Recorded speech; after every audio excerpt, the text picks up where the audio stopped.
everyone. Happy Monday to you all. I'm so happy to have you guys here. And of course, she needs no introduction, but I have Miss Emily C with me today, who is going to be quizzing me on all things Karen Reed now that we have finished watching both trials back to back. And I'm interested in finding out how much I truly have taken in. Now, I will tell you the one thing we started when we first started watching trial 1, it was a big joke. People warned me like Lally was bad. And I'm like, he can't be worse than Spanky. And I have to say, he was boring, but I'd rather listen to Spanky all day and night or Lally all day and night than listen to Spanky's voice. Like, there's pros and cons to both. True. There is, but I'll be honest. Spanky's voice literally increases my heart rate and blood pressure the minute he starts talking. No matter what he says, It's just like it's increased anxiety. Yeah. So I get that. So we made a joke. We made a joke in watching trial 1 about not making What If Anything a drinking game. I said that in the chat the other night. You brought up. Like, don't do that. Yeah. I realized real fast that you'd all be dead in about 5 minutes if you did that. How many times? I feel like maybe that could be a drinking game with water, and even that you might get like hydro poisoning or whatever it is that like marathon runners get. Yeah, it's funny you said that because TC Maylin, she's one of my mods. She that's what we did. We turned it into a water drinking game. We're like, get your big gallon of water and a shot glass and just take it slow, because if you drink too much water, like you said, you can overdo water too. So yeah. Lally will make you overdo anything. That's for sure. Before we get going on the quiz, I did have a question. Yeah. First and foremost, is it open book, or do I get to call a friend or ask the chat, like, who wants to be a millionaire? Yes. Okay. Can I tell you first, when I was planning this, and you just when you said Maylin, that just reminded me, she sent questions that I need to pull up. I need to tell you, and this might be helpful for anybody in the chat who has kids in school who have test anxiety, because as I was thinking about this, I was remembering what I used to tell my students. So I taught at a K through 8. So I had a lot of former students who would come back down. I taught kindergarten, and I had a lot of students who would come back down to my classroom. Like if they were having a hard day or they just like needed to chat. And the thing that I always told them about tests, I was like, tests are just a chance for you to see what you still get to learn. And it's not like a reflection of like how smart you are, what you know. It's just to show you what like opportunities you still have to learn more. And so I think with this, if there's anything that you don't know yet, we can like pull up the trial footage. We can rewatch parts of it. It's just like a fun way for us to get to see what we get to revisit. Or if there's like, yeah. I wish I had teachers like you in school. Let me tell you. Oh my God. Well, the thing that teachers don't tell. So if anybody has kids with test anxiety, the thing that teachers don't tell kids is that tests are just a reflection of the teacher. Like it's not a reflection of the kids. So if the kids are not doing well on the test, it's the teacher's fault. And that's why people get nervous about them when their class is taking a test if they're not a very good teacher. And that's why they create test anxiety in kids, because it's a reflection of who they are as a teacher.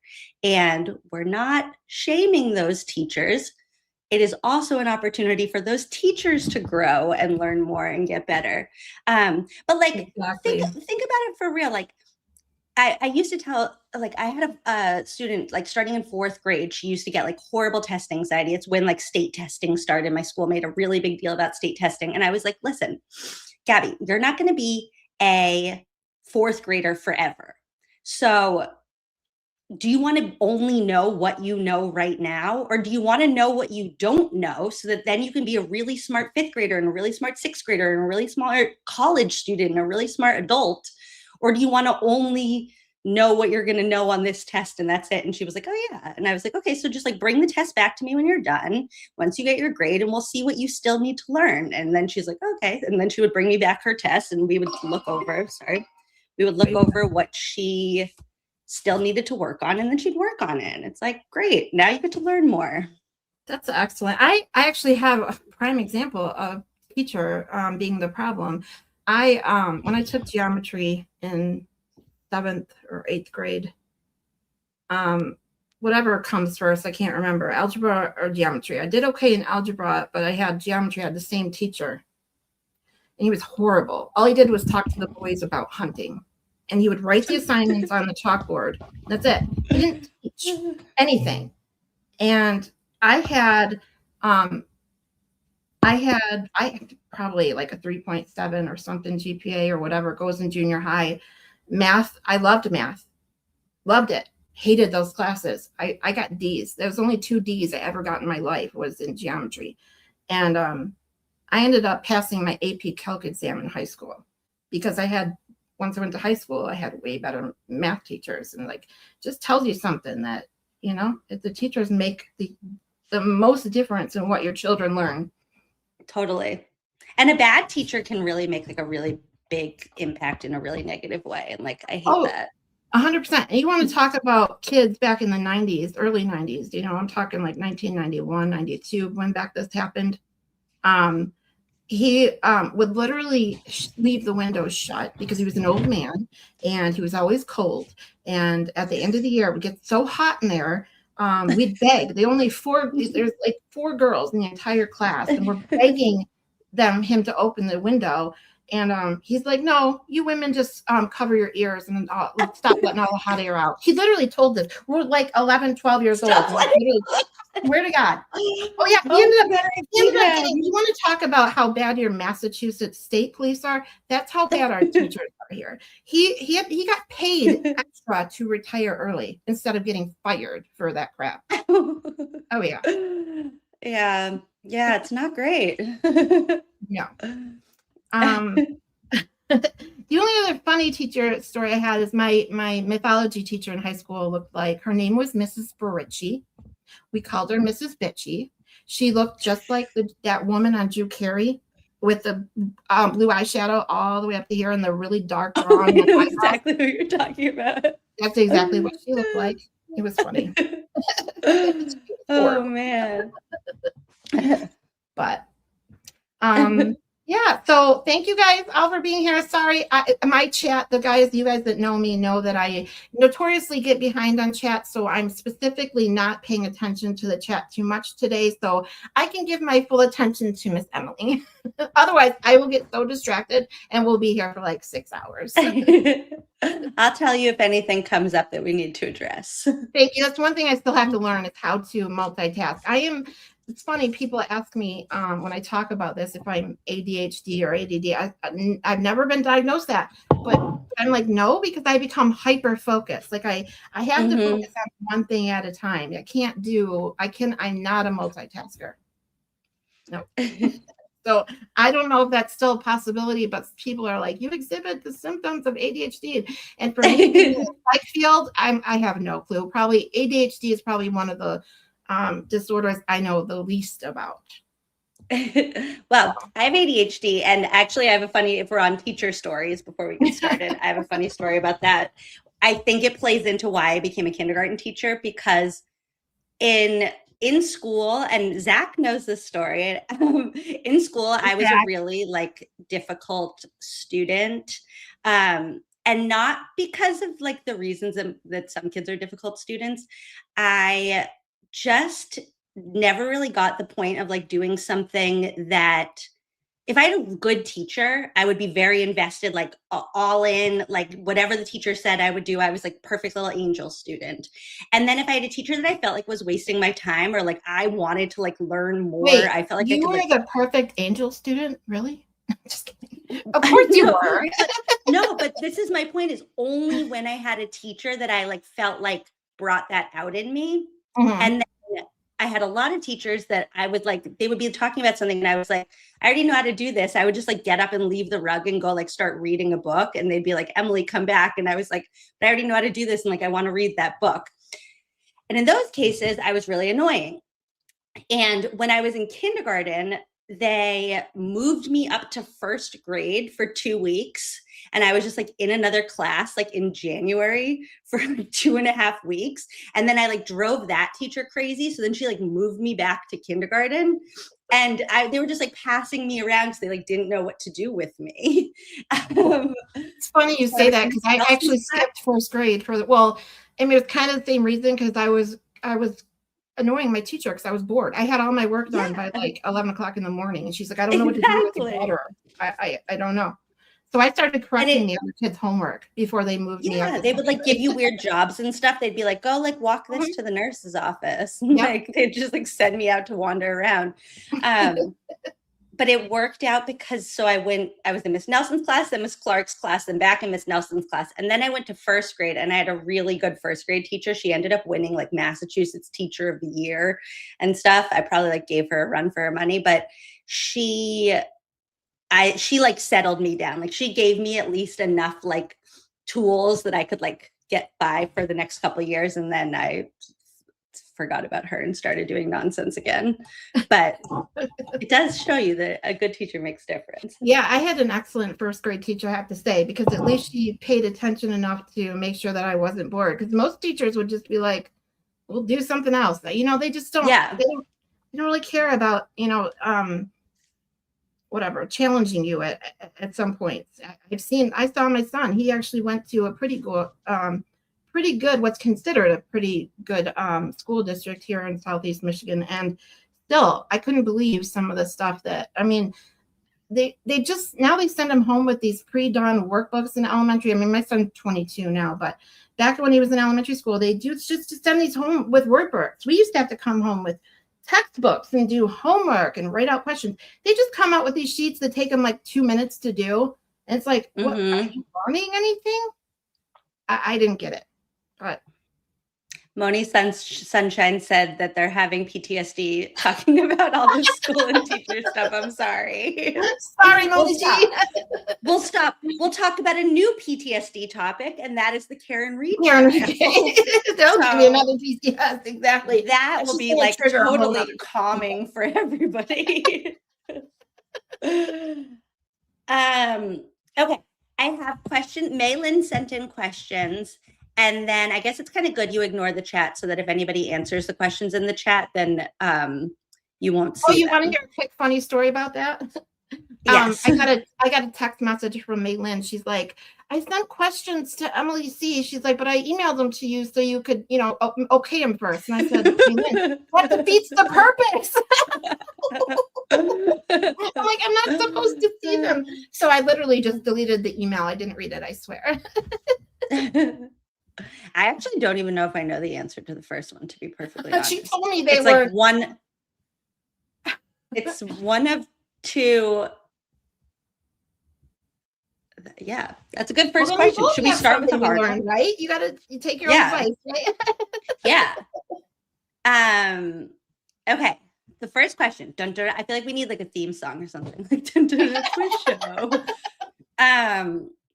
The first question is, what color was the Ford? It wasn't a Ford Focus. It was a Ford Edge. The question says Ford Focus. What color was the Ford Edge that Lucky saw? I want to say dark blue or black. Do I have to pick one? Yeah. And I think it was black. I think the whole thing was that. It's a good one, maybe. Sure. Zach, shut up. What did he say? Yes, it was either black or white. Oh my gosh. So okay, so half are saying, oh my God, I see green, red, white, black. I want to say it was black but then there was the whole thing that Lucky's colorblind, and so they were trying to say that he like wouldn't have known what color it was. Plus it was dark out, so any dark color would almost look black. I mean, well, he did have those big spotlights, though. Okay, I see all different colors in the chat. Is it white? So I can't ask the chat on this one. I want to see. It was either black or white. It was like, It was okay. Maybe it was white. And hold on. Well, Let's do Higgins it this Jeep way. is white, right? Yeah, hold on. Let's do it this way. Semi-camo. Zach. What color was the Ford Edge that Lucky Loughran saw outside of 34 Fairview?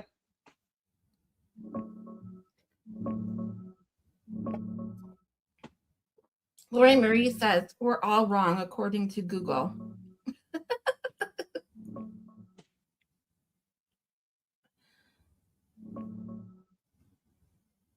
Light-colored, or sometimes described as dark-colored, depending on the report. In the character... No wonder we're all wrong. We've all heard different things.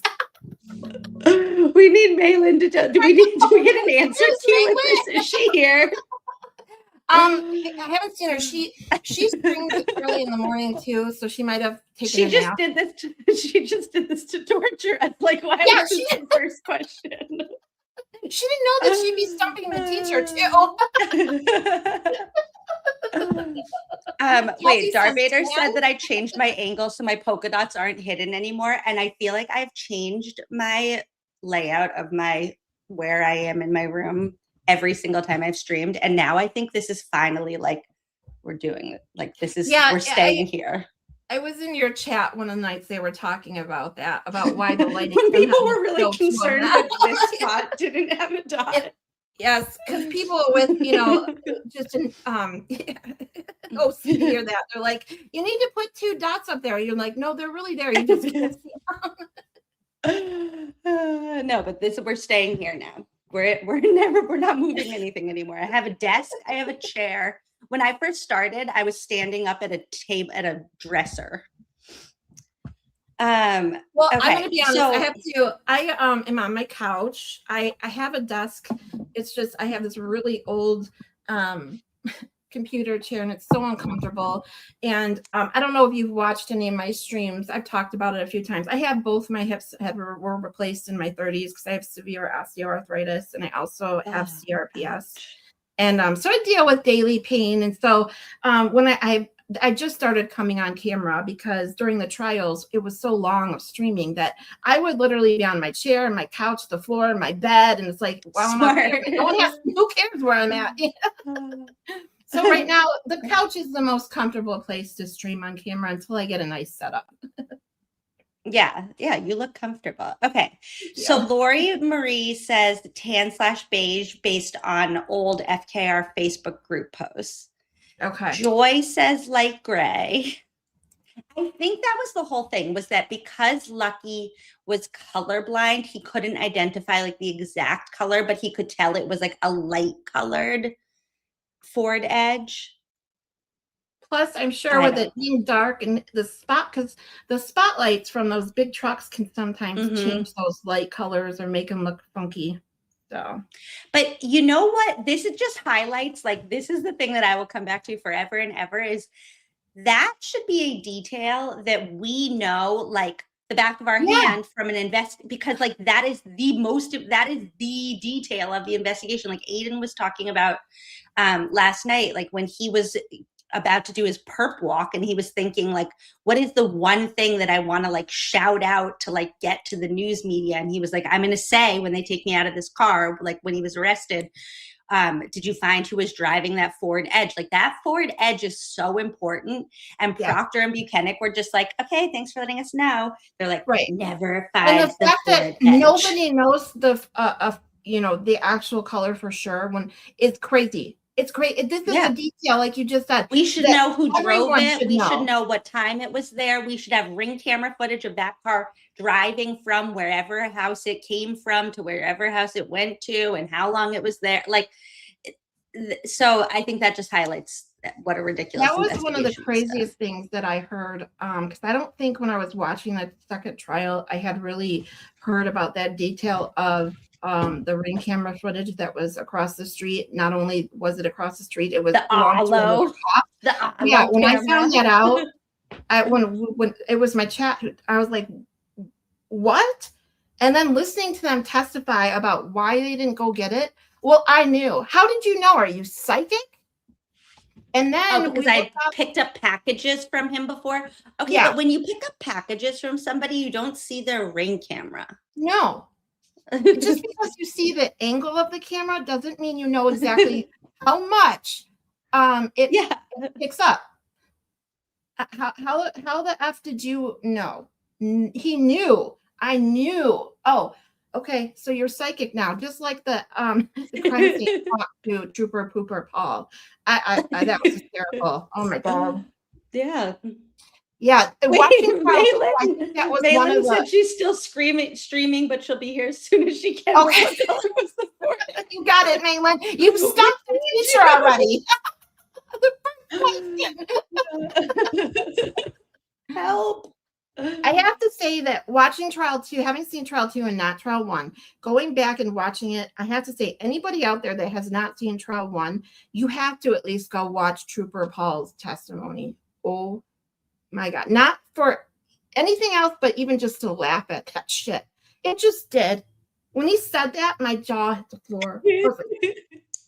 Oh my God.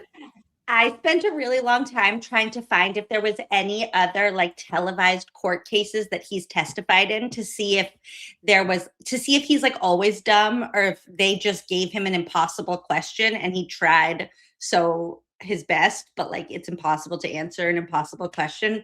But I couldn't find anything. There was nothing televised. I did find a very interesting case that I like want to look into now. I'm not going to sidetrack us with it, but it's kind of crazy. I do it all the time.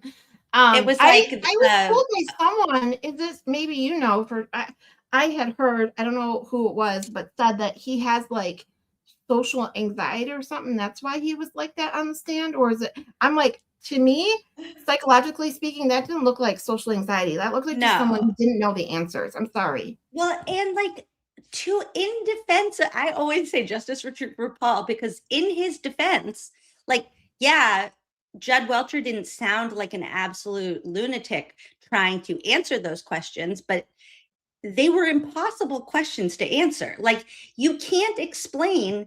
He also wanted to fly the Lexus to the moon and spread it. Like he said, stupid. And like, you can't answer a question about how a tail light broke and through somebody's skin, but no bones, but shattered into those number of pieces. And like, it's not a question that you can answer. So he was trying his best. They just gave him an impossible question. That is true. It is true. But it's like, I have to point out just into that relation to that question and those in particular testimonies was when I literally had to turn off the interview that Aiden did with Ronnie the juror. Listening to the stupidity of, well, she was just there and he was there. She was drunk, so yeah, it happened. So and then hearing that interview. Imagine hearing that interview in real time and then going into the second trial, like with only Ronnie in our heads. Like, that's why we all had like the worst PTSD. Like when the jurors came back in the second trial and they had a question and they were like, what about the form? And we were like, oh my God, it's happening again.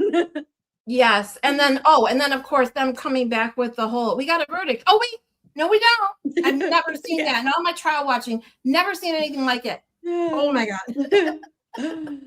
Oh my gosh. Okay. The next question Malin sent is, what time did Allie McCabe state that she picked up Colin?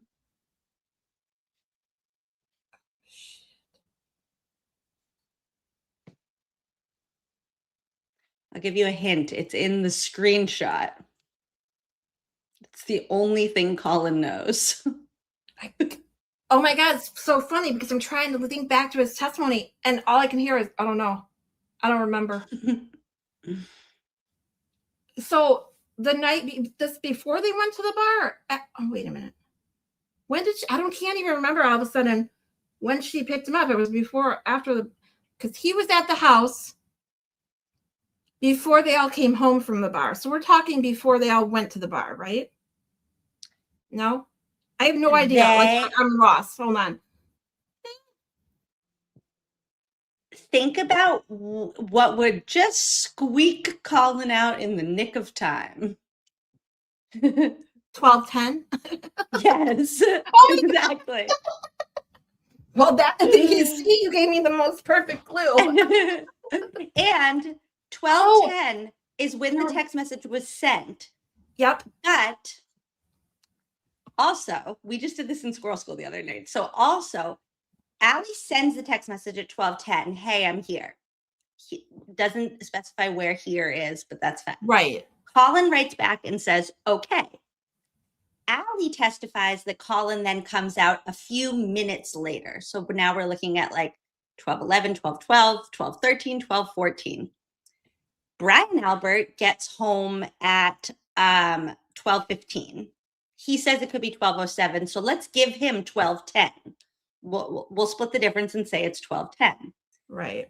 Brian Albert says he walks into the house. It's 12:10. So now Allie should be in the driveway. Allie is Brian's niece. Brian should know Allie, but he doesn't ever see Allie. But he walks in and says that he bumps into Colin and says, hey, Colin. Then Nicole walks in and says, hey, Colin, what are you doing here? And then Colin's like, I'm here because it's your son's birthday. That was a weird question for you to ask while your son is celebrating his birthday. Then she walks inside. Then Caitlin comes in and she says, hey, Colin, what are you doing here? Which is a weird question because your mom just asked that, but I guess that's all what we're doing. So then Colin's like, it's our cousin's birth. It's your brother's birthday. He's my cousin. That's why I'm here. So he has all those conversations, but also leaves at 12:10. And also when Lally asks Colin who he bumps into, Caitlin doesn't exist anymore. Just poof out of the universe. I do remember. So basically, yes, now you said that because I do remember saying that when he was on the stand. I was like, oh, now he remembers one time. He can say that one. Got it. Yep. 12:10. I went up 3 flights of stairs. That's all he knows. 12:10, 3 flights of stairs. And I fell. I had a drink in one hand. I fell. I landed on my knuckles. Okay. The other testimony, speaking of that, reminds me by saying the I don't know anything is the Tristan, the boyfriend or now husband. Oh my God, his testimony. Oh. I'm not going to commit to a time. He's like, okay, then was it 9 o'clock? I don't know. I don't know time. 9 o'clock. My favorite thing he ever said was when Bev said to him, did you say that? And he goes, I didn't say anything. What do you mean you didn't say anything? You're testifying. I didn't say anything. Like, okay. Oh my God. Watching her, that whole, it's just a shit show. And I'm telling you, after watching the first, actually, I can tell you this, after not even watching the entire opening by Lally, I was just like this going, how did I get myself into? I couldn't understand a word of Lally, who the fuck are these people to the jury? He's mentioning everybody and anybody's name. Like these people have any clue what the fuck he's talking about. I'm like, he's just trying to confuse the jury. And that's exactly what he did. And you know what's so annoying about, there's like a life lesson there, you guys, because anytime that you're feeling like you don't know what you're doing or something, like if you don't know what you're doing hard enough, it pays off, because he changed his timeline from the opening statements to the closing and nobody noticed. Like he just switched a whole timeline, but it was like nobody paid attention to your opening, so nobody even caught it. And Trooper Paul's another example of that, because it's like he confused Alan Jackson with his stupidity so much about the key cycles that by the end, Alan Jackson was like, okay, I guess I'm not going to like nail you on this like smoking gun of. Yes. Kazi G and I talked about this because it took me I'll be first to admit that it took me a long time to truly understand the key cycles. But once you understand it, it's very simple. You just count backwards. And then Trooper Paul saying, oh, it just didn't register. That's why but how do you know it didn't register if you don't know how like that's not a thing. Like it doesn't not register. So if there's not a key cycle, then it didn't happen. Exactly. And it's not that hard. Like when they brought it up, and especially when Lally was talking to him about it or whatever, he did it in such a way that got everyone so confused that once you sit down, that's why I was so confused. But once you realize what it is, it's so simple to understand.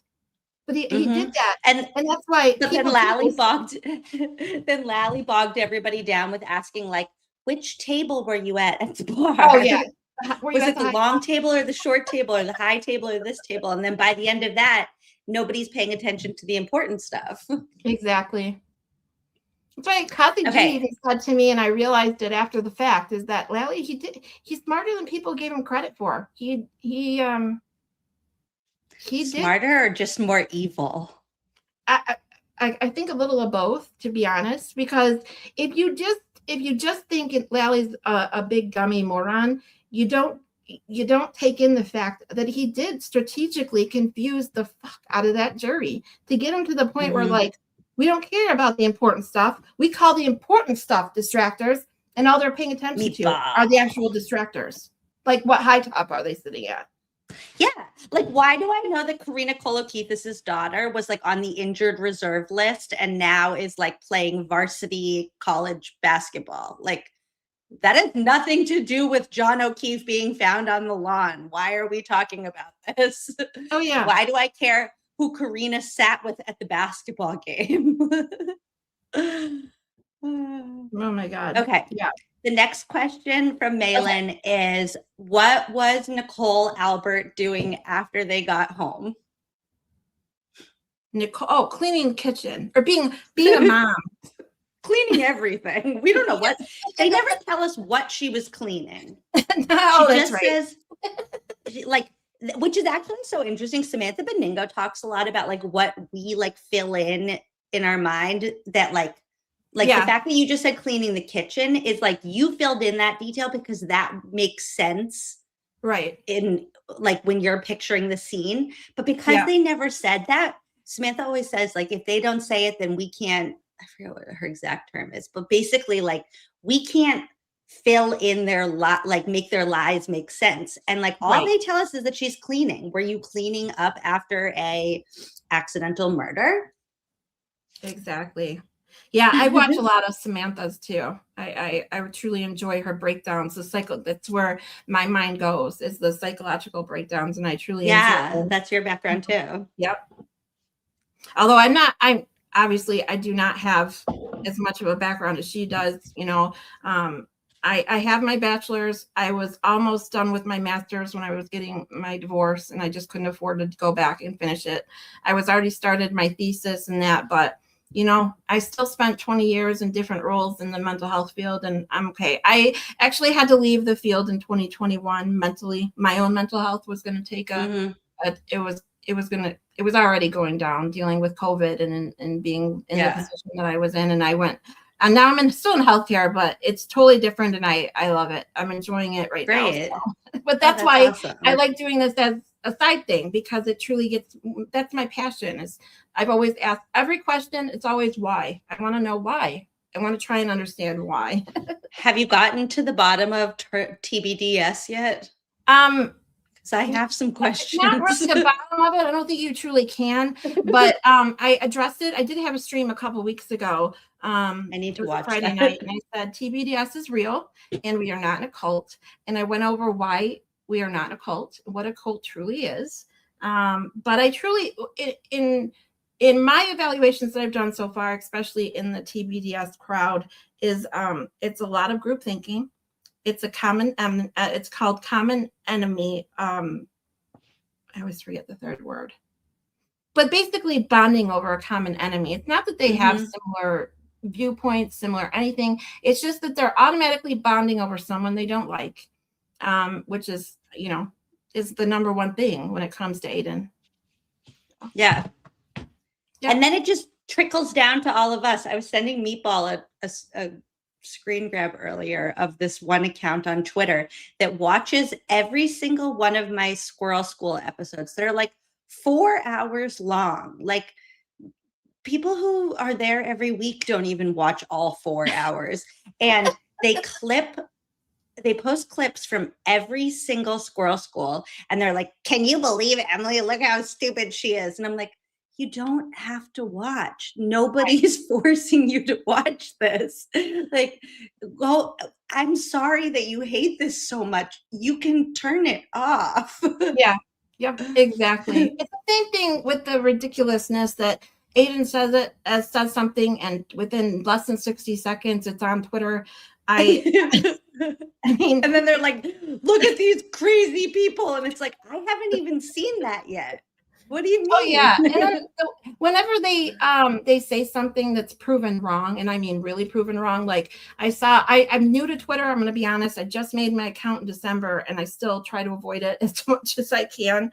But I did notice that right before Aiden went live yesterday, somebody posted, "Oh, look at this fail of a fundraiser he's going to have." And then it's like, okay, 12 hours later, he made over 80 grand. You made $80,000 in 12 hours? Yeah. That seems like a pretty big win. Like, I wouldn't call it a fail. I'd call your post a fail. But, yeah. Oh my gosh. Okay. The next question. First of all, I can tell that Maylin has also been watching Samantha Beningo, because this is something that Sam's been talking a lot about lately. The next question is, where was Chloe after Brian Albert let her back in? Ooh.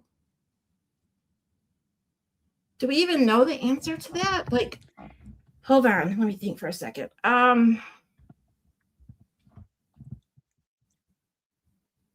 Because this is a lot of the speculation, isn't it? That they think that maybe she was still outside and that's where they were fighting and he broke them up. And then maybe he went downstairs where they were fighting and broke it up. So it's kind of, we don't know, do we? That's kind of my answer. We do know, which is why this is so important, because it answers, hold on, I'm going to see if I can actually pull this up, because it answers a lot of the speculation that you were just talking about, that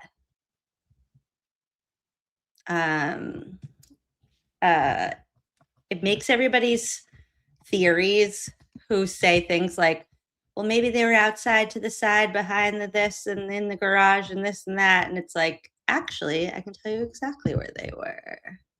Well, see, that's the thing. It's like you listen to so many people's theories online that they start to embed in there with what you saw in the trial. You can't almost separate the two unless you like do what you're doing. Like that's when I literally posted on Twitter. One of the first posts I made was like, I need to be as organized as Emily C. I am not an organized person most of the time. And I've said it, actually, I said it several times in watching the trials, is that I need to make a timeline because I'm a visual learner. I see something and I can literally repeat whatever you do in front of me as long as I see it once, pretty much. And then listening to these times, I can't really focus on it unless I see it. And then you showed that timeline. I don't know who made it, but in your FOIA and Find Out website, there's like that timeline of every second. And it's like, this is what I want. Thank you. Yes. That is not how my brain works at all. So I'm glad that is helpful, because I saw that and I was like, oh my goodness gracious, that's a lot. Okay, wait, I want to pull this up. Wait, I learned last week how to do this so that it doesn't look all weird, and now I can't remember how. Oh, well. Hold on. Yeah, I have a lot of visual learners in my chat. We talk about it quite a bit. It's just, I don't know what it is. It's like, you can tell it to me 10 times and it won't register. You show it to me once and I got it. Tab. Why is this being so weird? Hold on. Thank you, Janelle.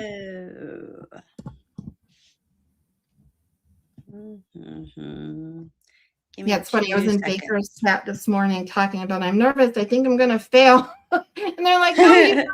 And then Maylin's like, no, don't be nervous until you see my questions. And I'm like, thanks. More nervous.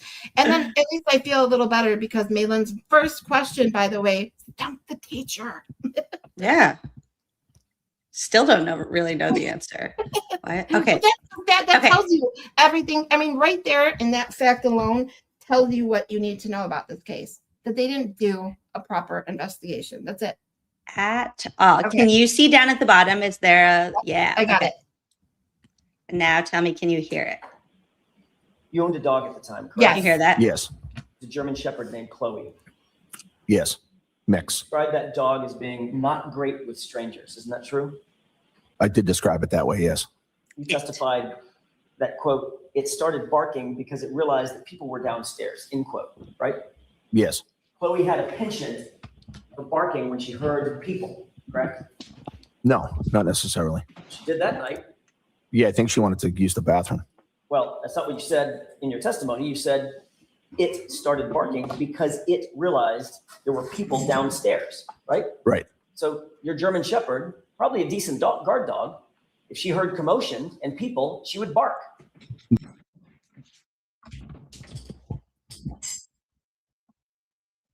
Oops.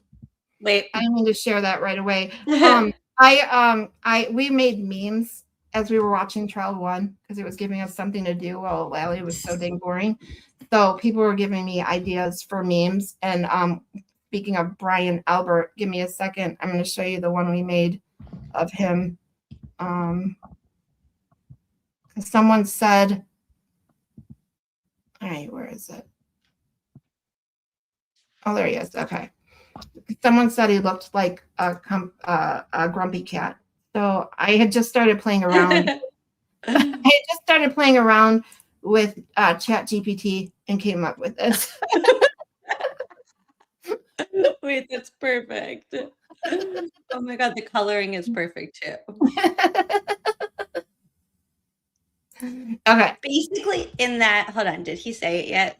Go back to him for 1 second. I think he's about to say where it was. Okay, wait. Sorry about that. No, you're good.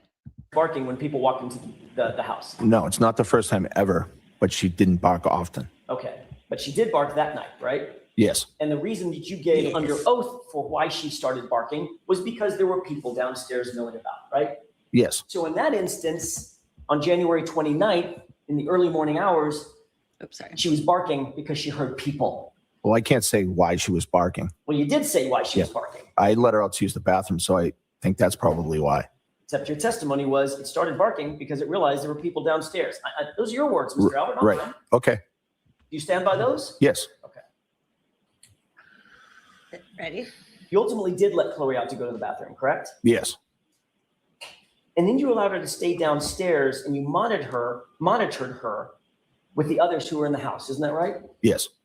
As a matter of fact, you testified in that state grand jury, the same April grand jury, April of 2022. So I let it go out to the bathroom. I let it back in. I kind of monitored it a little because we usually don't have people over the house and the dog's not great with strangers, period. So I was just making sure that the dog was all right with the people that were over, end quote, correct? Yes. So in fact, you did keep Chloe downstairs at least for a period of time with people that were over, right? Yes, for a few minutes, I think. For a few minutes, I think. So Chloe was where the people were. Right. Brian Albert says he got home at 12:10. Let's give him. He walks into the house. He bumps into Colin. He says hello. He says, "What are you doing here?" He goes to the bathroom. He takes a dump, according to Meatball. And then he goes and gets Chloe, lets Chloe out back to go to the bathroom, brings Chloe back inside. Oh, what time are we at right now? I don't know. 12:20, 12:22, 12:23, 12:24, 12:25. You know what else happens at that time? That's when John O'Keefe enters the house.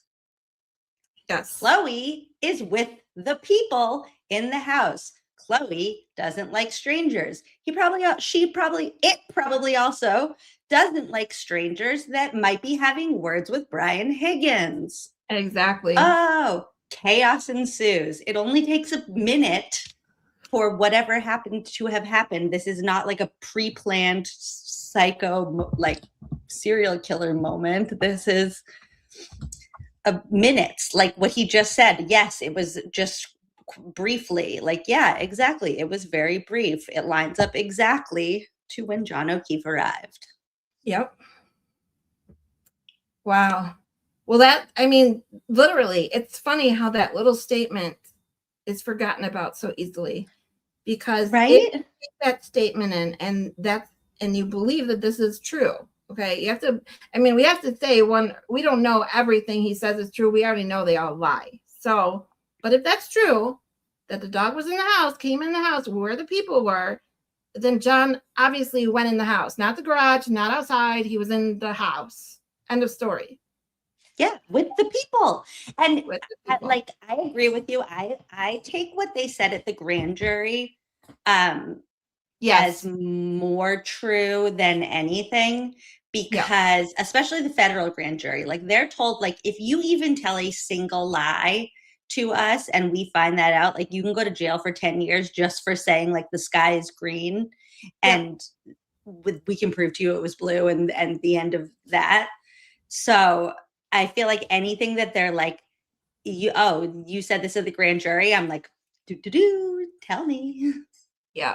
I did that a lot with Brian Higgins' testimony with his differences. He did that quite a bit, changed his testimony from the grand jury to trial one. When I watched trial one, that was one of the biggest ones that I paid attention to.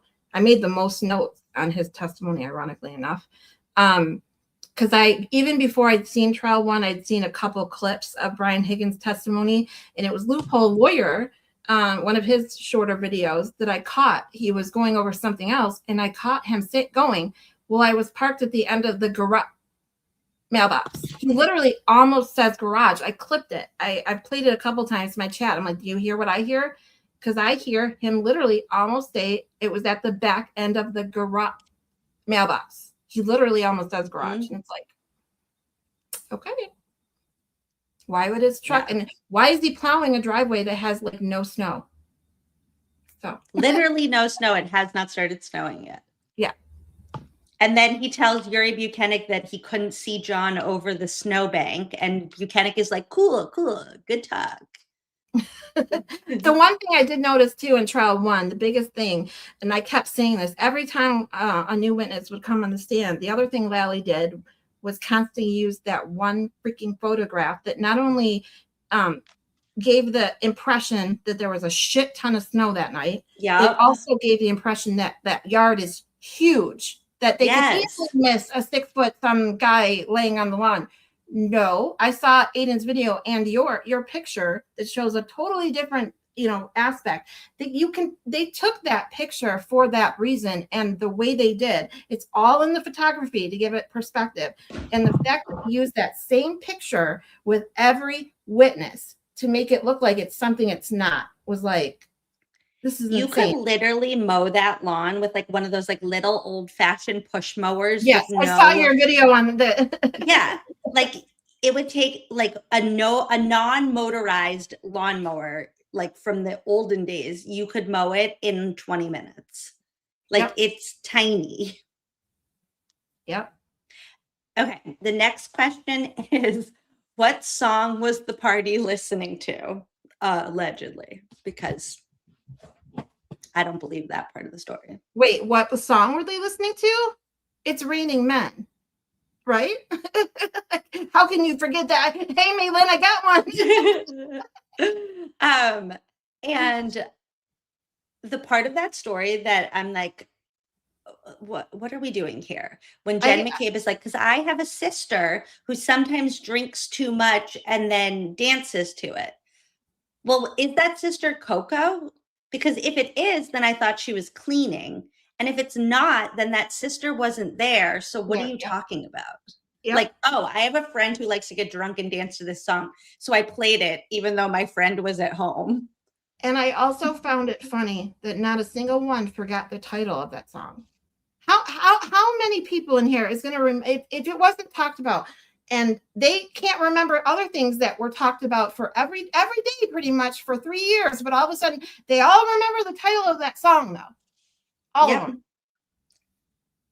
them. Yeah, I was just pulling up a picture that I took of 34 Fairview. So you can like really see how itsy bitsy teeny weeny the yard is. Anyways, the next question is, do I even know this one? How many steps did John O'Keefe take after he got out of Karen's car? Ooh, how many steps?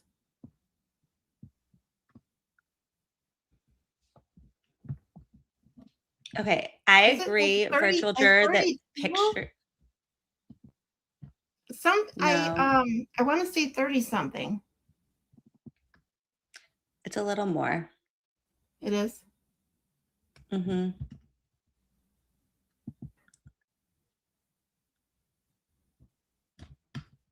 Hold on, I'm trying to remember because I also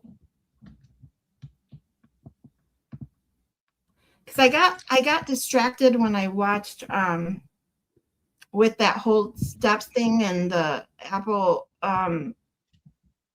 data when Samantha Beningo went over like the phone data from when they thought Trooper or Lank had it in his car, and he's like, "Is this your phone? Is this your phone?" So Yeah. someone's saying 69. It's also a little bit confusing because it kind of depends on when you think that he arrived. So like I think that there's like a window of steps that like some people think just covered the time that they were like leaving the waterfall walking to the car, and that like window ends at like 12:21.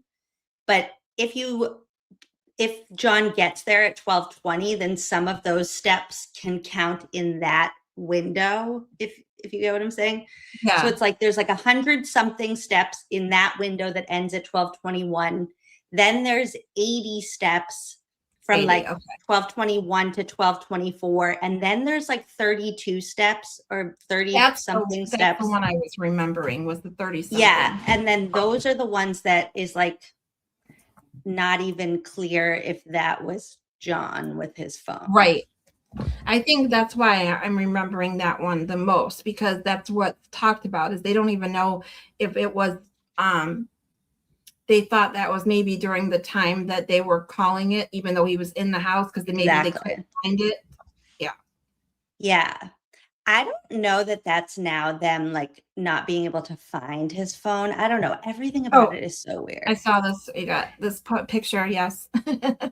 I feel like there you can kind of see how small the yard is only because you can see it in comparison to the road. Right. Right? Yeah. Like, I mean, it's tiny. You can see how tiny it is compared to how wide the road is. And the perspective straight on, you can also tell how close that flagpole. Oh my God. I'm thinking of Trooper Paul. The flagpole is to the house compared to when you look from the trooper or the cruiser's cam or all the other pictures that they use, the perception makes it seem like it's so far away, but it's not. You would not miss. And I feel like something that messed with my head for a little bit in the leaf blower video picture, so I want to say this just because it might have messed with somebody else's head too, is there's no sidewalk on their side of the street. So anything like where they find the shoe pushed up to the berm goes right to the edge of the grass, if that makes sense. So like when they're on grass, there's not an additional sidewalk right in there. So where they're leaf blowing, the camera person is basically standing on what should be John's shoe. If that, like, they're literally standing where the shoe is. They shouldn't have there was missed no it. shoe there in the morning. Yeah, right. Exactly. Well, there was no it's shoe also there. not the shoe that they showed in court. When I saw the first trial, they pulled that shoe out, and I know that Will the Glare, was the first one to do. But I looked at that, I was like, oh my God, it's so fucking clean. I'm sorry, but anything sitting in the snow and dirt and crap and anything that's white sitting out all night being plowed against back and forth, it wouldn't be there. Yeah. It's that clean? Sorry, but no. Yeah, that's crazy. Okay, the next question Malin sent is, which officer stated that the taillight was cracked with a small piece missing, but was not completely broken? Barrows. Yay! He was a hero. I remember our heroes. Barrows and Lucky. Justice Man. for Barrows. Yes. Mhm. Yeah, I got another one. Woo! Number 9. Also, you can take that down, or I can take that down. Number 9 is, where did Brian Higgins go after he left the house party? And I will add the detail of, because it was a long day and he just wanted to get home. Oh, to the PD. Of Dude, and I course. got a big one about this because in Maylin, it's funny because she knows I ranted on and on about this. Besides the fact that he was so tired and wanted to get home after a night of and day of drinking, all the fucking day, okay? He just wanted to go home. He was so tired. He went to the PD and literally said on the stand, this was one of the biggest things that I made note of, is when he said that he had left the key for the cars or keys or whatever he needed on his desk for the person to do it in the morning, but then he said, oh, well, I went back and wanted to get it done so I didn't have to go back in the morning. Well, you didn't have to go back because you already left the fucking key for someone else to do it. So, and he wasn't even supposed to be back from New York yet. He only came back early because there was a snowstorm. Yeah. And funerals aren't planned very long, and you don't book your travel plans for a funeral 6 months prior because you don't know there's going to be a funeral. Exactly. So he had just booked that flight. So you knew that a snowstorm was coming. When there are snowstorms around here, you start hearing about it 3-4 days in advance, oh, there's a snowstorm coming. So he knew that when he booked his flight. All of it is stupid. Okay, number 10 from Malin is, what text did Brian Higgins send to John O'Keefe? Wait, he sent a lot of texts to John O'Keefe. They texted back and forth like girls. What was the last one? Oh, the last one. Oh, I went over these too. I'll give you a hint. The punctuation is a question mark, and there's 3 of them. Oh, are you coming here? Question mark, question mark, question mark. That's right. And it's you coming here? Because I was thinking of the last one before, because that was the only text message. He messaged him in 14 days. It was 2 weeks or whatever. They didn't talk. They literally talked almost all the time, every day for 2 months. And they literally sent pictures of their drinks to each other. Oh my God. And then nothing, which totally leads me to believe that John knew what was going on. Another thing of why I believe that Higgins was involved, and why this has something to do in that regard, because not only the emotion at the bar, but because John and him had this bromance going on for months, and then they just stopped talking. Yeah. So. Yeah. It's. And then I also you should know now. I truly believe that when I watched the bar footage, when all of the Waterfalls bar footage came out, I watched that entire thing twice because I was trying to see if I could pick up her phone, because I always wondered if John saw the text from Higgins at the bar, because us girls, Samantha Beningo swears that he did. See, and I think the same thing. It's funny she does. Yeah. I haven't heard her say that yet. There's several of her videos still in my playlist I haven't been able to see, but I agree. I completely agree. She slowed it down, and you can kind of see him clocking it. Yeah. And that is ballsy for him to do in front of it just kind of shows you where his head was at, where he's I don't really care if I make life hard for Karen. I want to blow it up because I want her. Exactly. And yep. And I did this. When I went over the text messages, I said it was you just ballsy. Exactly it. He, whatever he had for her was obviously way more than even a romantic, that he wouldn't even admit on the stand. When you have to text that the girl, when you're at a bar, she's 2 feet away with her boyfriend, your supposed Mhm. friend, and you have to text her and say, well, you got Mhm. problems, dude. And it's like it just tracks with him having absolutely no game, because if you want to make a splash, you text and you say like, you look gorgeous tonight. Like that's how you get the girl, Higgy. You Mhm. say you look gorgeous. You look He has no confidence. beautiful. He's got no self, like Yeah. nothing, You none. don't say well. Mm-hmm. It's Yep. so embarrassing.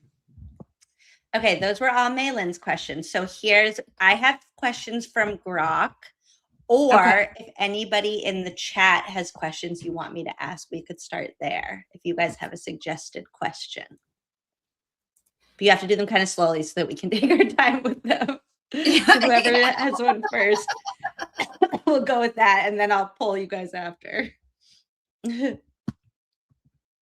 Yeah, I mean, if Higgy, like Nefarious Shenanigans, just said if Higgy really had balls, he would have just went up and said hi.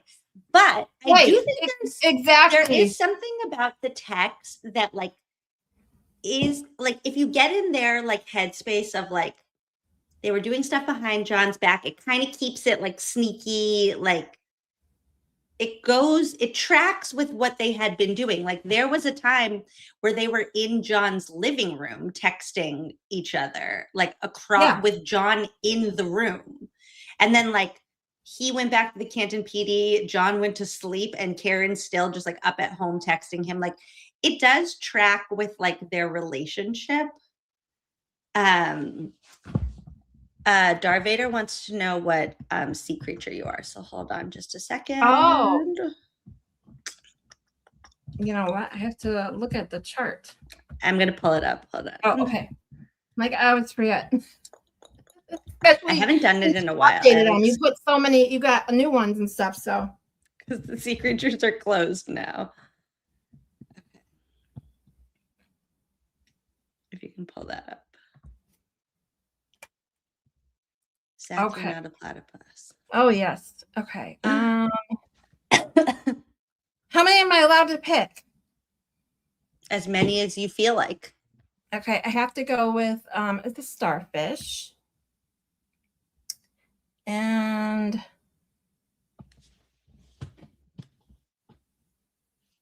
ooh, my ticker.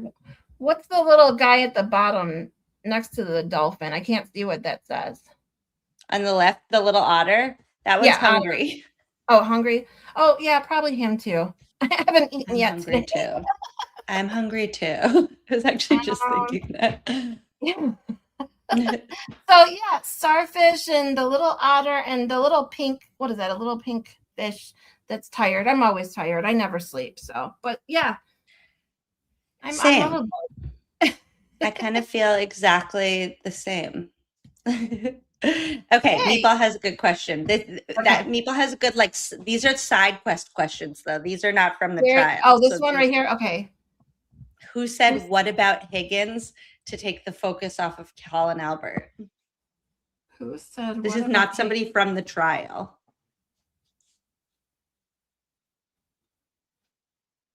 I just listened to that. I just heard something about this that I watched.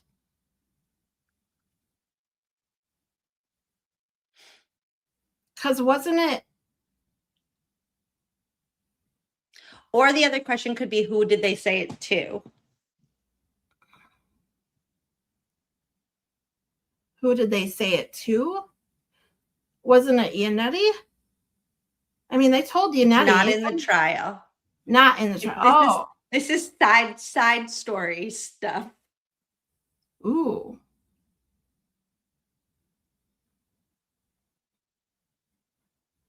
Ooh, that's a good question.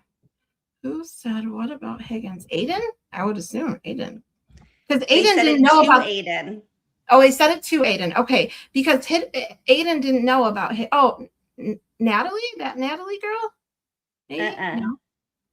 So it's somebody who wanted to protect the McAlberts and is yelling aggressively at Aiden. Oh, what the fuck is her name?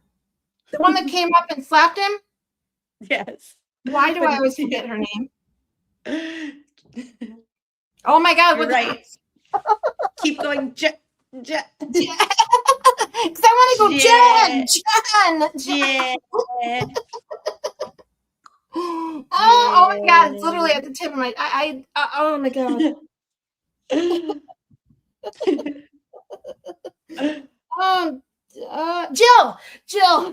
Jill Daniels, right?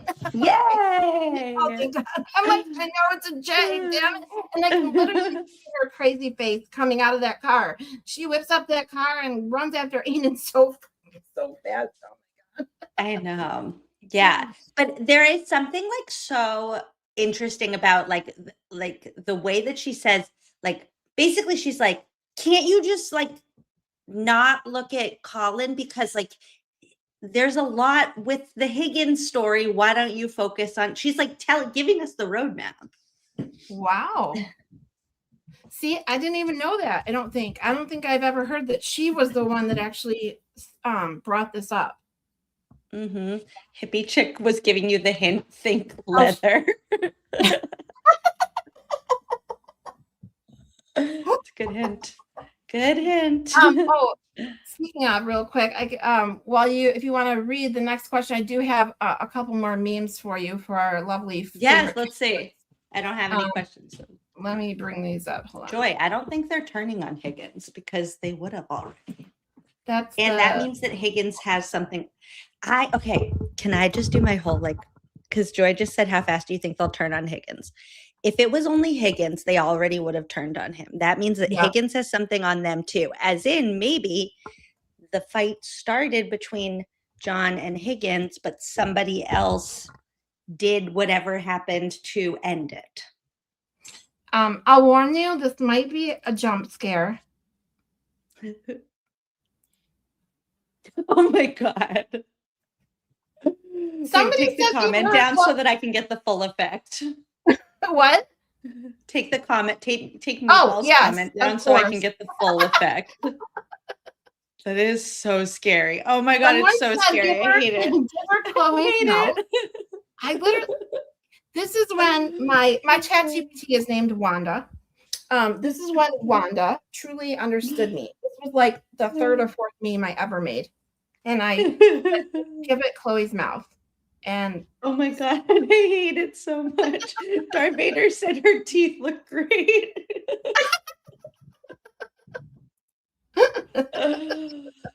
Oh no. All right. Hold on one second.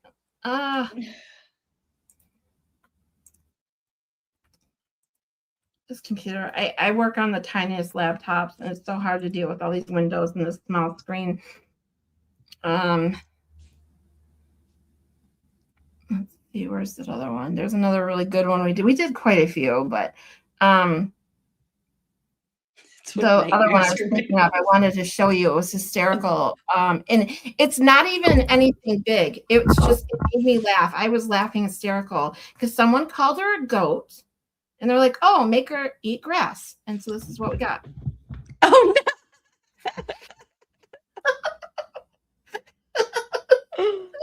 Oh my God. Do you know what was so crazy about her testimony was that the second day that she was on the stand, when she was wearing like a navy blue shirt, she looked like 10 years younger than she did the first day. And I don't understand how that was possible. Is that's the one they say has the face of Irish poverty? Is that her? No, that's okay. Who is that? Oh, Nicole Albert, that's the one Nicole who also Albert. looks like Gallagher.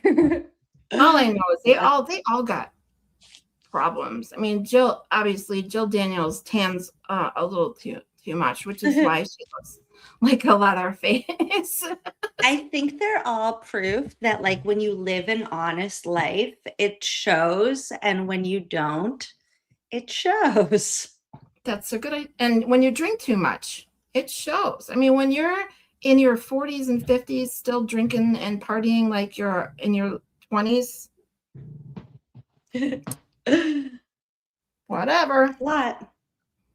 And I must be a goody then, because I still look way younger than I am, because I am 47. People don't believe me when I tell them that, but I am. Yeah, that means that you're living an honest and wholesome life and not covering up a murder. Exactly. Definitely not doing that. Okay. Does anybody else have another question, or should we go to Grok's questions? Jill looks great for 70 years young. They all have a poor face. I feel like Grok was just like trolling me with some of these. One of the questions is like, did witnesses say O'Keefe entered the Albert home? No. No, that's the whole problem, Grok. Exactly. They all lied about that. Ooh, Zach's asking for a fervent break. We can do that. I'll take a fervent break all day, any day. Me too. I love fervent. We play. I played the "F.U. Hank" song so many times. And now the new one. Those are my top two. The newest one, that pop one he just made. Oh my god, freaking love it. Proctor Defender. Yes, that one. It's awesome. You want to listen to that one? I just put it down at the bottom if you need it. Oh, you did? Oh, thank you. I just have them saved on my desktop now because we do this so much. Also, Aiden needed that. Okay, I'm gonna go get a bite of tea. Okay. Send some text that might offend you. Lose your gun while you're out on a bender. That's the life of a Proctor Defender. That's the life of a Proctor Defender. That's the life of a Proctor Defender. I don't even know why this is in the news. All of y'all are acting like prudes. Who doesn't like looking at nudes and sharing those nudes with the whole damn crew? Don't come at me with quid pro quo. I love that man, no homo. Not one text that he planted evidence. That means that it is so evident there's no corruption, so what's the relevance? The feds found nothing except for these messages. They say there was a conflict of interest, but really we all had a common interest. Frame Karen Reed and we're in the clear. Then work with Kev on a cold case of beer. The life of a Proctor Defender. Send some text that might offend you. Lose your gun while you're out on a bender. That's the life of a Proctor Defender. That's the life of a Proctor Defender. That's the life of a Proctor Defender. Please judge, don't let these texts out. He's been through enough and he's really stressed out. He's got Kerry Roberts backing him up, got Matt McKay backing him up, the district attorney backing him up, and Yuri, yeah, he gave a thumbs up. How about the Emmy? Not so much. How about the laws of physics? Not so much. How about Michael Easter? Not so much. How about common sense? Definitely not. The silent majority aren't on Twitter. For my man Chip, my hands on the trigger. Today in Canton, it's time to kill some. No, sorry, Proctor, I can't say that. The life of a Proctor Defender. Send some text that might offend you. Lose your gun while you're out on a bender. That's the life of a Proctor Defender. Here, Bear, take the mic. Tell him how you feel. Bitch, get out of line. I call her a whack job. Then I wonder why I got fired from my last job. All these Twitter trolls say I'm looking like a fat slob. Tell the FKR crew they're gayer than a flash mob. If I go to jail, please pick the right cellmate, cause I probably pissed off every single inmate. They say orange is the new black, and as you know, I don't really like black. I can't help that. They annoy me. The only hood I like is white and pointy. Oh! Okay, Jesus, Bear, please step away from the mic. White and pointy. Stop, you're making it worse. It's hard to defend you sometimes. The life of a Proctor Defender.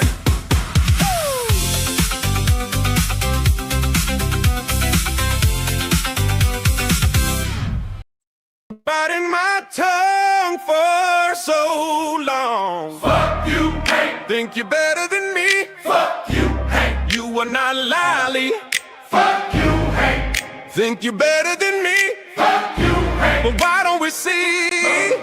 I'm a basic kind of guy, I really don't need a flaunt. Smoking 6 packs a day and I'm happy as a hog. All I do is mumble, do I really need any lungs? The trial one jury was just like me, they were hung. Trial 2 came around and you wanna bench me? Not one guilty vote, was embarrassing to see. Need to remind you that my jury was 9-3. Take your little OUI and get about the scene.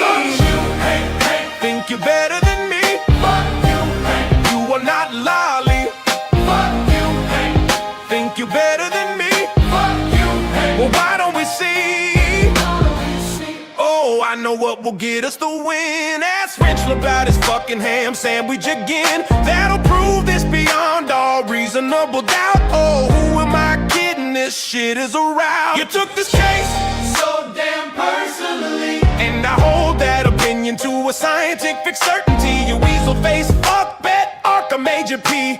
Even with all the help you got from Beverly, standing ovation. What a robust cross. Psych. Your nerdy ass looks so fucking lost. Just think, $500,000 was all it cost to get our asses kicked in the fucking law. Fuck you, hey, hey. Think you're better than me? Fuck you, hey. You are not lolly. Fuck you, hey. Think you're better than me? Fuck you, hey. Well, why don't we see? Why don't we see? Hey, how'd that case with the middle school teacher go? I hear you're taking more L's than the Commonwealth. Hey! Waiting for your response, Becky. Hey, yeah.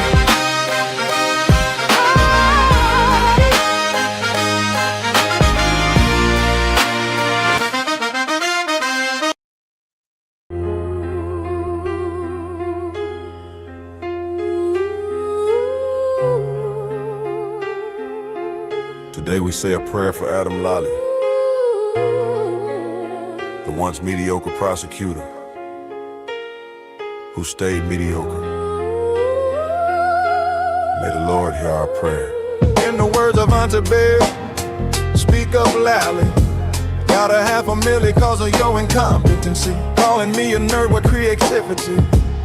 Your shit was boring just like your delivery. Your monotone ass can't demand more cash. Only idiot to use a hung jury as a brag. A lowly ADA, so you must be a hack. You don't wanna see me get spanky on the track. You ain't good enough to have a private practice. You ain't smart enough to hide your malpractice. I was the star, you were like a fading actress. Hope Welcher spread his load all over your mattress.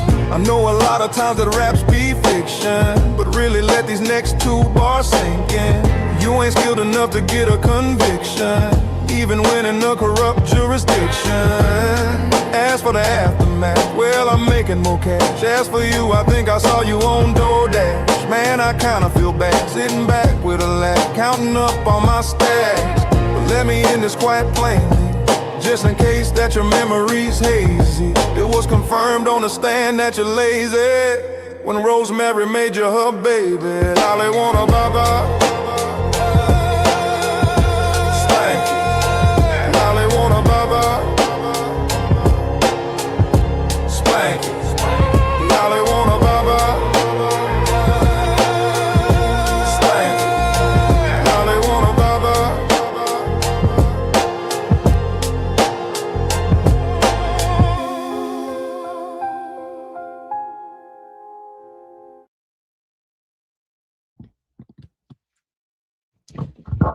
I I put love my hair up and my everything glasses about on. I should have had it like this before for school, but I'm always hot. My chat knows I've talked about menopause several times. I have my air down to 68 degrees and a fan on, and I'm still sweating, if that tells you anything. Are you guys having a heat wave too? It like finally Yes. just got hot here. It's so nice. 80 something degrees and muggy as all hell. Yeah, the muggy part, but I will take hot over cold any day. I used to be like that until I went through menopause, and I'll tell you, holy shit. I'm just, the hot flashes never went away. I'm just always hot. It's awful. Yeah, that's no fun. Okay. Does anybody have any other questions for quiz questions? Yeah, Sarah's in Michigan with me too. It's hot and humid. It's horrible. It's the humidity. It's the humidity. It's like you get, when it gets above 90 in here in Michigan and it's humid, you go outside, you can't breathe. It's so bad. Yeah, like when the air is like thick, you can like feel it. Yes. Yeah, don't love that.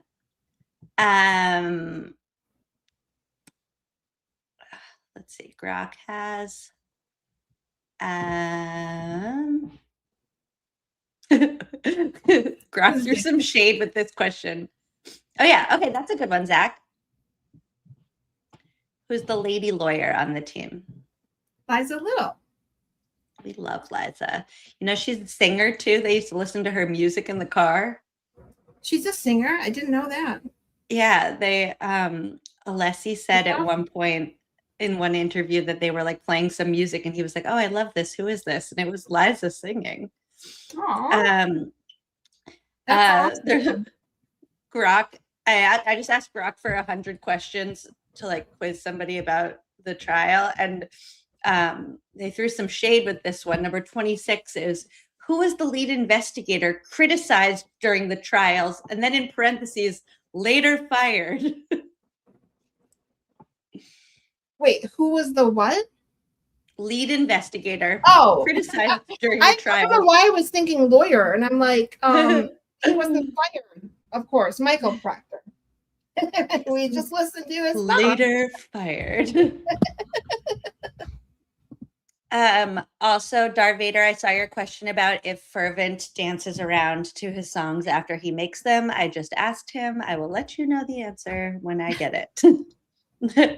He's so awesome. When I started my channel, I emailed him to make sure it was okay to play his music, because I said, we're watching the trials, and I said, we obviously will need breaks. I said, do you mind if I play your music? He's like, yeah, as long as you give me the credit. I'm like, of course. Like, people that do shit like that, I heard, when we got done with trial 2, I watched Runkle's interview with Yannetti and Alessi live, and that interview was just amazing. And so we went over that interview right after we finished trial 2. And I was like, I don't want to just play his stuff without asking, because I messaged him, but he never messaged me back. And people were like, you won't care as long as you don't, put it like you're doing the interview. So apparently that happened to him. Like within a couple of days of him doing that interview, someone cut Runkle out of it, then posted the interview as if that channel did the interview. Like, people that do shit like that, it's awful. Was it Loophole Lawyer? No. They said someone posted the whole the whole interview. And literally, oh my God, am I literally dissing on Loophole? No, but if you are, it's not a big deal. I love don't get me wrong, because I love Loophole Lawyer. You heard me earlier. I watch his videos, so he's so funny. But they didn't say who it was. The way they said it was as if they took the interview, so they cut Runkle out of it, posted the interview, and literally streamed the entire interview as if it was their channel. Like, that's how. So yeah, people are weird. I plead the fifth if that's. I highly doubt Loophole would literally just play the entire interview and act like it wasn't. So I don't know. Meatball has a question that I can't think of the answer to right now, and I also couldn't think of it the last time we had this conversation. But I know the question is, what song did Buchanan sing in karaoke to epically embarrass himself? But also, you need to say the answer, because now I can't think of it. Oh my God! I only asked because Loophole did do something with Runkle that was like shady, and it's the whole thing, but it wasn't that. Well, I didn't know that, so that's why. Forgive me, Loophole. Oh my God, I can see him taking off his shirt and swinging it, and why can't I think of this?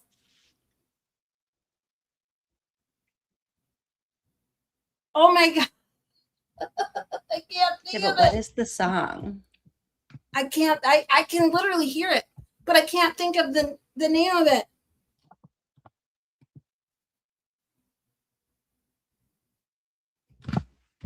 Oh wait, is it the same? Wait, okay, I'm thinking of two different things: the karaoke versus when he takes this. He's basically stripping. Is that two different? Yeah, videos? they're Mary B knows. Yes. Oh yeah. Wait, don't pull it up, because I was gonna say we could play it, but I don't want you to get copyright struck. I'm not monetized yet. So yeah, I have my watch hours. I need 197 subscribers, and I'll be monetized. If you guys haven't subscribed yet, can you please hit the subscribe button? Because we should make that happen. I'm so bad at self-promotion stuff. I really am. Oh, I know it. Okay. Isn't this the So one these, that's like, am I right though? Those are two different interviews when he does Yeah. karaoke, or two different videos when he does karaoke versus the one where he's stripping. yes, the one where he's stripping is at some lucky person's wedding. Because I do remember the karaoke, wasn't it Nickelback? I don't remember the song, but it wasn't it Nickelback or Close. one of those. It's the one that's like, isn't it like, I don't want the world to see me. Yes, I Cause read. I I just don't sorry. I Yes. was trying not to look at the chat, and that there was the very top one, and I saw it. I think Google Dolls. Yes. That tracks. That seems like he was really singing that from the bottom of his soul. Yes. He was taking that karaoke seriously, man. Yes, and he would like really pick a song that spoke to him.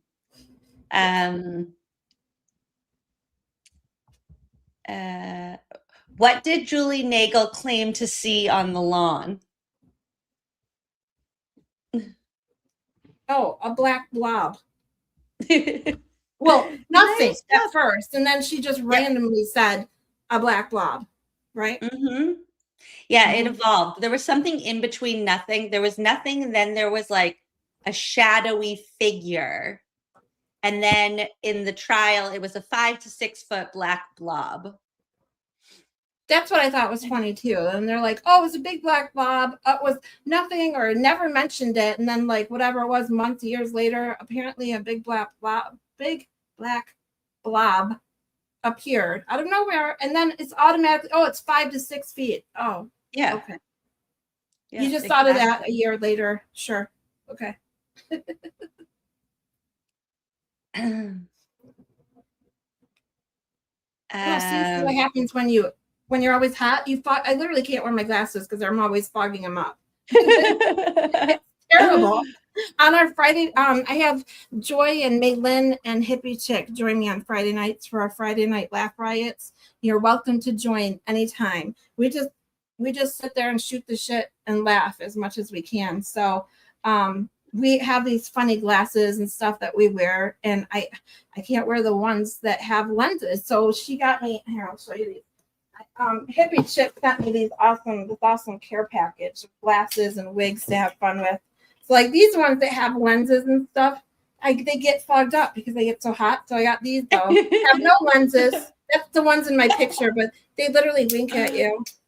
Oh my gosh, that's so funny. I love these. That is so funny. I actually have a whole like prop stuff from teaching that I could bring out for that sometime.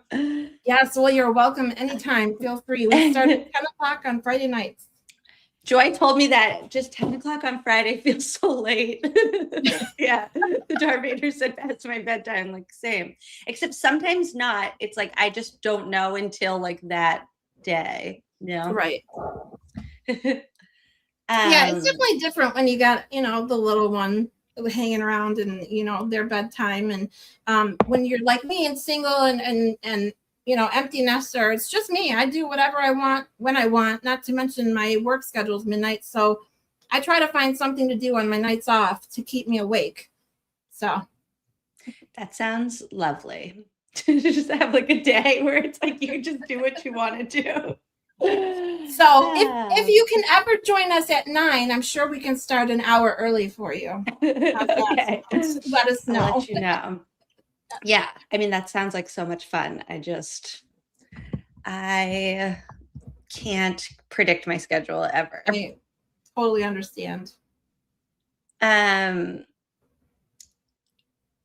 58 from Grok is, what did the ARCA experts conclude about vehicle pedestrian impact? Like overall, they concluded that it didn't happen. Yeah. I mean, in the words of Dr. La Posada, well, it didn't hit him. So exactly. She was awesome.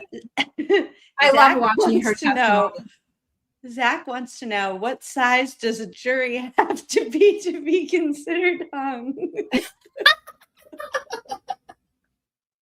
Zach, that was 14.5. That's an if you know, you know. They I saw that on They- Chat Rats. yes. We played it on here too because I missed that night in Chat Rats, and Maitland's like, "Did you see that video?" I'm like, "No," and she sent it to me, so I played it, and I'm like, "Oh my god!" And then we found there's a peen museum in Iceland, Iceland.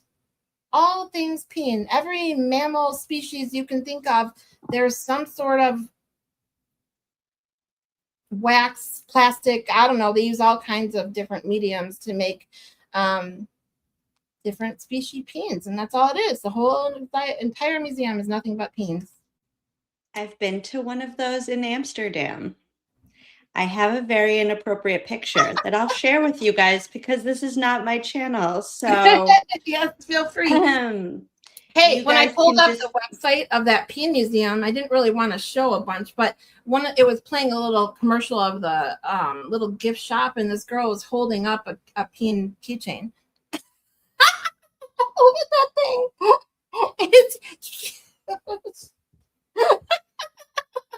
It's me and my best friend Christina sitting in a penis chair.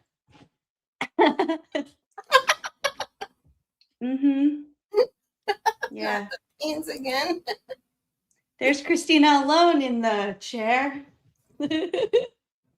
Oh my god, that thing is huge. Yeah. That's what she said. That, oh, yeah. There was also this.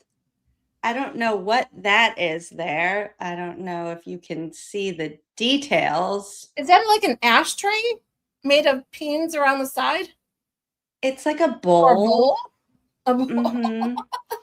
Oh, there was also chocolates. Oh my god. Yep. Did it have a creamy center? We were really getting the full experience in Amsterdam. I have like 14 pictures in this album, and I probably have like 20 pictures in this album, and that is half of them. Oh, Morrissey's like, it's so veiny. Oh gosh. Oh wait. Okay. I also did go to the Anne Frank House, Anna Van Gogh Museum, and we rode bikes. We also went to the Heineken Brewery. I don't remember half of this. This was in like 2007. All I can think about when I found out there was an actual peen museum is what person sat around and thought, ooh, I'm just going to make sculptures of every different species of peens and open a museum for people to just come look at peens all day. Like, who thought that was a brilliant idea? That's the person I'd like to talk to. And then it like took off and is in like every country. So it was a smart idea, apparently. Yeah. Oh no. Cat always cracks me up to the point I just laugh. It's so funny. It's like a running joke now because I hate my laugh and stuff, and the other Mary B and that they love my laugh, and they're like, we're just determined to make you laugh as much as possible. You can't hate your own laugh. I do. I hate, like, I can't stand the sound of my own voice even, like, so I can't watch my live shows back without getting like the cringe. It's just like, you know how we're all critical of ourselves in some way. Mm-hmm. And it's listening to my voice and my laugh that's always like, okay, I just turn the sound down. I have one show from when I first started my channel when I had Melanie Little on, and I can't rewatch it because it embarrasses me because I just like didn't know what I was doing, and I like shouldn't have had her on yet. And it like, I understand that feeling. It's the only one that I haven't even like clicked on.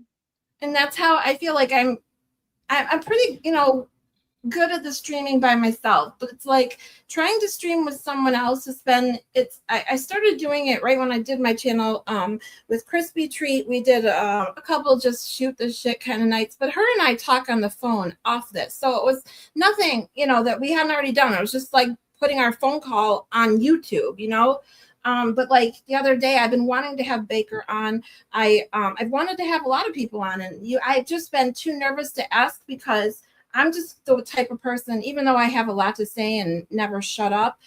It's when the other people come on that I'm so afraid that I'd be like, See, but I that's don't a better know way what to to start say. because when I started, I was like, okay, I feel like really comfortable when I have anybody else on. But then the idea of like sitting here by myself talking, I like can't do it. And I feel like it's a better way to start to be comfortable by yourself because there were so many times that I've been sitting here being like, just go live. Like you have something to say, you want to like you do it. And then I sit here and I'm like, oh my God, I can't do it. I can't, like, you have no idea how many times I've been like, I have free time today. I have a thumbnail. Do you know how many thumbnails I have ready that I never used? It's like actually embarrassing. Like I would literally be sitting here I have a whole thumbnail that's like this week and it's like pictures from like stuff that I was really excited to talk about. And then I just like couldn't go live. I just like couldn't press schedule. And now it doesn't. So it's like we're the complete opposite. I have no problem talking to my computer. It's like I can talk all day long in the chat. I mean, I have amazing people. This community is so awesome. And the one day, even just this past Monday, I think it was the day we went over to the Peen Museum and the 14.5-inch video. We were going to start, or no, I was going to just start on Monday. It's called the Delusion Docket. I had pulled a bunch of clips from crazy people in court that we're just going to laugh at. I like that. Yeah, I never even played any of them because I streamed for 5 hours and all I did was sit here and talk. We just had a blast. Like, okay. Yes, see, I need to get more comfortable at doing that. I feel like I like need, I don't know. I don't know. It's like not even rational because there's like not even a reason why I talk myself out of it, but I don't know. I need to get over it though. Well, it's the same reason I've been too afraid to ask people to come on. And then Baker was in my chat the other day, and my chat also knows that I want to address everyone as much as I can, so we can just have especially when it's just a day of shooting the shit. And I'm so afraid I'm going to miss something. I have chat FOMO, fear of missing out on something that was said. So I'll literally get like 15 minutes behind, and I'll get comments are like, "Oh, she won't see this for 20 minutes." It's just a running joke. But I was so nervous about having people on, and then Baker. I told him how I want to have him on. I just want to have at least a plan. I don't script anything or really but just at least have an idea of why he's going to come on. Oh no. Did she freeze or did I freeze? And he was in the chat and he's like, then we ended up talking for, I think, an hour and a half, and we never even talked about the chat. Well, the whole reason he was going to come on, we never even got to it. Wait, you just froze for a second and then I panicked. I was like, wait, what's going on? But you're good now. You're back. Okay. Oh, okay. Like, no way. Am I good now? Okay. No, you're good now. I was like, what's happening? Wait, so did you end up having Baker on? I think that's right when you froze. Okay, good. Friday. Yep. Fun. I have to go back and watch that. Was it He's Friday? the best. Like, what a nice guy. Days straight. I can tell you. I think it was Friday it's Friday because I didn't go live Saturday. I took the whole weekend off because yesterday with Aiden's stream and Saturday it was like I was tired, and then Will went live and everybody was going petty. I just stayed in people's chat on Saturday, had some fun. Yeah. Lori just brought up there was a time where there was a huge storm outside and I lost power, and I was like, oh my God, what do I do now? And I thought it was like Zoom where it like closes out like if you're the host, but it didn't. So then like Loophole Lawyer just like took over my show, and I was like, wait, you guys are still live? It's funny that happened. One of my very first lives I was doing on a Sunday night, besides the streaming during the day, I asked Mary B to come on, and about an hour and a half before we were going to go live, a transformer blew literally right outside my window in the front of my apartment complex, and the entire power went out. So I had no Wi-Fi, nothing. And I was like, shit. And so I didn't have any way to tell Mary B. I couldn't even get online, nothing. I had no way to tell her. And I'm like flipping out. So My power came back on at like, we were going to go live, I think at like 10. And I think my power came back on at like 10:05. And I'm like, holy shit. And I'm grabbing my shit, getting on. I was like, and then it came back on. And I was literally on for like 2 minutes. And then the transformer literally blew again. And I'm like, well, at least I got to tell people what happened. And they're going to know what just happened. It just came back. It was like it was like a Christmas miracle for a minute, just so you could be like, I'm okay. Yes. Exactly. So was that all the questions, or do we have any more? Well, Is there, let me ask you this. Is there anything, because my main, especially the first video on the psychological phenomenon that I want to talk about has to do with group thinking and a common enemy, and confirmation bias. It's kind of like all of those things kind of intertwine in this community, the anti-community and the TBDS community. Is there something that important that you think I should know? Okay, Or I that think maybe I do or don't. It, like, if you were ever, okay, so I want to preface this with, I don't argue with trolls. I never like seek them out. But if you were ever going to get into an actual like intellectual conversation with a anti-Karen Reed person in good faith, which I'm not even sure exists, the piece of evidence that they have really latched onto as their like smoking gun is the Lexus like telematics data and the like idea that Shannon Burgess put forth that is at like 12:32:16, the Lexus went in reverse at 24.2 miles per hour. And they know this because they coordinated the clock on John's phone with the clock on the Lexus, and they had to add 3 minutes and subtract 2 minutes and X, Y, and Z. If you were going to be able to like refute where their heads are at right now, I would like dig into that tech stream data to be able to prove that like they made it all up. Number one, they literally don't even talk about it in the first trial at all. Like that they only have the like from Trooper Paul's testing where it's like they say that it went in reverse. So I think understanding that data is like made up. It's like when you were talking about algebra before, you know how if you were like doing an equation in algebra and you like knew what the answer for X was supposed to be, but you didn't know how to get to X, you would just kind of like make up some things and then you could write down a bunch of work and eventually your teacher would be like, well, I guess it looks like they knew what they were doing. They got to the right answer. Right. Shannon Burgess knew the time that they wanted to say the collision occurred. And so he just did a bunch of like add 3, he called it a variance. And he said like, oh, you need to add 3 minutes for the variance. And then you subtract this. And we know this. And he would say a bunch of things that were true. It's like, this happened at this time. Like John put in the Waze directions at 12:18 or whatever. And it's like, right. That doesn't mean that Karen's car reversed 5 minutes later. Like they just made, and then the other thing is the key cycles. Like we were talking about Trooper Paul with the key cycles.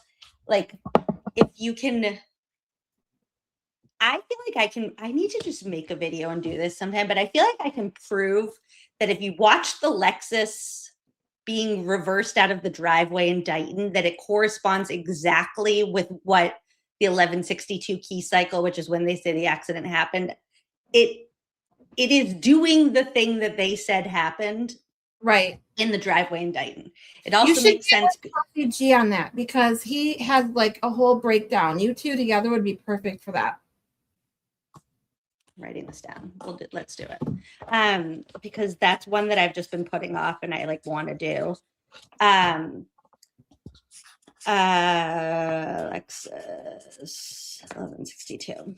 Because Kazi was the one that helped me at least telling me that, yes, you're getting it. When I finally understood it, I said, is this what it is? And he's like, yes. So I'm like, he has a whole breakdown of it. That would be perfect for you guys to do. And like, not to mention, like, big picture, a car accident shouldn't be that hard to prove. Like, so what they're doing now is, I don't know if you've seen like Mackenzie Shirilla, who's the girl who like drove her car into a wall. Yes. Following another creator who goes over that. Yeah. Yeah. They just came out with like a Netflix special called The Crash. And they're using the telematics data from her car to be able to prove that she didn't like brake at all during that whole like sequence of events. And online now you see a bunch of them being like, see, telematics data doesn't lie. And it's like, cool. Telematics data doesn't lie because that was the last event on her car, and you know the collision happened. So now that you know, it's like they're not using it to prove if there was a collision. They're using it to prove what happened in the collision. And what they're using Karen's data for is to like backwards track to see if there was a collision. Well, John's body can tell you there wasn't a collision. Like we're past that already. You don't need, it's like b plus or minus the square root of b squared minus 4ac. Real quick, the quadratic equation. You want to talk about great teachers? My pre-calc and calc teacher was the same teacher. His name was Mr. Pensky. And he taught us that quadratic equation to the Michigan Fight song. And I'll never forget it because I can literally sing it to the Michigan Fight song. Do it. No, I don't sing it. I don't sing. And that's one thing I will never do. I know I'm tone deaf and I'm not going to sit here and pretend that someone said, oh yeah, you sound great, and go sing a stupid song and post it on Twitter. No. No, but that's how I hear it in my head. If you know the Michigan Fight song, play it, sing it in your head, and it goes perfect. Jimmy was doing that thing the other day where he had people send in songs and he like couldn't get the tune of the song that I submitted, and I was like, God damn, now I need to sing this. So I sent him a voice note singing it. Now, see, I only do that to like one person or something because, hey, you want to hear it, I'll send. But I'm not sharing it for the world to see, for someone to go pretend that I said I sound great. No. No, you guys know I have said no. I've always said no. I won't even sing the happy birthday to someone. No. That's funny.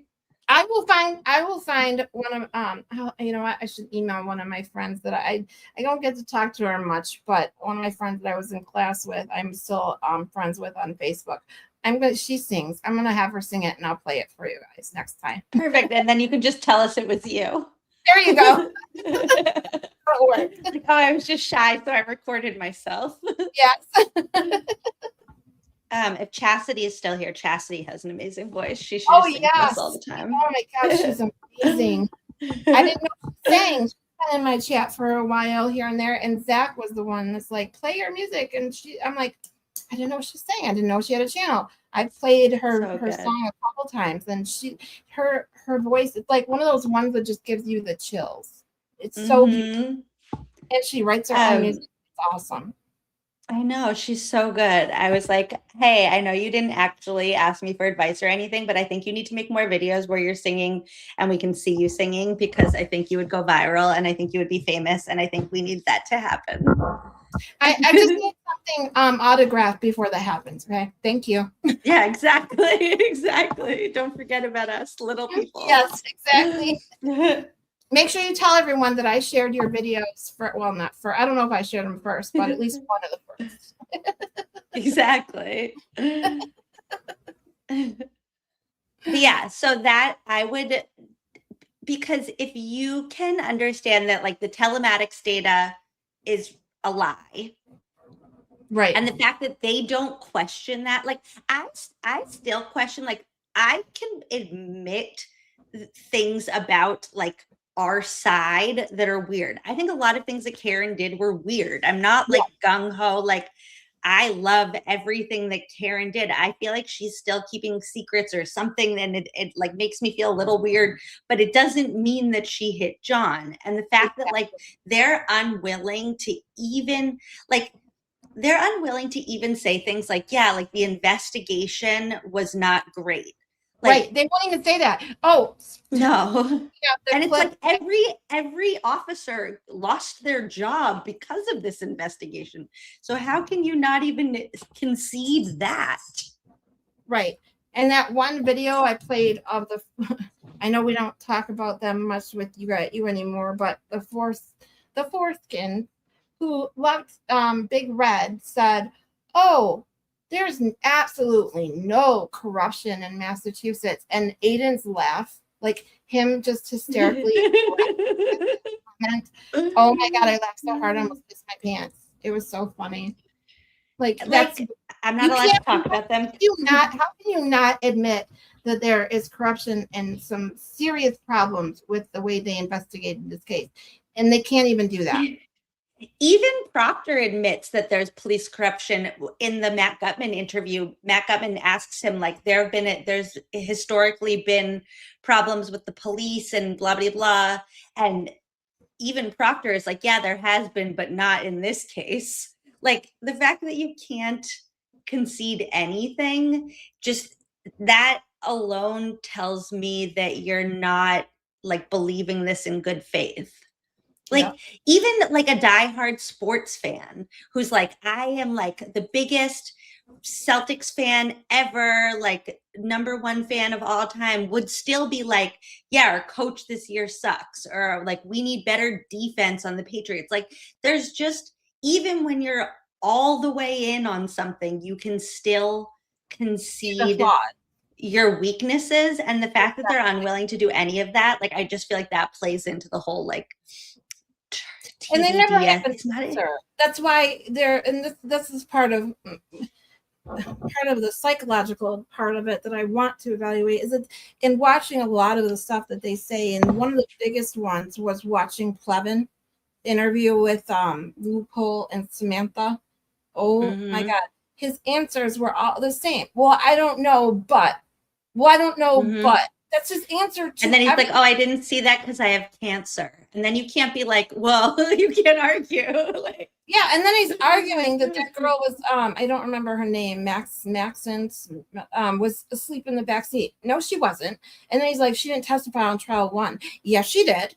And it's like, and yet you're so adamant that you're correct, but your answer is always, I don't know. And then you prove that you don't even know the facts of the case.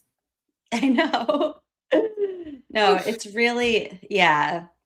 It's just not in good faith. I think some of it, like, if you want to broaden the lens a little bit of like what you're analyzing, like, I don't think it's all like from Turtle Boy, because I do think that there's a handful of people that also just kind of like, I don't know.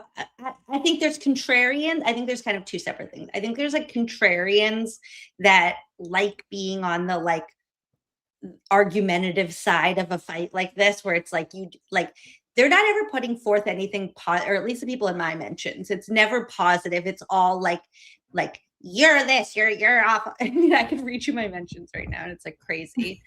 Or it's people that are used to watching trials where they think that the defendant is always guilty.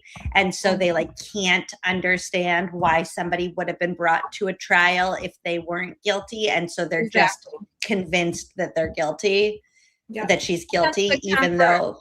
That's what I was saying with, there's like the confirmation bias starts, and then you've got the group thinking, because the minute you're in a group, then that goes. And then like it's just a combination of all these things. And they it's like as soon as you get a group of people that all have those, that are all dealing with those psychological phenomenon like that, then they just form this bond basically over a common enemy. When I say that these things are intertwined, they are very much intertwined, and that's why I separate TBDS and anti-Karen Reed, because they are two Yes. different things. Yes. Yeah. Yes. Like totally. It's like anti-Karen Reed is the like forensic room, a Yeah. very smart name for a show with 5 women on it.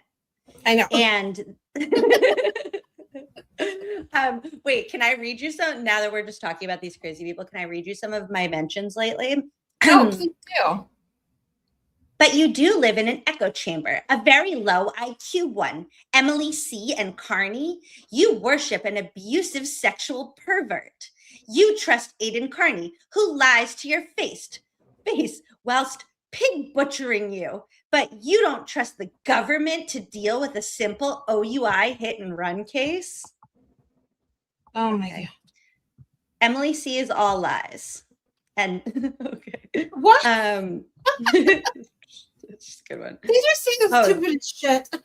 This lady Barbara is really, she said, no matter where you go, there's Emily C. She has that egghead. So I saw something about that. What? Someone called you an egghead? They all like to call me egghead. Are they talking just because they think you don't have a brain, or because of the actual shape of your No, it's the shape. They've made some AI memes where my face turns into an egg. Oh and the one thing I don't quite understand is like, that seems like kind of a normal shape for a face or a head. But it's oval. Their oval shape is a shape of a face. I'm sorry that we don't have the long giraffe neck like Mama Llama, or whatever the fuck her name is.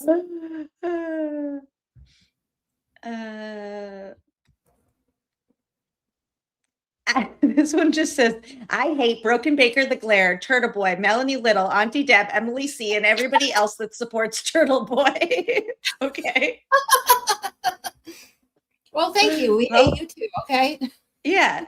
Thank you for just spelling it out for us. You didn't think we could understand that on our own? We get that.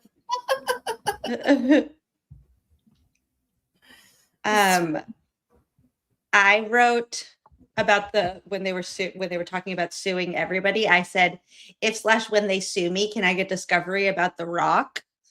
And then this person said, this is probably a good example as to why Emily C. couldn't even make it as a kindergarten teacher. Never seen so many Looney Tunes congregated in a single state. There has to be something in the water supply. Okay. Oh, I don't know what getting discovery about The Rock has to do with it. They're starting these rumors that they start are absolutely insane. Like the whole Kazi G lives in a halfway house now. Did you hear that one? Oh my God. I heard that Richie from Microdots lives in a halfway house. That was the new one today. Like they just said that about Kazi the other day. It's like, seriously, get a new one at least. Be original. Yeah. As they type from their halfway house. Right? That's exactly what I said. Twisted. Oh, it's funny. Chastity, she got some nicknames stuck in my head because Cry Fart will now forever be Captain Shit Pants. And Twisted Panties. I call her Twisted Panties because I get her and Krusty mixed. I get them mixed up. They both use AI to make themselves look way different than they actually look in person, and they both spew shit out of their mouth. So now Twisted Panties will now always be Twisted Shitty or Twisted Trash Shitties. Twisted Trash Shitties. And then I had Kazi on my show. I had Kazi on my show a couple weeks ago, and we pulled up one of her lives, and she literally had her own channel name spelt wrong on her background. It said Twisted Tragedies. She put in told me that, and she's smarter than Gradle and Federo and Yannetti, you know. Wow. That is so embarrassing. It really is so embarrassing. Yeah, when you can't even spell your own channel name, I don't think that you have the right to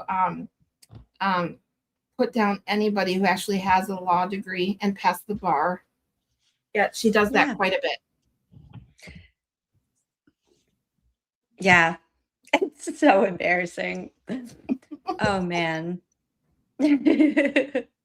Yeah, they're crazy. So that's fun. Yeah. I'm looking forward to hearing your professional analysis. Well, it is going to be more of an opinion with a little bit of psych education in it, but yes, I want to make it funny, but somewhat educational. I started doing psych nights while I was still streaming in the trial, and I wanted to get into doing it every week. Just a little fun night of a little psychological education. I did one already done the difference, or not really difference, but what well, yeah, I guess it is the difference between saying someone has narcissistic or personality disorder and someone being narcissistic, because that term and word is used to everyone everywhere lately. And there's such a difference between actually being a narcissistic personality. I went through the personality disorders. I've done a couple other things, and one of the first ones I did was the authority. I don't know if you ever studied psychology. Even in basic psychology or Psych 101, they normally go over a Milgram's experiment, the authority. When you give people complete authority, and it goes to the cops and things like that, what people will do when they're under authority. They just, in the blanket authority that you give someone based on their title, their white coat, even doctors, anyone with authority, believing them no matter what is a problem, and or listening to them or doing what they say. That's kind of stuff just always intrigued me. So I'm definitely looking forward to doing this. Like I said, I've worked on it. I have bits and pieces and ideas, and like I said, I just knew I couldn't do it unless I started at the beginning and figured out where this all started. Especially since I would say change sides. People flip-flop. It's crazy. I would say, based on this test today, that you've succeeded in your goal of catching up. And it's a lot. I mean, that's really impressive, because I feel like you caught up to a place where, like, that took people years of, like, every day thinking about this and, like, analyzing it all to get to. It's I crazy need how to much hop information. off in a minute, because my mom is bringing my son back soon, and I need to get my life together before he gets back here. She was just texting me. Thank you so much for coming on and being my teacher for today. Thank you for having me. And you're welcome back. I did anytime. too. Your chat is fantastic. I love wonderful. them all so much. Thank you guys. And thank you so much. I really appreciate it. This was a lot of fun. And just so you know, real quick, on a Friday, if you ever want to join, just send me. Oh, my bullshit button. Sorry, it went off. I love this thing. Yes. Kristen sent if it to me. If I'm ever like wired and ready to go on a Friday, I will let you know, and I will be there. Yes, please just shoot me a message and I will send you a link. Perfect. Thank you so much. Have a good one, Bye, Emily. guys. Bye. All right, guys. I don't like seeing my big face on the screen, but it is what it is. And I want to chat with you guys just a little bit, because having Emily on, like I said, I kind of ignored my chat today. You guys know I get distracted so easily. So I appreciate you letting me give Emily my full attention. And I think I passed the test. At least I got a C. So I'm happy about that. I look forward to doing some of the stuff that I have planned now that we've made it through 2 trials. And yeah, I'm very excited to get my other stuff going on my channel, that's for sure. So how is everyone doing today? I feel so out of the loop now that I've been off for a couple of days and didn't stream with you guys. I haven't seen you guys. I've seen you in the chat a little bit yesterday and Saturday. Saturday I slept a lot. And yesterday I listened to Aiden's entire stream. Had a lot of fun listening to them. He had an amazing lineup yesterday. But I fell asleep a couple times, did some chores and that. So I want to see how you guys are doing. Well, first one. I got an Emily C. Yes. I'll take it. Don't say mean things about your pretty face. Oh, thank you. It's the same thing with my voice. I don't like staring at myself. So it is what it is. I have to get used to it. It's something that whatever. And then I saw this. Zach, it's not shroom season, hon. I love you though. An excellent job, Miss Scarlet. Thank you. And Malin says, I hope you enjoyed my questions. And for the record, the original questions were for an interview and not a quiz. I never sent you the quiz questions. Oh, okay. Well, I didn't read them because I was so afraid that you had sent me questions that was like quizzing her. So I figured you sent the same questions, to her. Anyways, but I didn't read it either way. Oh, Sarah, thank you. These, I've talked about this for you guys that do know. I have to get full. This top is full implant. The bottoms, the implants are not done. So that's why I kind of try to hide these because it's kind of like posts almost for the bottoms because I don't have the permanence for the bottom yet. So that's another reason I hate looking at them. But thank you for saying that.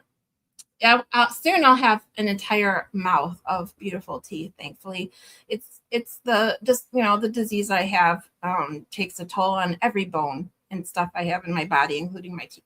So this was the best way that I could do to not have to deal with pain and shit. I was dealing with eating things that are cold and hot and sugary and spicy. Like, it didn't matter what I eat. I got to the point where I could barely eat anything because of my teeth, and no cavities or anything. They were just so sensitive all the time. They hurt. They were starting to almost rot from the inside out.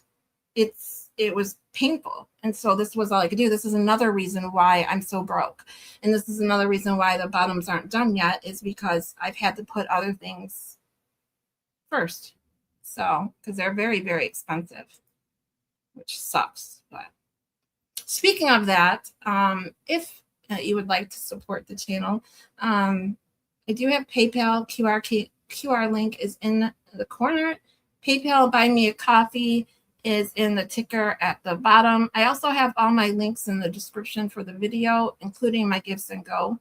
And all I ask, if anyone can share my Gifts and Go around, because I do have some major medical expenses coming up next month that I'm still working on. So thank you.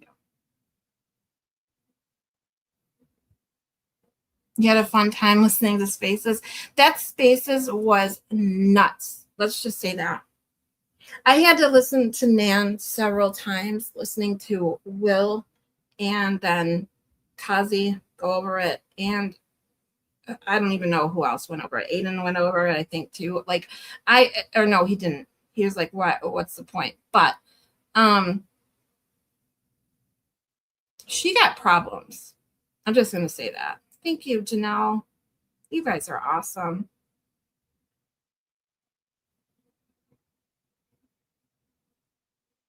I misunderstood the assignment at first. Yes, you did. But we straightened it out. So you did great. I wish you were here in the beginning. I don't know if you went back and watched it, Maylin, but the very first question stumped our teacher too. So I didn't feel so bad.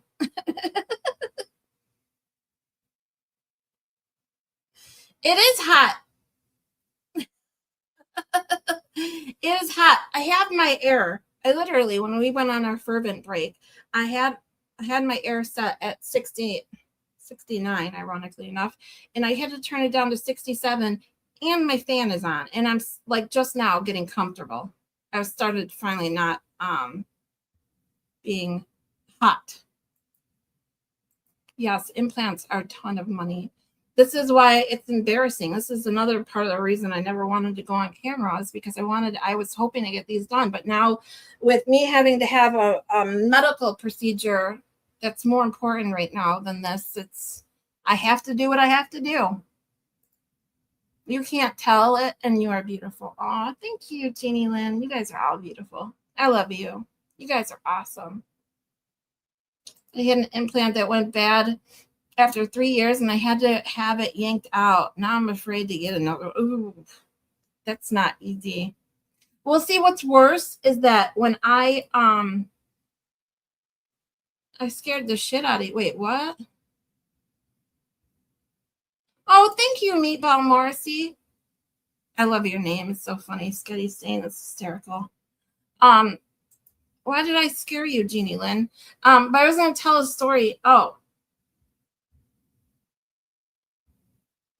the reason my implants were even more expensive is because when I had the top teeth pulled, I had them all pulled, but I did it a couple at a time.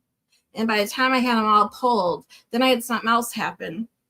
And I couldn't end up getting the screws and everything put in with the full denture, or the, not denture, but implant. It's an all-on 4 or whatever you call it, implant.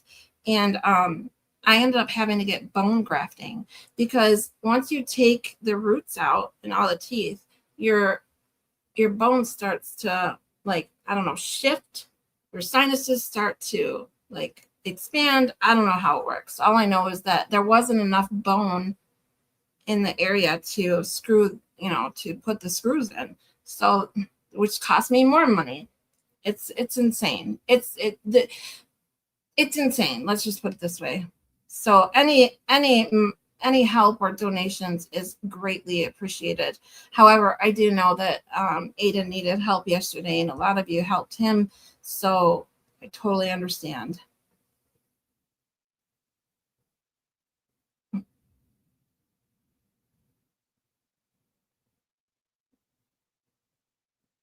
Wouldn't know it if you hadn't said it. Okay, great. Thank you. Well, at least you guys, I don't mind telling you. I mean, because in case you did notice, and I've said it, I've talked about it before, so it's not like it was a secret or anything. So I do appreciate it. Thank you.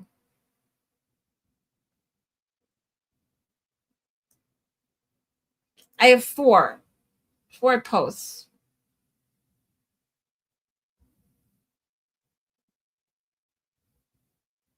Yes, they say I need a bone graft to get my other two. Yeah, it's the bone grafting is actually the most painful part. Because even though you're put to sleep, when you wake up, like if you've ever had your wisdom teeth pulled or teeth pulled, period, I had to have my wisdom teeth pulled when I was 16. I got all 4 of them pulled at the same time. So they put me to sleep, and you wake up and you're like in la la land from the anesthesia. But as soon as that wears off, the pain and the swelling, I mean, you literally look like a chipmunk. You're like out to here. Oh, you're like, just, yeah. It was awful. Awful. Oh, look at Maitland's right there with the.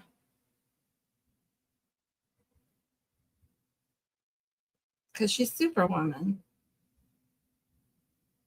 I thought Invisalign was bad. Yeah, my son had Invisalign. It worked really well for him. It was really easy, way better than braces, because he didn't have really crooked teeth. He just had, like, they weren't like spaced evenly, and he had like my original teeth, my real teeth. These the two front teeth were like angled inward. So like hold on. I just pulled some pictures out, my modeling pictures. Hold on, guys. I'll be right back.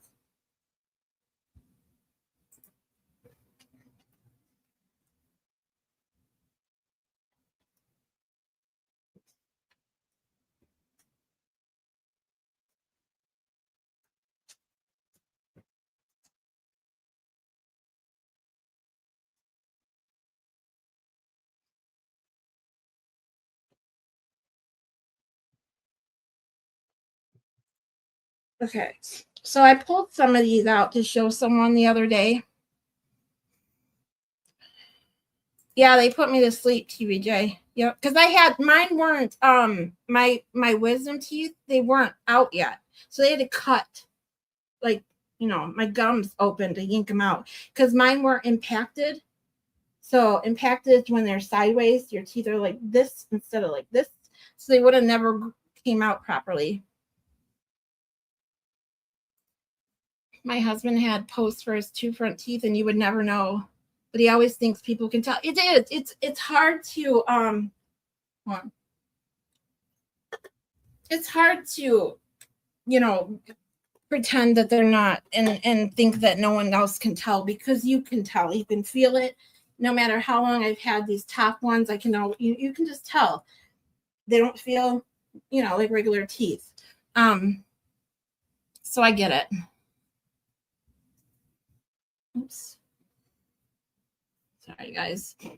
I brought my glasses and I was trying to wear them because I can see better with them, but they fog up when it was hot. So now I don't wear them now. I can actually see without trying to squint and stuff. I started craving and enjoying the pain from Invisalign. Wow, my son, I don't think he ever felt pain. I'll be honest, he didn't really complain if he did. Hey, James, my left eye is prosthetic. Lost it in 1986 in a freak accident. I'm well used to it. Doesn't bother me. There you go. I mean, maybe after more time, I will get used to it, because it's only these top ones haven't been in, I think, when did I get them? Let's see, October. It's been like a year and a couple months since I had these done. I had the temporaries in for a couple months, and then so it's been about a year since I've had these top ones in. Yeah, they impacted when they have to cut you and stuff, and they didn't put you to sleep. Ugh. Anyway, what I would say, I was going to show these. I pulled these out. I've talked before. I did some modeling. You know, I did mostly hair shows. I talked about how my hair was red. Okay, this is how red my hair was. This is, I found the ones that, hey, Emily C. Thank you, my teacher, for coming and testing me. So this is my hair, what it used to be. And then, so this is where you can see my teeth.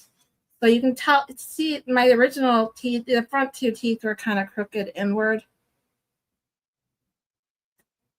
And then, so this, my hair, see how red it was?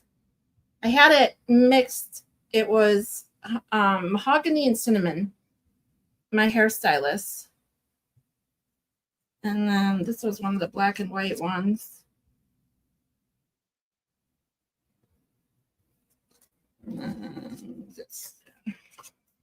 These, I have more, but these are the ones I pulled out to show someone. I don't know if you can see those, but I loved my hair. It was this color for 15 years. I always had the same girl did my hair for the longest time until she left the salon, and I started doing it on my own. Now it's dark purple. I don't even know if you can tell it's purple and not dark brown, but like it depends on the light how purple it looks. I don't know if you can tell or not. Fervent! Thanks for coming, you guys. You guys are awesome. Okay, so Fervent says, dance, no. I listened to the final cut like 20 times in different ways, headphones, TV, phone, car, computer, etc. And if I still enjoy it after those 20 listens, I put it out. Well, that's a great way to do it. Well, because we love it. We love every single one of them. Once it's out, I rarely listen back to it. I listen to my songs more on your show than on my own time. Hey, thanks for coming. Where'd the red go? I just, now that I do my own hair, I change it from time to time. I did my hair, I stupidly put a bunch of highlights in my hair years ago. I shared one of that photo on Discord once. It was in a friend's wedding several years ago. And with my skin tone, I do not look good with light hair. But I was trying something different.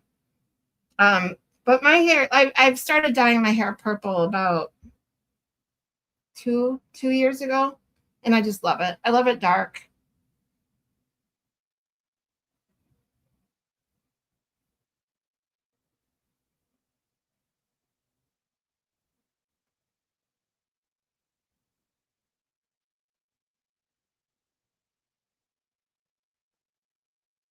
Wait, what? Oh, I'm going to give Emily C a wrench, of course. I don't know. Hold on. Because I just saw this. Zach, it says it's Scarlet's fault. She should have given her a wrench. Who? We all know what YouTube did to my wrenches. Who deleted Fervent's hosp? Oh, Zach, did you seriously time out Fervent? What did you do that for? Celebrity sightings in the chat, that's for sure. We got Fervent and Emily C in here. He is being bad. Excuse me, Zach. You know how fast I will yank your wrench.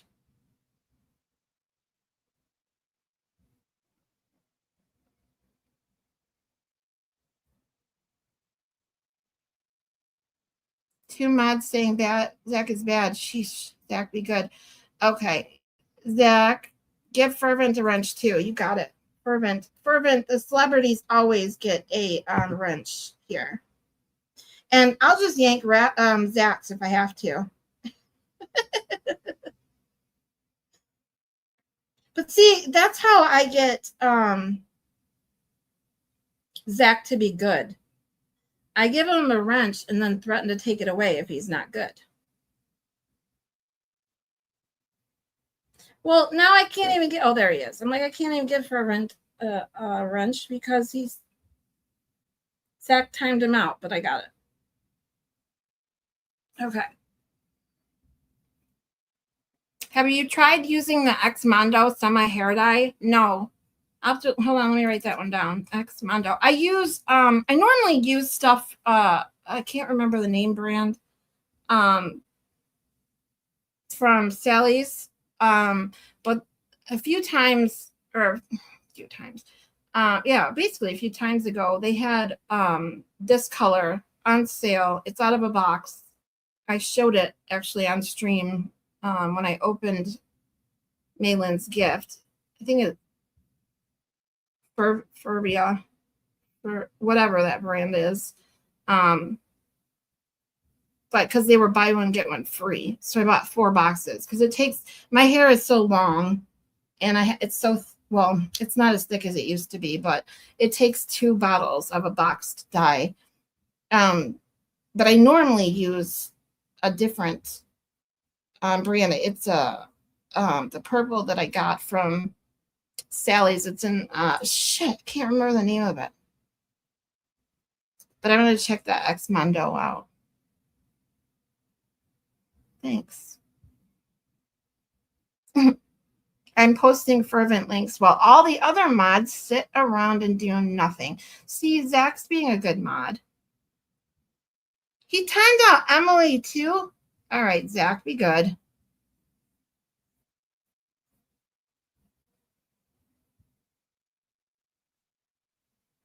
I didn't take Sarah's wrench. Okay, if you guys are, okay, listen to me. If you guys know or weren't here when this happened, okay? Literally, while we were, I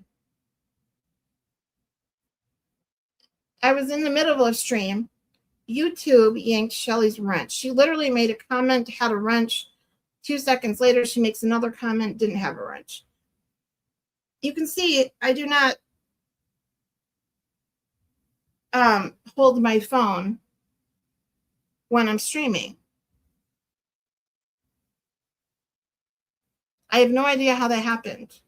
And then, so I gave her wrench right back. And then the next day, I get on, I'm chatting, I just start, and everyone's like, where'd all the wrenches go? YouTube is messed up. Let's just say that.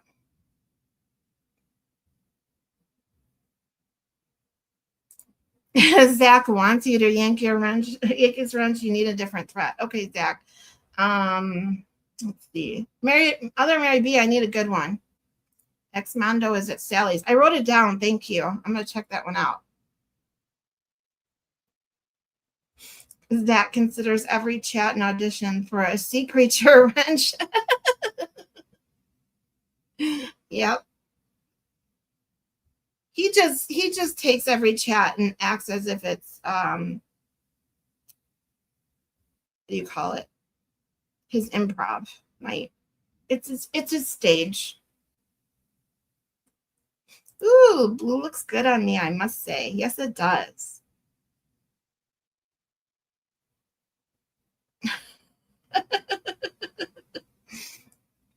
I highly doubt that, Zach. You tell everyone to give you a wrench. And I love that you have a wrench, because what it does for me in here is it will tell me that not to go too far. But it also tells my chat and people that come in here that I have a sense of humor, and that if you don't have a sense of humor and you can't handle people joking about stuff, then maybe this isn't the channel for you, because we love to laugh here. You know that.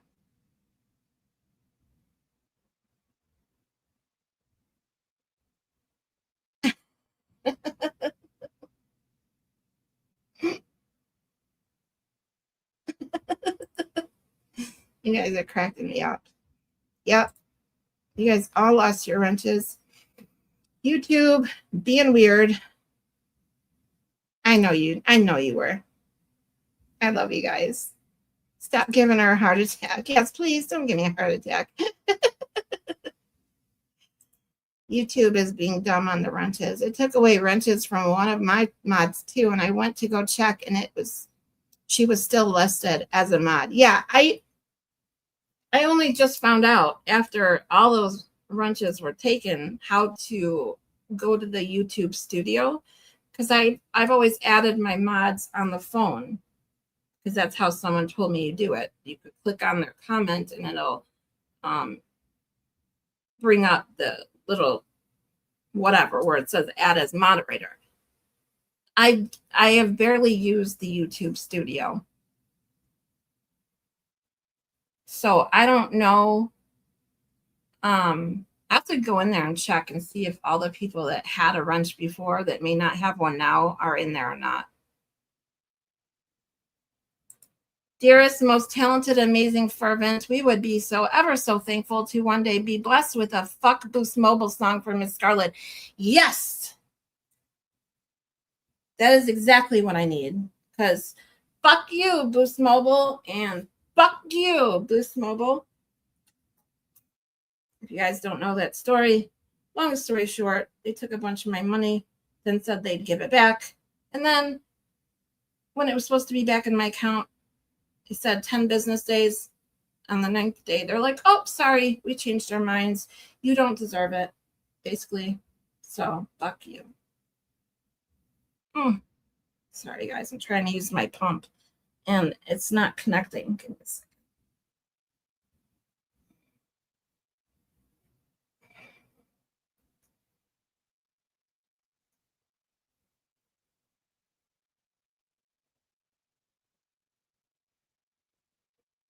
Just so you guys know, I'm not talking out about a breast pump, okay, Zach?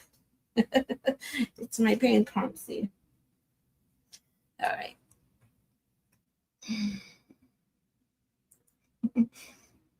Kristen and Zach like to go back and forth being troublemakers, but I love it. Someone has to cause trouble when Shelly isn't here, that's for sure. Yeah, I haven't got to play my where is Shelly? She working? I haven't even got to play my video for her. Here you go, Shelly. Just for you.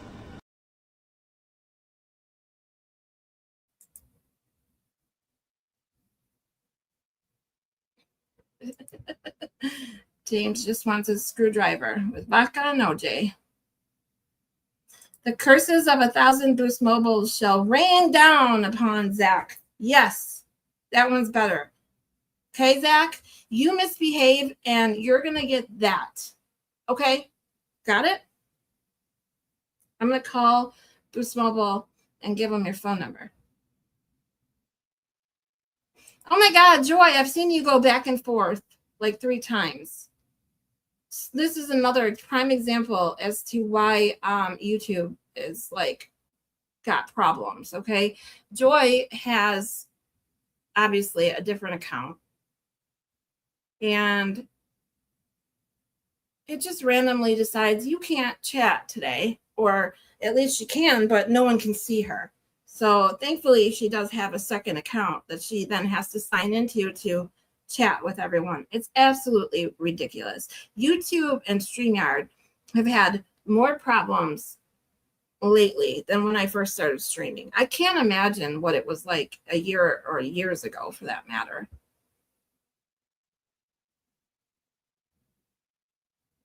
Not the Boost Mobile. Hi, Trial Channel. We got another celebrity in the house. What's up, Trial Channel? I try to always give as much as I can a shout out, because the Trial Channel is the one that made it possible for me and all those that watched Trial 1 and 2 with me to do so without all the fluff. They do amazing work by taking out all the ridiculous sidebars and stuff that you can't hear. All the annoying hours that we would spend during the trial looking at that ceiling fan, they edit it all out. And now doing the streaming myself and even doing shorts, I can tell you that making one short, like one video that's 180 seconds, is not easy. So going through months of trial footage and editing all that stuff out, I don't know how they do it. So you're awesome, the Trial Channel.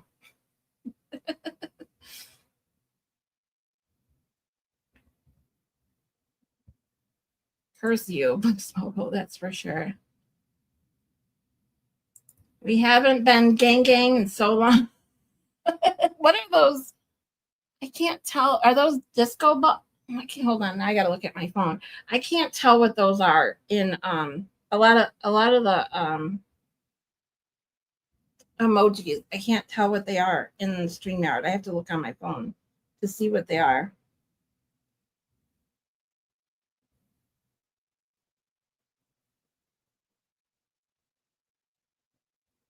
They are disco balls. Alrighty. At least I kind of figured it out. I'm supposed to be working, says TBJ. Well, you're allowed a break, right?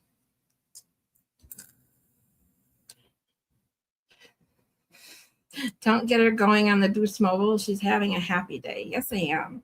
I had the amazing Emily C on, and now I get to hang with my peeps. We will defeat the axis of evil that is Boost Mobile and Xfinity. Oh, add Spectrum to the list, because that's my internet, and they suck. My Wi-Fi is constantly going out. I constantly have to reset my my router. It's absolutely ridiculous. Name a time Zach has behaved. He has a couple of times in my channel, that is. I don't know. I don't think I can remember if he's done that on any other channel. We love you, Zach.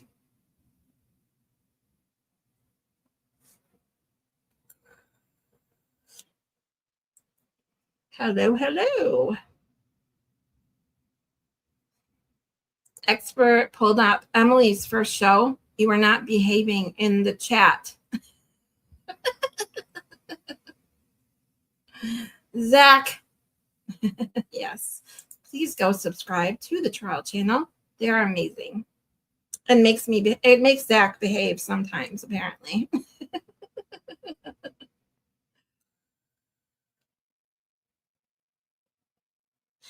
Sorry, I tried to be good, not using my vape a lot. With the wonderful Miss Emily C. I've been knighted. I was going to time out the Trial Channel, but my wrench slipped out of my hands. And you'll lose it for good if you do that. You've already timed out 2 celebrities today, Zach, so quit it. We want the Trial Channel to come back. We want people to come back, Zach. What are you doing? How many siblings do you have, Zach? Were you deprived of attention as a kid? Guess what? Zach was the oldest child. Yes. Child channel is the whole truth. Just put the hammer down. Yep. Zach knows that for sure.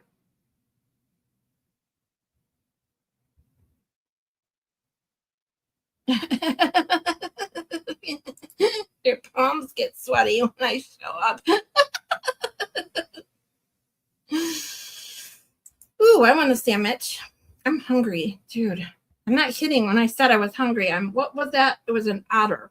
I need to get, I'm always, what was the starfish was excited. So I was definitely excited to have Emily C on today. And then the otter was hungry. What was the tired? I can't remember. The pinkfish. Pinkfish. I need to get those 3 cut. I need to clip those and make a little like background with them, because those are the 3 things I think I always am. Except when I'm blubbering. I know you guys know that I do blubber sometimes, but I try not to, because you guys like literally give me a reason not to. You guys give me a reason to be excited and happy every single day. Uh-oh, it's starting to storm. What is this? Oh, shit. How far up is it going, Maylin? Oh, I'm sorry, Sarah. I thought I was looking at Maylin under you. So it's Fluff You, Boost Mobile, Xfinity, and Spectrum. Exactly. Sarah, is it supposed to rain? Like, I did notice that it got a little darker outside, but it didn't look like it was going to rain. Damn. Sandwich. Spaghetti. Now I want spaghetti. See, you guys are making me even more hungry. Stop it. Have a good nap, Maylin. Thank you. You're awesome, Maylin. She's my super mod.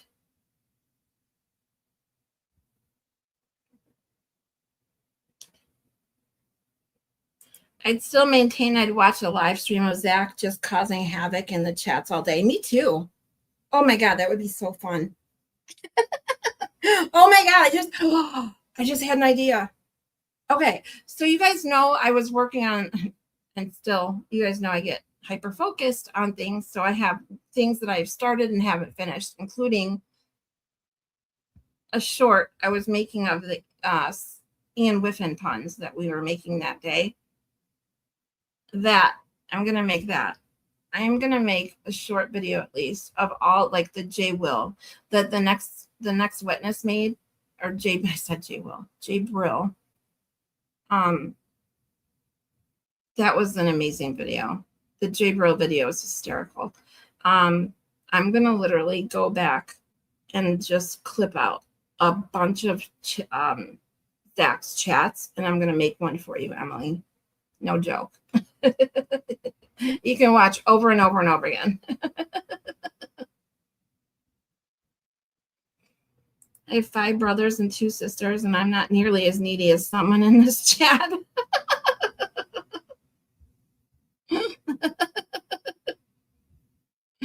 Yeah, don't encourage him.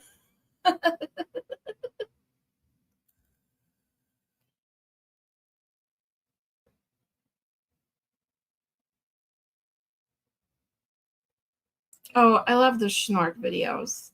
And Booty. Oh, it's so cute. So cute. Winks. Hey, sweetie.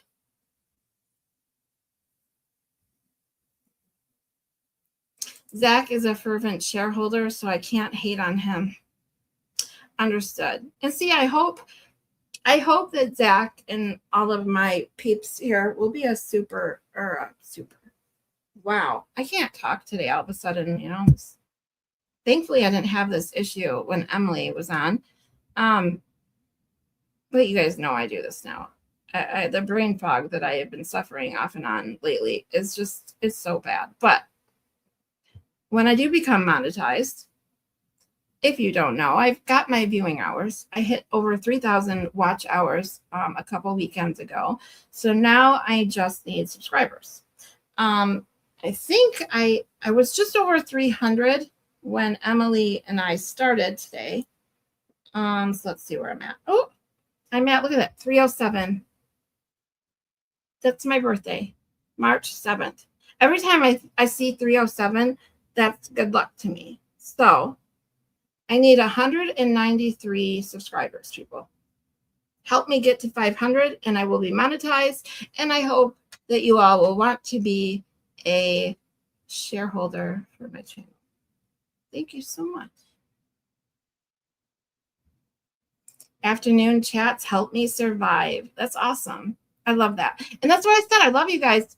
We hang out and chat and talk. And last Monday, I had plans to do, like I was telling Emily earlier, I was like, well, now that we're done with the trial, what are we going to do? I came up with an idea of doing the delusion docket where we just watch funny videos of people acting a fool in court. And then we didn't even watch any of them. We ended up literally chatting about anything and everything for about 5 hours. And it was the best. And that's why I love it. I think that's what I'm going to now, because now that we're done with the trials, my plan is to scale back on the day streams. But I'm still going to do them. But I want to get more nighttime. So on the nighttime day, the nights that I do a night stream, I won't stream during the day. So like Friday afternoon, I won't stream.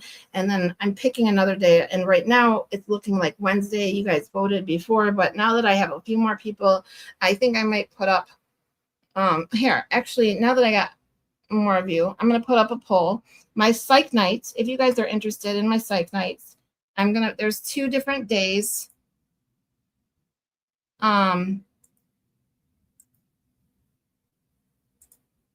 2 different days. I always wanted to do Sundays, but then Aiden Turtle Boy started switching his from Saturday to Sunday, and he's been doing that a lot lately. And now he's even talking about how he likes it better. So Sunday was out, and Saturday's out, obviously. So we're not Saturday, Sunday. So we're already doing Friday night, which is our Laugh Riot with Joy, Maylin, me, and Hippie Chick. So please join us then. And then I want to do one other night stream, which will be Psych Night, when we talk about all things psychology, where I normally pick a topic. My next topic is Common Enemy. So with that being said, hold on, let me get a poll. So when the one that won last time was Wednesday night at 9 o'clock.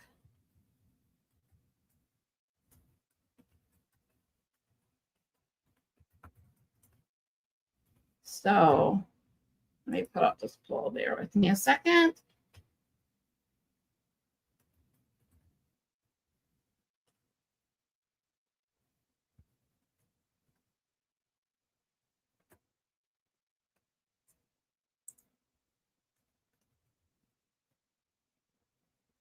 Okay. Because I know there's always another streamer streaming.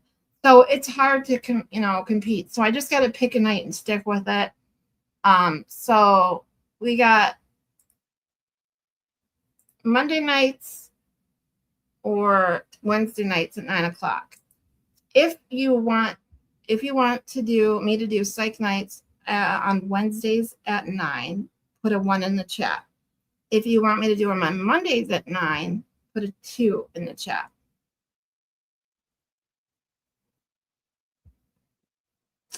Bye, Emily. Have a good one. Thank you so much for coming on. You're wonderful. Welcome back anytime. I sent Rackets the J-Bro video because he said, who the fuck is J-Bro? It's so funny. That video that Next Witness did was fucking amazing. Hi, pretty cookie. You need something, creatine helps with brain fog. Ooh, let me write it down. This is why Maylin, like I said, she's more than a super mod. She's an awesome friend. Sent me a care package a while ago. All kinds of pens, notebooks, everything I could possibly need to keep myself organized and for things like this, so I can write it down. So I got to look for something with creatine. Thank you. Otherwise, I'll just forget. I'll say, yeah, that's awesome. I got to do that. And then I'll forget if I don't write it down. Speaking of brain fog.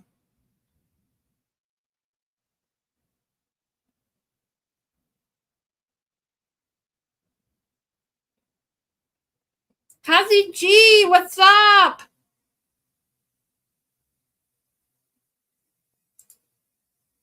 Yeah, so Wednesday nights, 1 in the chat. Monday nights, 2 in the chat.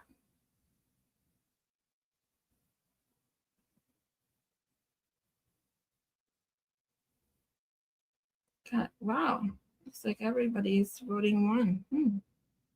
You are so far behind that Emily's probably back from her walk. I was only 3 minutes behind.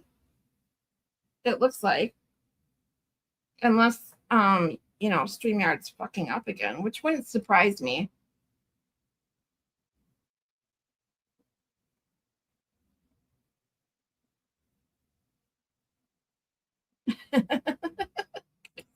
Swing back.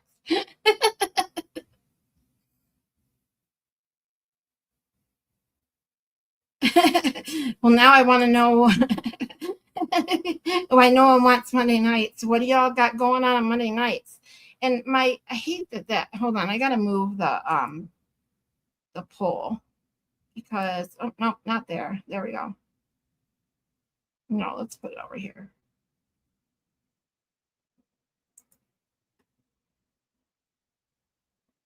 What y'all got going on Monday nights? Yeah, exactly. I want to know too.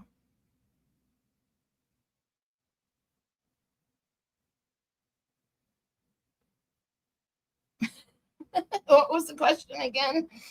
Zach. Question. When do you want me to do my psych nights? Put a 1 in the chat if you want Wednesdays at 9. If you want Mondays at 9, put a 2.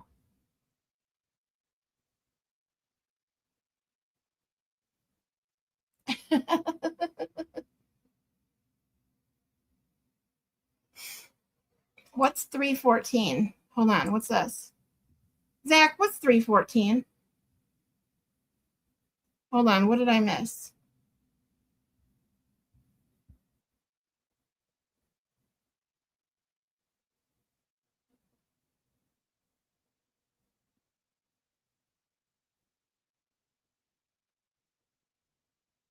Oh my God. That was hilarious.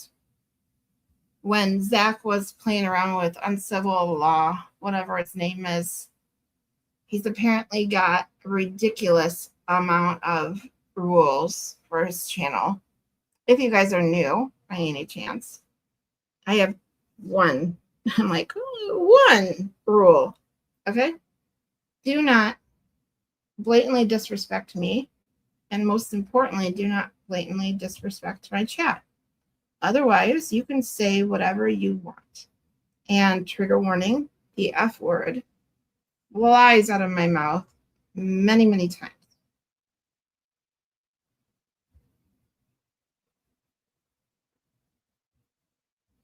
Sorry, now I'm behind because I was trying to figure out what the hell Zach meant by 314.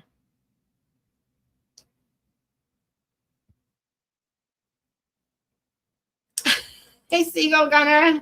He put 3. There is no 3. Oh, pie. Oh, God, I wasn't thinking of it.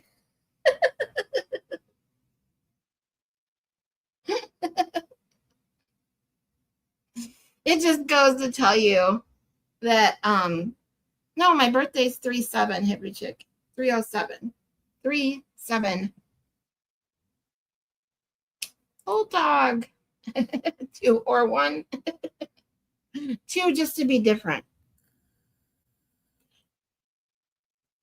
Sarah, oh wait, 2 please. And then James, 2. I changed my mind. You're messing with the do I need to start this over? Oh, Jeannie Lynn, that's pi from math. 3.14, blah, blah, blah. There's like a zillion numbers that go after that, but I don't have it memorized. I know someone who used to be able to repeat, I think it was like 29 numbers after. It's insane. I don't know how anybody remembers that. I'm really good with numbers, and I can remember someone's phone number. I can probably remember 50 people's phone numbers, but their phone numbers are only, 7 digits. 10 if you have to remember the area code.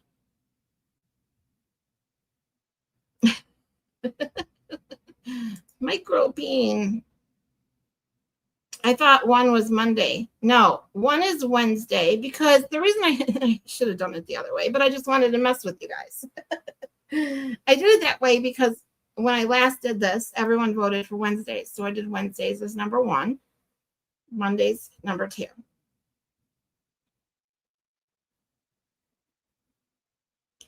Zach plays cards on Mondays, so he wouldn't be able to join us if we did Mondays. Okay, so Monday is. Yes. Yes, pi is the circumference of a circle, something like that. It's funny that I literally did. I passed my AP Calc exam in high school, but nowadays you don't need to know math. I can do a lot of math in my head, but simple math. And I can still do algebra and stuff like that, but remembering and geometry, like I told you, I did terrible in geometry. So because my teacher was a fucking massage therapist asshole.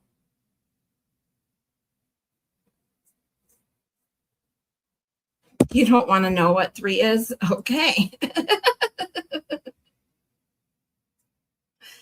We're 20. That's bridge breaker. Recently, I was playing and realized I was the only white guy. The rest were black and Mexican, so I started banging on the table and saying they were racist for not giving me better cards. Zach, you're terrible.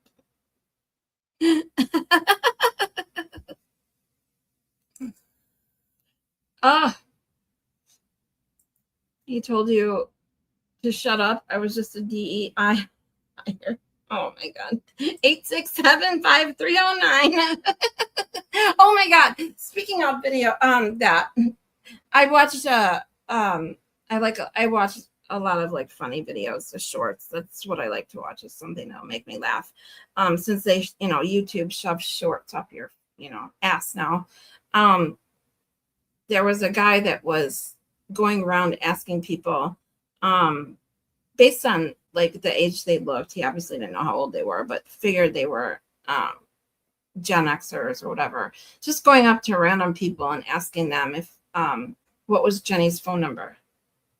And it was funny because most people were like, "Who's Jenny? What?" There were a few people that got it though.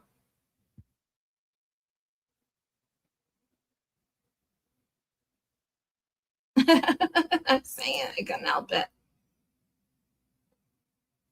I could listen to you sing anything. Chastity, I want you to sing the quadratic equation to the Michigan Fight song. Because seriously, my teacher he even taught, if you guys ever took calculus, if you know what lipid is, LIPIT, it's, trust me, I can't remember what it means. It's like linear integer something. It's an acronym. Like, you guys know I'm not good at acronyms anyways, but lipid, LIPIT, he taught us to the song Whip It. And that's how he taught. It was awesome. The way he taught was fucking amazing. Yeah, pi exactly is used a lot in geometry, and for life of me, I suck at geometry because my teacher was an ass. Oh, Kazi aced AP Nan. I still haven't taken AP Nan yet. It's still in my playlist. Because she comes out with so many new so much new content. Sorry guys, my lips are really like, this weather is killing me. It's killing my I have eczema. My skin's a little better than it was on Friday, but I can't, when it switches from cold to hot, my skin goes crazy, and then my lips, they start to get so chapped they hurt.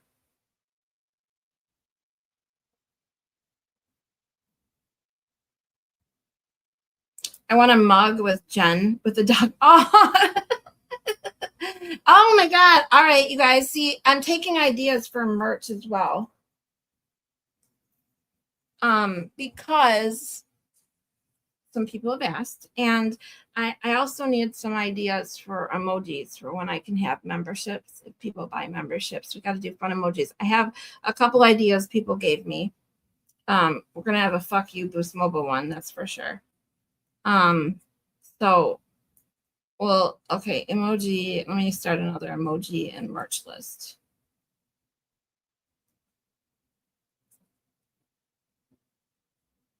Mug with the Jen Chloe mouse. I like the I want to put up I definitely want a Brian Albert Grumpy Cat emoji for sure.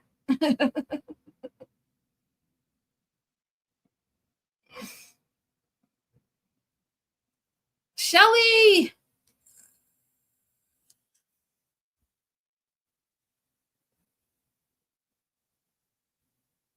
Leslie!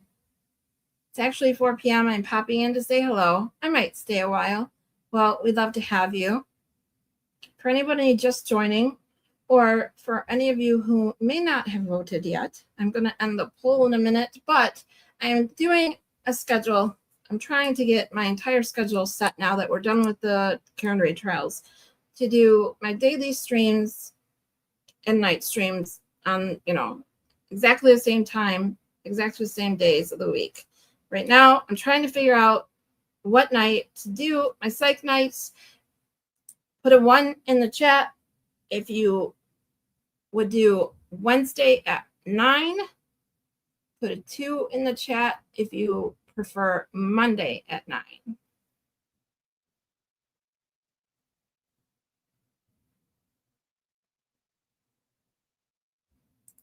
It wasn't a joke. It actually happened. Dart. What is the limit on telling a personal story? Wait.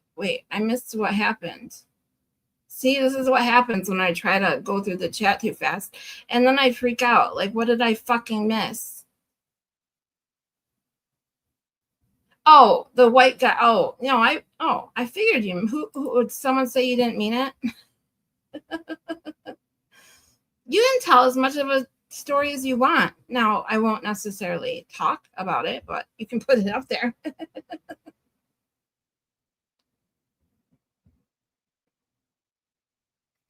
It's weird. People who are good in algebra often suck at geometry and vice versa. Well, that's definitely me because I'm very good at algebra. It took me a while to pick it up because I even had to get a tutor because our teacher was so bad. Like I said, I had the same teacher in junior high for algebra 1 and geometry for both classes. I had the same asshole. And then when I went to 10th grade and was in algebra 2, I did excellent. My teacher was way better. And yeah. And then I took pre-calc in 11th grade, calculus in 12th grade. Whip it good. Can't even spell it.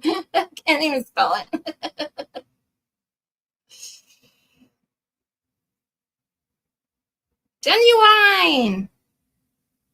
Oh my God, I almost missed this, Shelly. I'll kick your ass.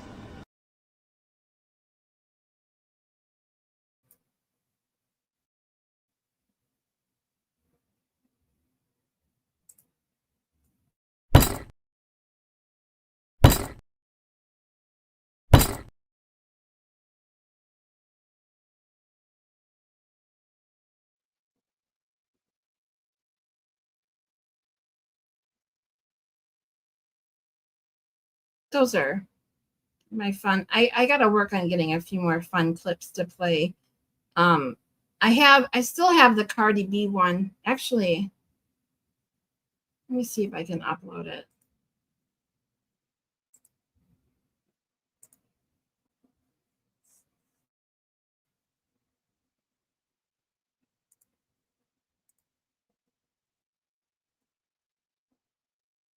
Oh shit. Hold on, guys. My laptop's going dead.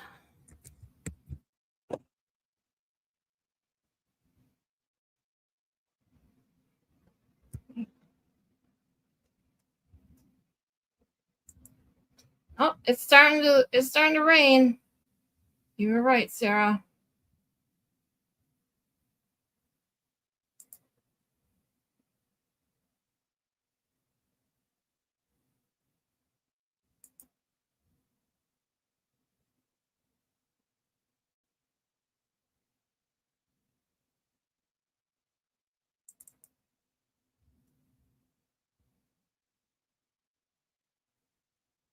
Oh, shit. It says error occurred. I got the Cardi B1 in her trial where she's like, hello. It's funny. But it won't load. It's saying error. I'll have to do that later.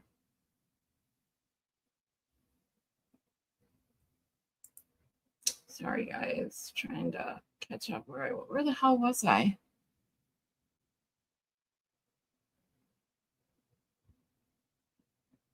We have an AP course in Nan. Well, heck, it's on Jimmy's channel. Auntie Dub, he always recommends, if you don't know the history on Nan, it's I think it was live. It's called AP Nan. He always recommends you take that.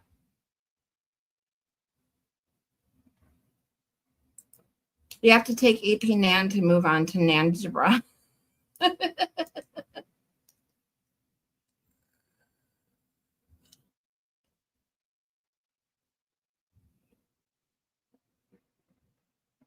I can't do Monday nights due to my pole dancing class.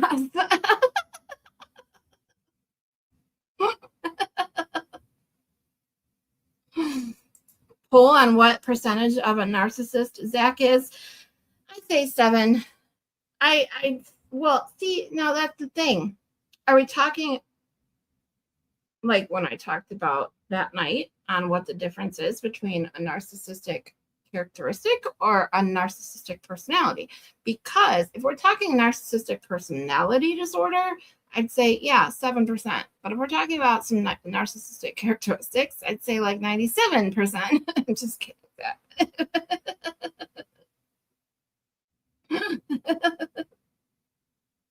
888 for a psychic.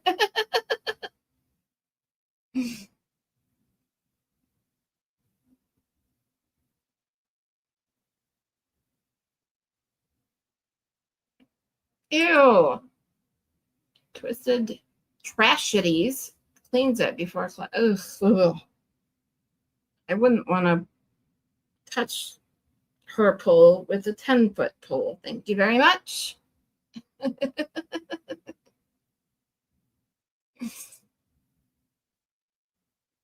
Zach is always like an annoying brother. I think the other Mary B is the one who said he was like the older brother she never wanted. Emily sees fake Lally Siggy. I love that. I love that. You guys come up with the. Oh, hold on. You guys come up with the most. I don't even know the word. They're hysterical. The Jenny Telia. It's like the best.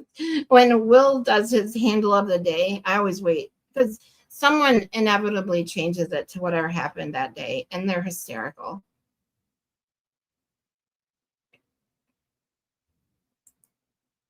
Zach says, wait, did Darth Vader unblock me? Can you see my comments now? For $25, you can go into a strip mall by me and get your fortune read. Save you $863. Oh my God. When is squirrel school? Well, I don't know when Emily has her next squirrel school, but is she normally on actually I don't even know now that I think of it. I don't know what time she goes on with the expert normally. I think it's different days, isn't it? Shit, can someone tell me what days they normally do squirrel school? Because now that you said that, I have a feeling it's Wednesdays, but they go on earlier, I think. Oh, Thursday? Okay, it's Thursday.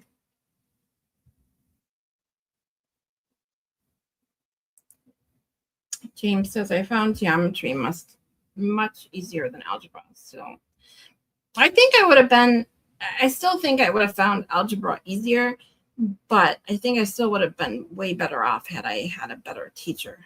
That's for sure.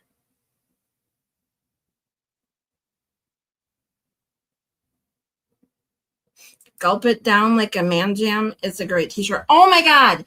Speaking of t-shirts, I had to tell this story because I was watching, was it yesterday? I think it was during Aiden's fundraising stream. They were talking about co-ed t-shirts. Okay. Those of you that know and have been following me for a while now, I used to bowl before my surgeries. I used to bowl competitively. I was actually a very good bowler. And I'll never forget my favorite t-shirt from when I was late teens, early 20s was my co-ed bowling shirt. I wore it every Tuesday until I had to start wearing a team shirt. And the co-ed bowling shirt said, keep your balls on the lane and your mind in the gutter. So I learned very early that to keep my mind in the gutter. It just is what it is. So my mind likes to stay there. I love those co-ed shirts. I don't think I had it before I graduated high school. But I do know back then, back in the 90s, as you can see, I love t-shirts like Baker does. I wear a lot of graphic tees and sweats, or like my cargo. You can't see them. I'm not going to stand up and show you my ass, but I have cargo sweats on right now. I love them. I just like to be comfortable. But speaking of graphic tees, back in the 90s, the other really famous ones or funny ones that were controversial, like the co-ed shirts, were the Big Johnson shirts. Those were hysterical.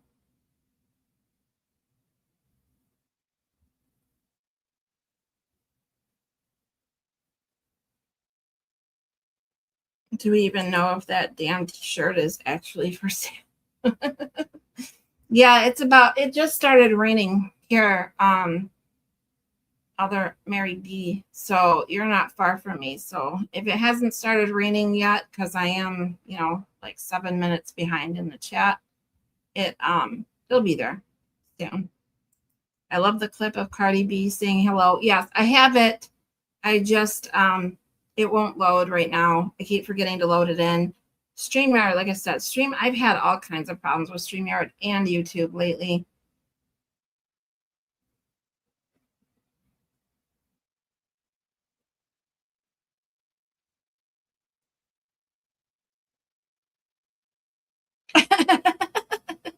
%, not gay.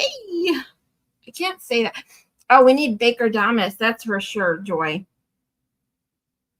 Yes, I'm super far back, Kristen. I'm trying to catch up. I'm sorry. For anybody who possibly might be new here, I do get behind in the chat a little bit. I'm sorry. I am trying to get better, but I like to chat with everyone. So sometimes we bounce around on topics. Sometimes I bounce back and forth because I end up behind on chats. I had Baker on Friday, who came on to teach me how to be better at not doing this and getting so far behind on chats, but we ended up talking about everything else but that. Yes, we do. Zach is the one that pointed out that Twisted Trash Shitties literally misspelled her own channel name. He's the one that pointed out, and I was like, what are you talking about? And I actually posted the short. You hear me say, way to go, Zach.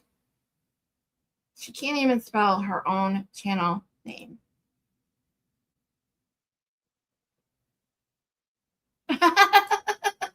Math was absolute worst subject. I won't play blackjack at the tables if they are busy because I'm scared I'll count on my fingers. Okay, not that bad, but almost.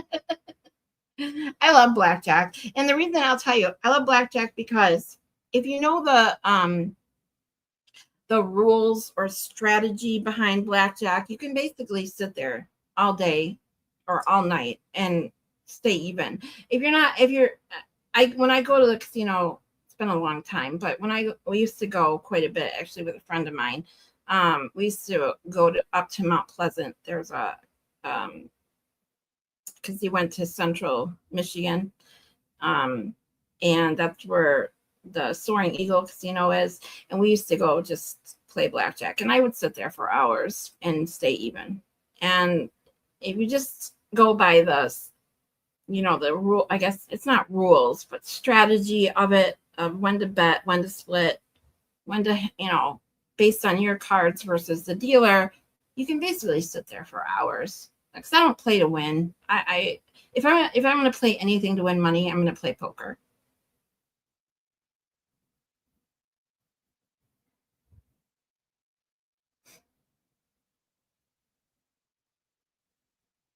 Sorry, I'm going to try and catch up, you guys. Give me a second. If I miss anything, like always, please type it in, or tell me to go back up and look. But don't. Hi, Danny.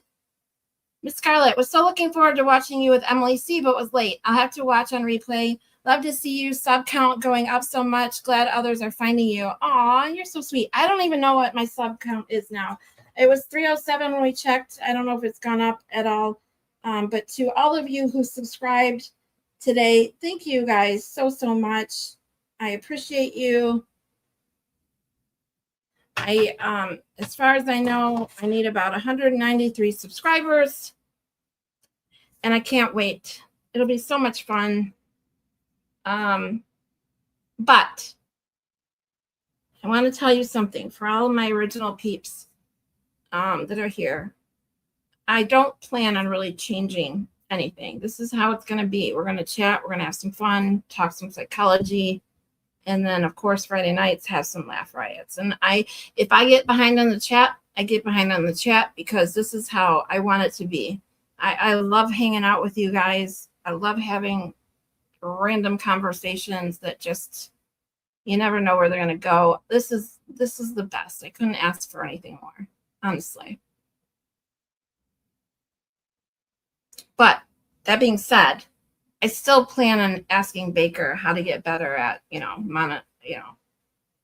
multitasking so that I can get just a little better at chat, because I don't want to be so far behind, but I don't want to miss anyone either. I get chat FOMO,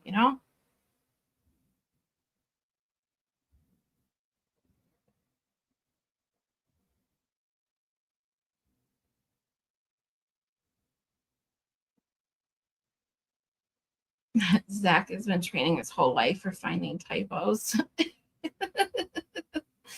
Yeah, I don't even fix my typos anymore. I'm just like, whatever. If you can't figure it out, then ask me. Yep, exactly, KDD. For the record, I absolutely do not care or fix my typos in chats, though. No time for that. Or grammar, like I used to. This is why I don't chat in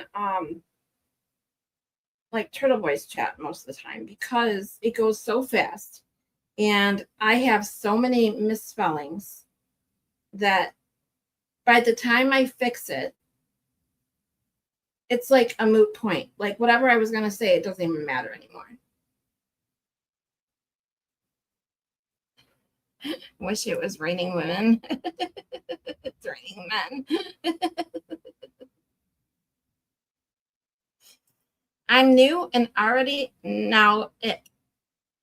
Well, I am glad that you're here. All of you, you're awesome. I told someone that I wouldn't tickle them with a 10-foot pole and a feather at the end of it. What you said about Twisted Tragedy reminded me of it. Really? Like, I wouldn't touch her or her pole with a 10-foot pole. Ew. So I heard she made bank at her fundraiser. So Aiden made 80,000. What did she make? 120? Okay, maybe it's a little more than that, but seriously.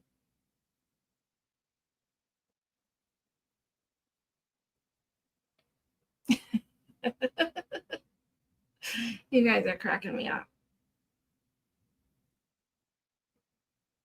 I'm sure he's never had it.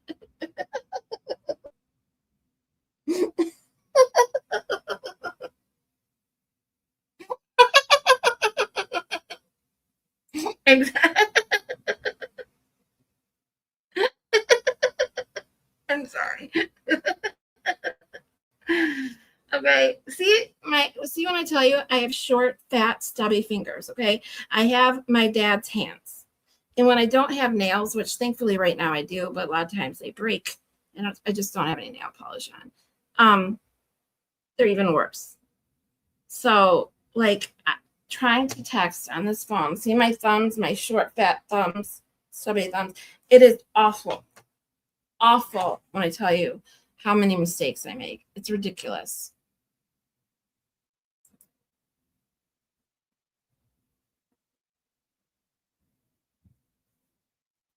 Blackjack is your best bet if you know what you're doing. Yeah. And it's like if you pay attention to the rules, or like I said, it's strategy more than it is rules, and place your bets accordingly. Yeah, it's definitely true. But that's why if you just sit there and you bet the same bet every, like I would just do $5. They had a $5 table. I would just sit up there.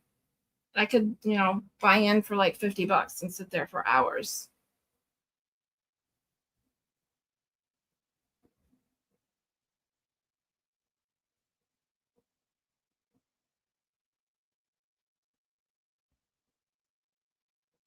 You missed Dar's comment. Which one?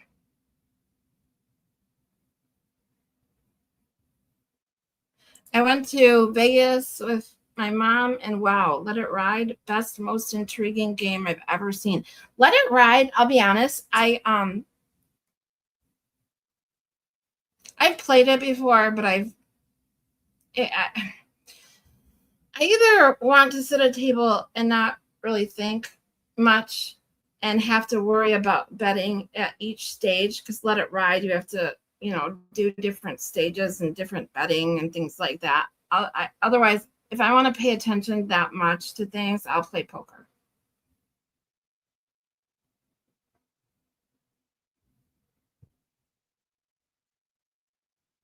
If you are sitting at the table for hours, you were there for the free drinks. If they don't have free drinks, you are losing money. Well, I'll tell you this. It is on an Indian reservation, so you only need to be 19 to go there. And I started going there when I was 19. And they didn't have free drinks. Plus, you can't drink in Michigan at 19, even on an Indian reservation. So yeah, I would go there for the free Coke and just to sit there and have fun playing blackjack and bullshit with my friend. Yeah, we had a lot of fun doing that.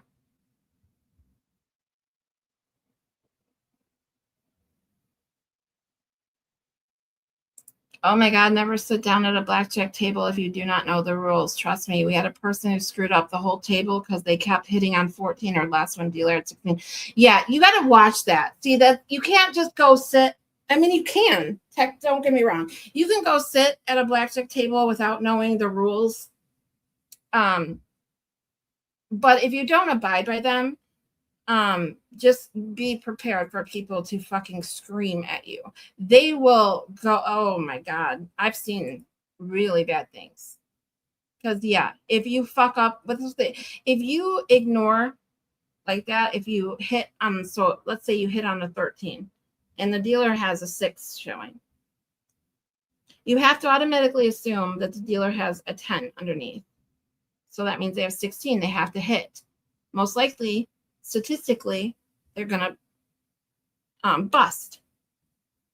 So you don't hit on yours to take away that 10 that you want to give to the dealer to bust. So let's say you hit on a 13, you get a 10, you bust. Then the dealer gets your card, or, you got the dealer's card because now you took away the 10. Now the dealer gets a 4. And now they have 20 and just killed the whole table. So yeah, people get pissed.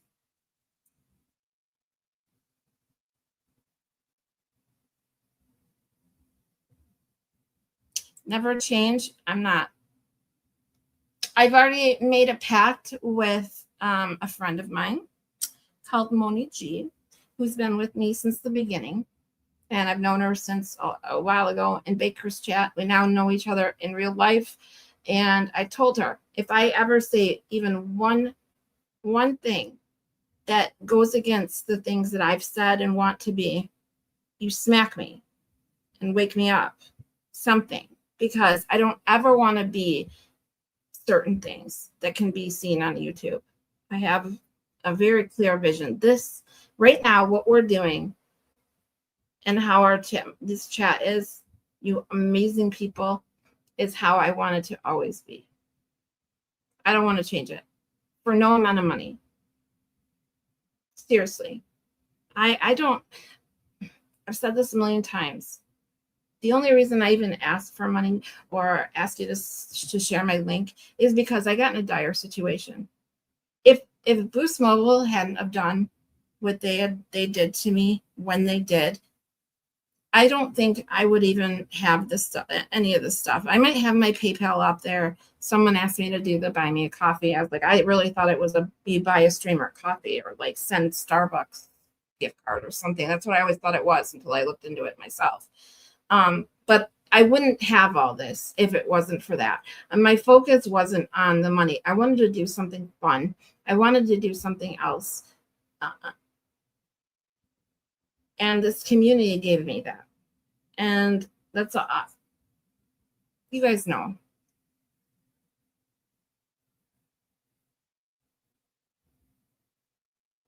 If you change, I'll scream. You can, I'll give you permission, the other Mary B, to literally smack me upside the head if I change, okay? I promise you.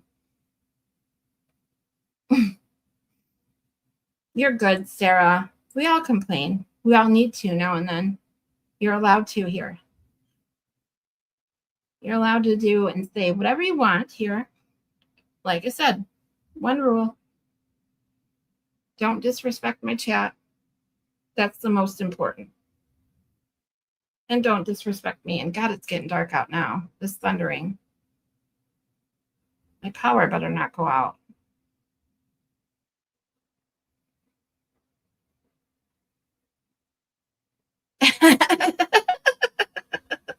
$120 is way more than $80K in trash math, that's for sure. Holy crap, I am so behind. You guys, hold on. Let me gotta run. Love you. Love you, TBJ. Let me just catch up. You guys, please tell me if I missed something.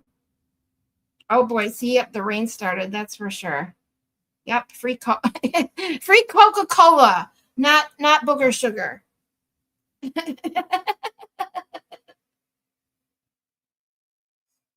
You guys in Michigan with me, my Michigan peeps, Sarah, the other Mary B, KDD, you guys, be careful. It is getting really bad out. The thunder, I don't know if you guys can hear that. It's thundering and very dark already now. It came. Oops, sorry. I don't mean to blow that right in the camera. You have my word. Yes. I love you, the other Mary B. You guys are awesome. My my diabolical mind slips out now and then, and I sent a GIF that it was perfect, like what I typed in. It's always like when you try to find a GIF that you're thinking of when you want to, respond to someone's comments or whatever. But Chastity posted one of her lovely memes of Nangina, Nanuism, Nanual. Was hysterical. Her and her crazy royal court in front of a castle and that. And she was like, who else needs to be here or whatever? And all I could think of is they're the ones actually in a like crazy cult. And I posted a GIF that was a bunch of monks in a line with their hoods down, just banging their heads with the so my diabolical mind is, as people call me, sweet. It's a good Christian chat, like I was just saying. People tell me how sweet I am, and I appreciate it so much. But do not forget that my diabolical mind is a well-kept secret.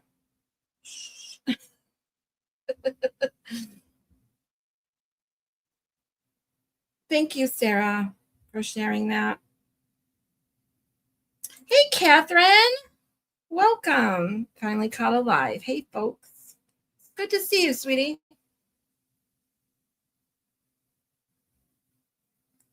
Blowing the candle. The sky is loud, that's for sure. Queefs of contact.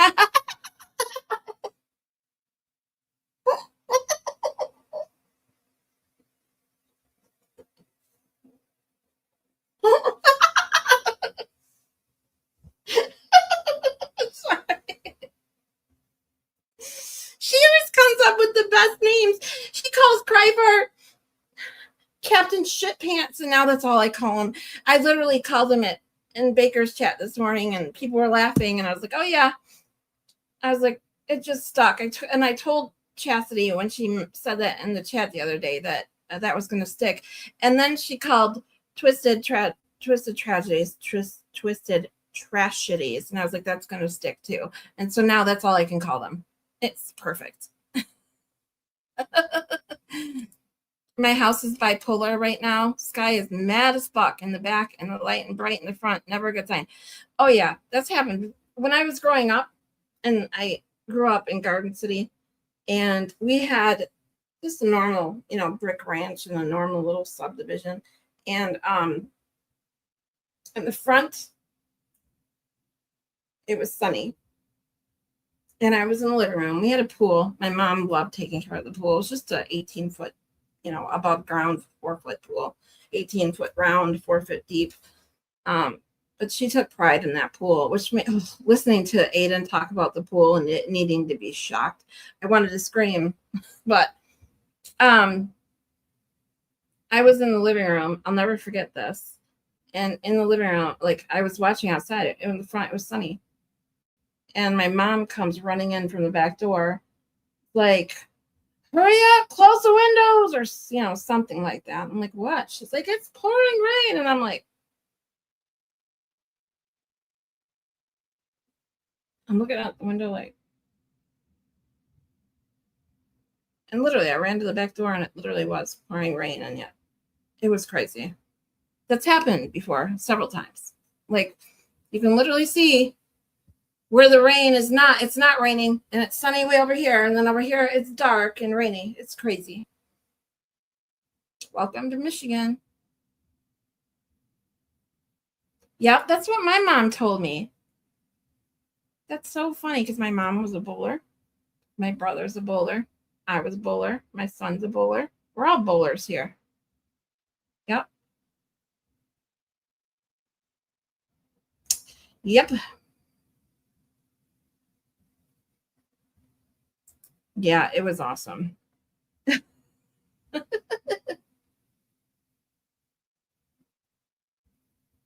Did someone say taco? Hey, Mel Mac.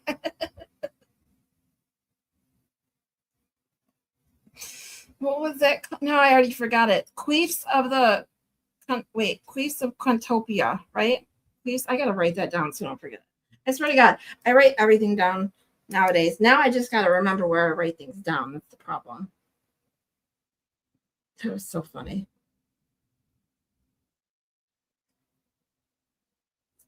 I gotta make that meme.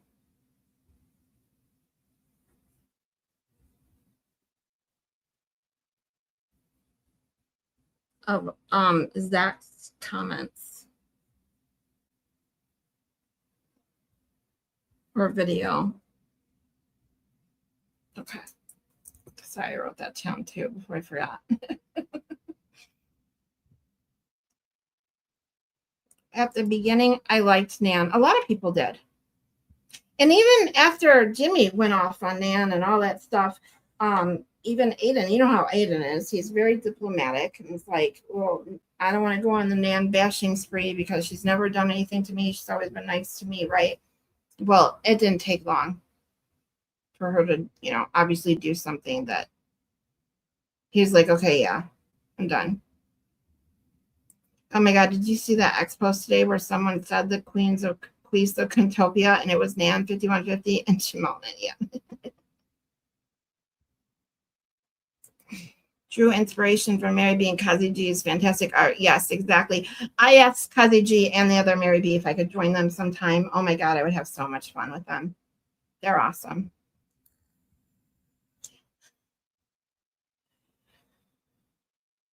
I felt it in my soul. Now here I am. I'm so glad you're here.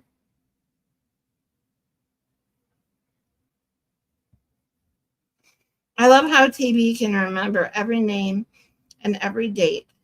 Can remember every name and date, every date, but can't figure out how to work a pool. Cracks me up every time. Yeah, exactly. It's not that hard. The fact that he didn't know he had to put chlorine in the pool, like on a regular basis. All you have to do is go get one of those floating chlorine. It literally floats on top of water. You put tablets in there and you open it and close it. When you got a little too much, you close it. When you need some more chlorine, you open it. It's that simple.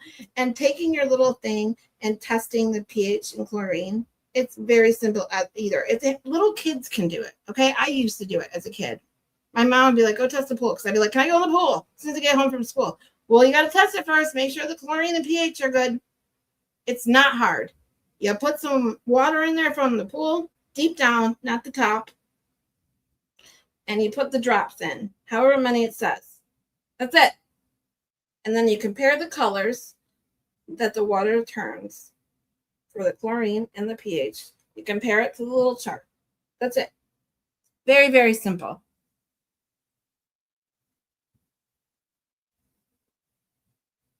They are expensive, Leslie, that's for sure.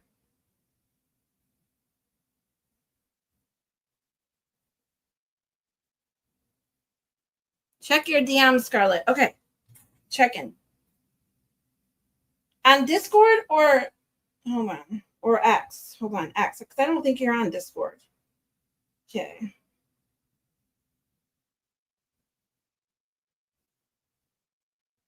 Oh, yep, got it. Oh, yay! Okay, I can pull it up.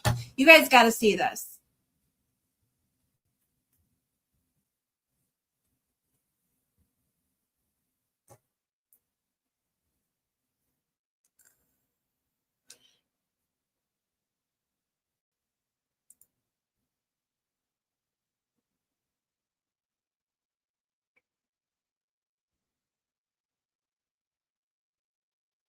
I always forget where my messages are. Oh, here they are.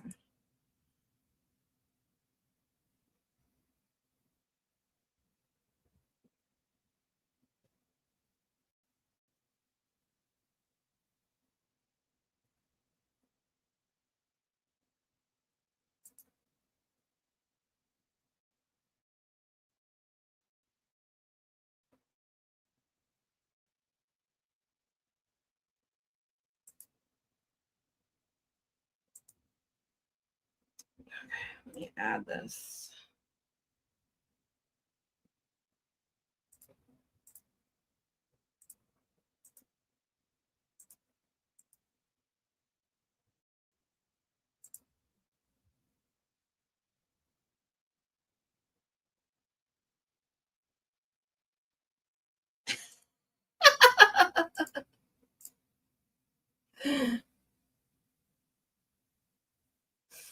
I need to go charge all my shit. I'll see you later. Bye, KDD.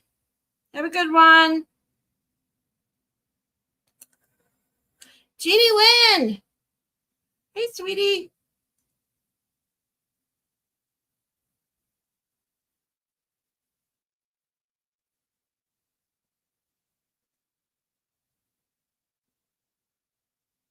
Hold on, I'm trying to.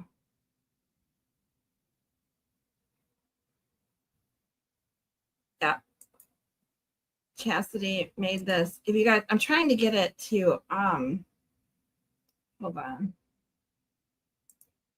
I want you to see the actual post. So you can see it here. I got it.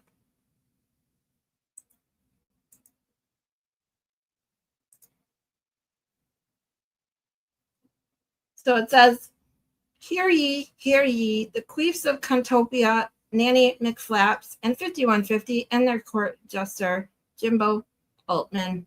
Feel free to add spectators.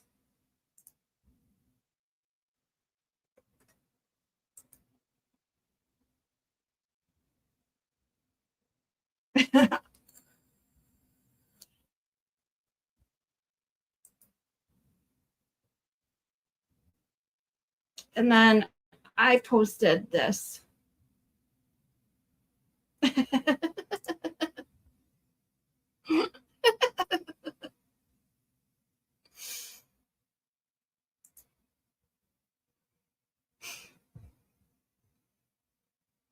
Maybe if we showed some cleavage or something, we might get lucky. I'm the one that pulls away from gas stations and rips the gas hose clean off its machine. We did talk about that one day. Because I paid for my gas and then drove off without paying for my gas. Pretty stupid. A couple times, not just once. But then I didn't feel as bad when people started telling me like Jeannie Lynn, tell me they literally drove off with the gas pump still in their tank and just ripped the whole thing off. Yes, Chastity posted it.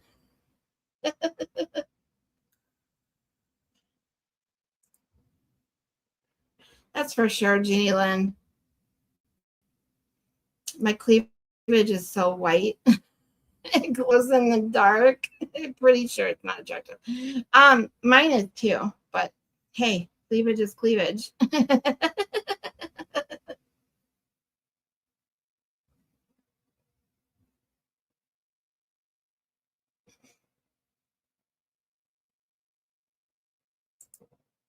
I know, isn't it?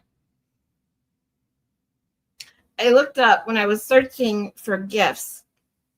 I looked up cults to see what would come up. And when I saw this one, I was like, this is it. This is perfect. Hold on. We're going to take a quick break, you guys. I need to go grab a Coke and take my medicine. So let me pull something up for you guys.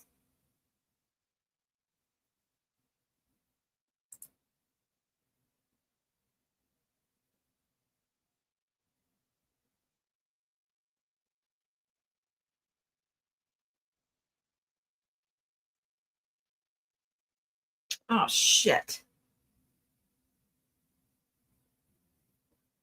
This is what happens when it starts storming. The internet here blows. When I tell you how bad Spectrum is, I ain't joking, okay? Like, I can't even get YouTube to load. Hold on.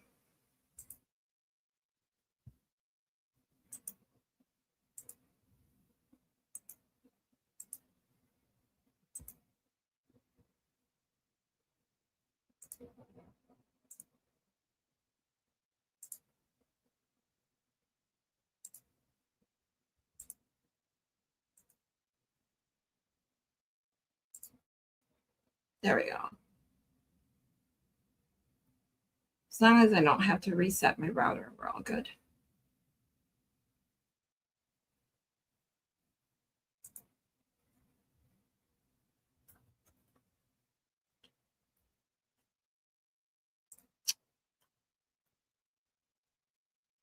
Damn it.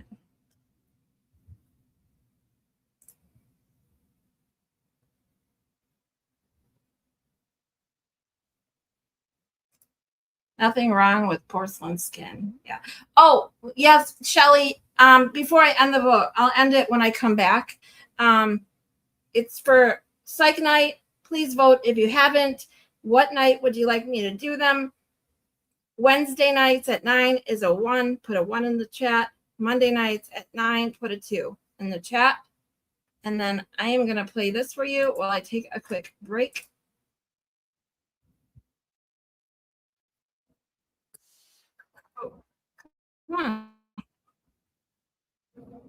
Because again, we're going to give them the benefit of the doubt that maybe that they're telling the truth about this. I entered someone into my phone as Higgins, and we're going to see if we can call them while taking a pounder, and we'll try different positions too. When he was first confronted, Brian Higgins first tried to claim that it had to have been a butt dial.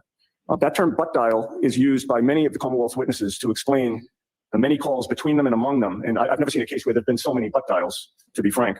So, but Mr. Higgins was already locked in. He already testified his phone was on the bedside table. His butt was in the bed, the phone was in the table. This is a quote. The two could not have met, Your Honor. There was no possibility of a butt dial. Also first tried to claim that his phone call to Brian Higgins at 2:22 in the morning was a butt dial. Okay. He said that he was awake and watching TV, but he was called back to the grand jury to testify a second time. The second time, Brian Albert changed his testimony that at 2:22 in the morning, he and his wife were in bed in an intimate situation. He claimed that he had his phone with him in the bed. So now he's claiming that it was during that intimate situation with his wife that he supposedly butt dialed Brian Higgins. Okay. He had no explanation, however, for how his phone picked up when Higgins called him back 17 seconds what later. about that? He had no explanation for the 22-second phone conversation that followed. And it's worth noting that Higgins testified he never heard any intimate noises on the other end of the line either. Well, in fairness, Brian Albert doesn't seem like the kind of guy that can make a woman come, but that's different. That's not a different story. Is there any truth to this? I don't know. So like okay, so this is Nicole Albert. All right. And it's like, okay, so we've been drinking all day and, you know, we've been married for 30 whatever years and you probably have mistresses on the side or whatever. And we're swinging, but you need to fuck me right now, Brian. Fuck me. Fuck me, Brian. Come on, let's go. I want to fuck right now. It's 2:30 in the morning. I don't care how drunk you are. Get your dick up and let's fucking go. Fuck me. Okay, sorry. Okay. So, well, let me just check my phone over here. Okay. So then Nicole's going to come and I guess the phone here. Okay. So then he's going to start off missionary. So he's, yeah, fuck me. Yeah. Okay. And then the phone is on Nicole's ass. Yeah, giving it to her. Good. Yeah, good. Yeah, you like that? Yeah, fucking fugitive unit. Yeah, you like that? You saw me on Boston Confidential, didn't you? You like that, huh? You like that, huh? And then okay, so let's see if I could call Higgins here. Let's see what happens. Right, let's go. Dude, I can't even get to the passcode part. I can't even get to the passcode part. Yeah, you like that? Oh, you're a naughty girl, aren't you? You're a naughty girl. Yeah, you like that, huh? Huh? Yeah, I bet you do. I bet you fucking do. I can't even get to the passcode part. I can't even do it. So now we'll do role reverse. So then she's gonna ride me this time. This can't be the first one. So now she's gonna jump on me, and all right, we're gonna go like this. So the phone's on the butt. Yeah. Yeah, you like that? I'm in the gang unit. Yeah. I got a bald head. I shaved my head. You like that? You like that? Oh yeah. Oh yeah, Brian. Oh yeah. Oh yeah, it's so hot. And I don't know. Okay. Didn't work. Didn't call Higgins. Okay. Now, could Siri do it? Well, that's the So point. we'll do it like this. Old dog. You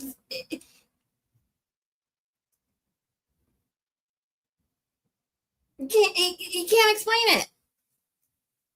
Because apparently these are some amazing butts they have in Massachusetts that can open the phone that has a passcode on it, can then open the phone app, then go to either the call log or the contacts and dial that person's phone number. So yeah, pretty talented asses. All right. Oh yeah, Brian. Siri, call Higgins. Siri, call Higgins. Didn't work. Actually, it did. That worked. That worked. So I entered someone as Higgins in my phone. That actually worked. Maybe Siri did it. I don't know. I don't know. This is investigative journalism here, right, folks? Investigative journalism, folks. I'm telling you, that never gets old. I'm sorry.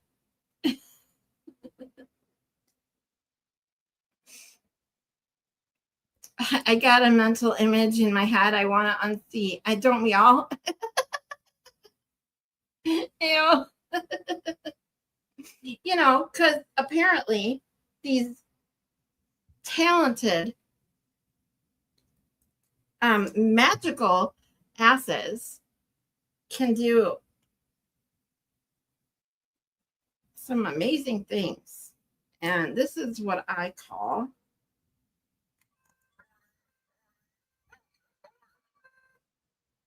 thanks to Kristen, who sent me this with my microphone.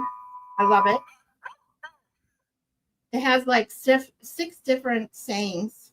I didn't know that this is the same one that Melanie Little has apparently, but it's fucking awesome.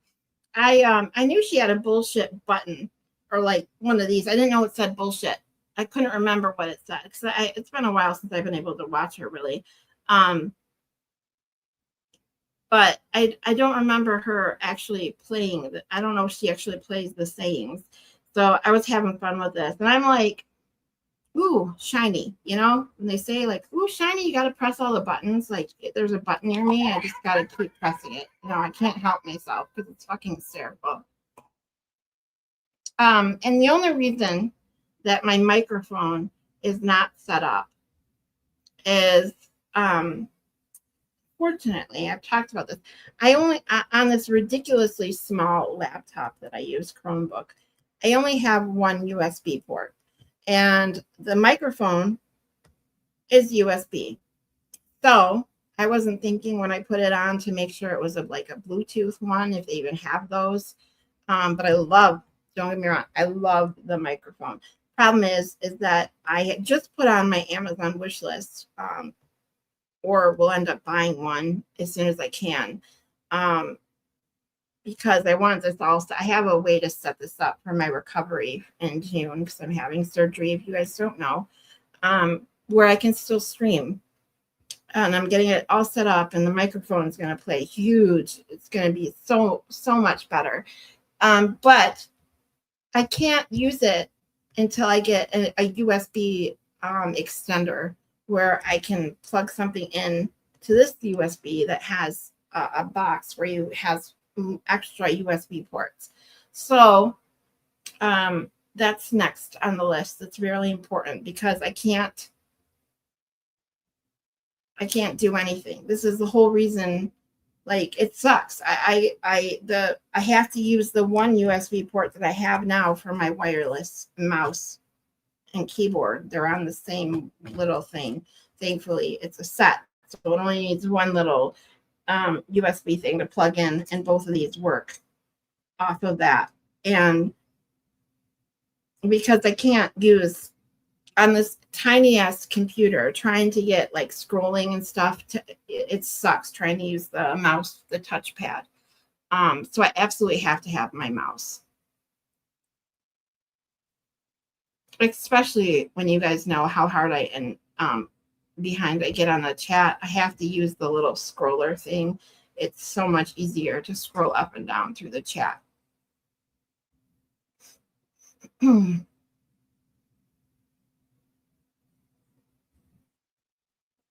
I seriously want that doll.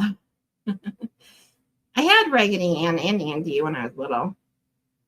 And we talked about that before. I was Raggedy Ann for Halloween one year. The heck, my chat keeps freezing. Sorry if I'm missing anyone. Ah, you gotta love YouTube.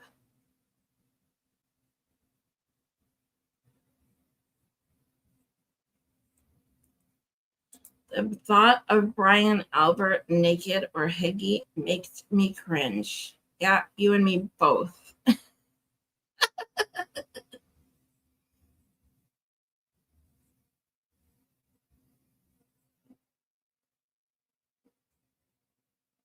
I talk to my dog a lot. His name is Lewis. He's a very good dog. I have been trying to explain to him defamation case disaster is an absolute.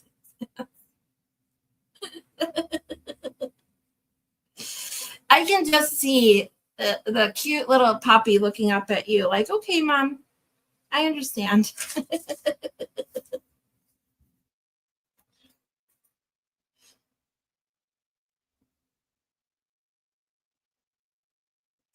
Higgins should have never filed that fucking defamation case. He has lied upside down and sideways and backwards and forwards. Exactly, Leslie. I truly think they don't know what they're getting themselves into with this bullshit.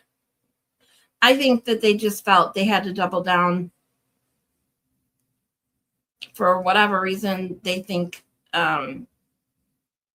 that if they don't, maybe they're going to look even more guilty. But the problem is they're not like Higgins. He's not suing Loophole.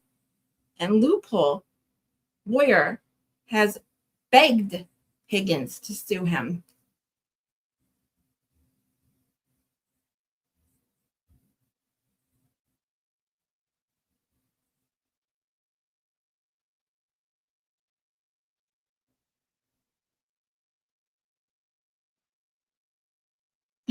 You're not amoeba level, stupid. Don't say that. And I've said this before too, but since you're new, I'll give you some grace. When I say don't disrespect my chat, that includes yourself. So you are not allowed to say bad things about yourself because you are part of my chat. So you're not allowed to say bad things or disrespect yourself either. So, lesson learned. Everything keeps freezing on me. I'm going to restart my phone and come back. All right, sweetie. I hope that helps. I mean, YouTube, I literally can't say this enough, that I understand why YouTube can't have a traditional customer service, because they have millions and millions and millions of subscribers. They have millions of streamers, that it would just be insane. I get it.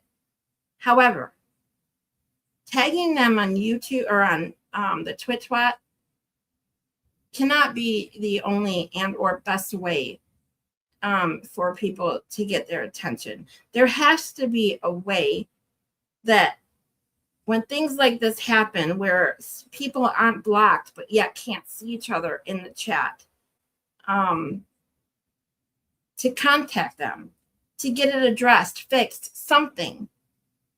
There has to be a better way. If someone thinks of a better way, please email me and we'll work it out so that we can make the money off the idea. Don't just give it away. Because poo-poo is wrong.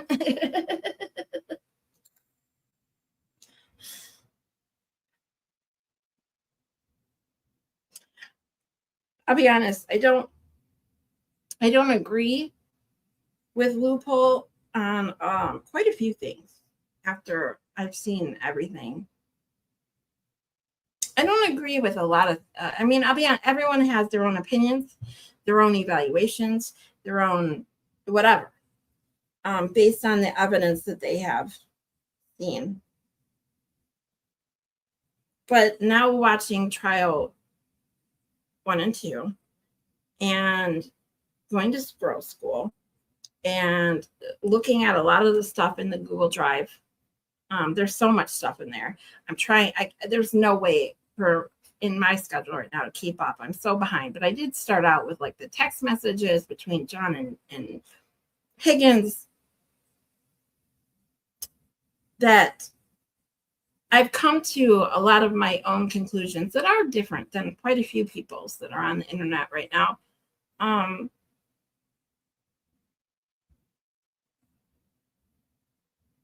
But they're like you learned today. I learned today that I don't remember everything exactly as it was in the trial. So we all fill it in. It's just, that's another psychological phenomenon, that whatever we don't exactly remember, based on other things that we hear, talk about, read, we fill in those gaps. As Emily C. was talking about, that she asked me what was what's her face doing when they got home. I said cleaning the kitchen. But my mind filled in that she was cleaning the kitchen, even though that's not what she said, because all of them talked about how they were hanging out in the kitchen talking and listening to It's Raining Men, and how they could see, I don't remember who said it exactly, but talking about how they could see the living room because that doorway was so big. No, it's not. Someone could easily walk through the living room and pass that doorway. If you've seen the picture from inside the living room, that doorway is not big. It's not open. It's a doorway.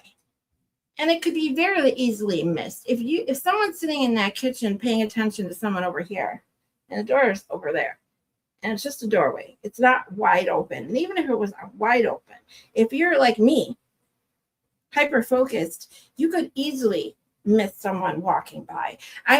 Okay, prime example. I don't remember where someone brought this up, but if you've ever, like me, I love watching psychological studies even if it's not psychological studies in general that have to do with perception and things like that. There's one that was done, I don't remember by who, but one that was done where they asked the participants to watch people playing basketball and count how many times the ball went back and forth. Okay. And then in that study, what they did, the point of it was to see what eyewitnesses to the I think the point was about reliability of eyewitnesses. They had a person in a bear costume or something running across the court. So these people, the participants, are focused on how many times the ball goes back and forth or whatever. Totally missed the bear. So they were asked like the question, what color was the bear? And they're like, what bear? Something like that. I don't remember the exact study, like exactly. I'd have to, refresh my memory, but you get the gist of it, right? So, I do want to say real quick, if my stream cuts out for any reason, it's because my power went out. Thankfully, my power doesn't normally go out when it storms, but just because the last time it stormed really bad and it's like nighttime outside right where I am, and it's raining really, really, really hard. It's just because I lost power and I'm okay. Just want to let you know that. But my point is that eyewitness testimony is the same kind of thing. It depends on what you're focused on, what you're what you pay attention to, what you see and don't see. Your eyes may physically see it, but it doesn't register because you're focused on something else. It's the same kind of idea. Anyway, sorry, I'm just going off on whatever right now. But it's giving me a lot to think about, especially having that question asked and the response that I gave. It really puts into perspective how much is actually factually true about what happened and what was said during the trials versus what was filled in by my own brain. We're all just manatees in a full ocean full of sharks.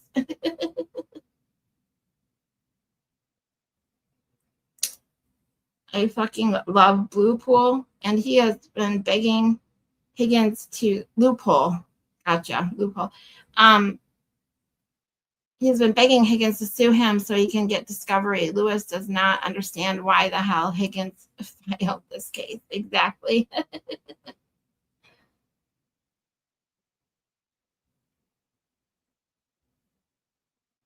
I didn't hear that, Joy. He did that. There's a couple things that Loophole has done. I know that another thing Loophole did was use the trial. It's like ironically that I brought that up about Runkle. Someone taking Runkle's interview of Alessi and Iannutti and kind of using it as their own instead and just cutting Runkle out of it. Like, I know that the trial channel, another reason that I, you know how I am. You guys know that I don't use people's content, at least without their permission, or at the very least, giving them a shout out. Like Fervent has given me permission. I tried to get Runkle's permission. He never messaged me back, but of course, we're going to give him the credit. I would never do something like that. The trial channel, now I know the Loophole used the trial channel content without even, mentioning them. Which I totally understand why they would be upset. It's, it's just common courtesy. Yeah, you don't have to do it, but the time and what I said earlier, absolutely true. The time that it must have taken, I don't even know if it's a man or woman that runs the trial channel, but the amount of time that it must have taken them to do all of this is insane. Insane. So it's the least that they deserve is to get the credit and, maybe give a shout out. Hey, go subscribe, something.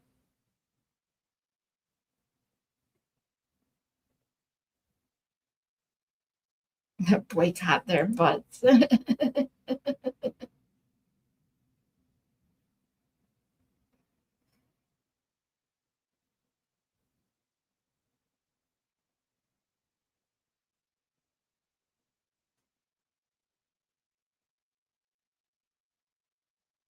Sorry, guys, I'm trying to catch up.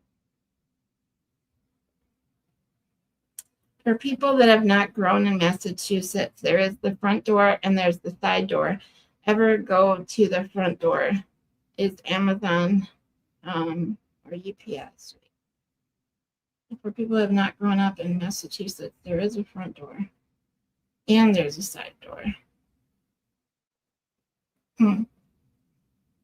I mean, when you get deliveries and stuff, like most people, like I have a main door to my apartment, but it has a code. So if I want them to bring it to my door, I have to give them the code. The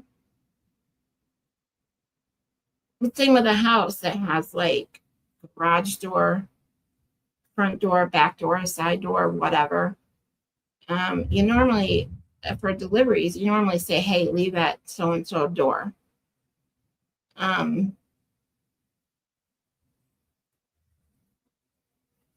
But speaking of the doors, it's funny because when I first came to the conclusions that I did after watching trial 2, I didn't realize that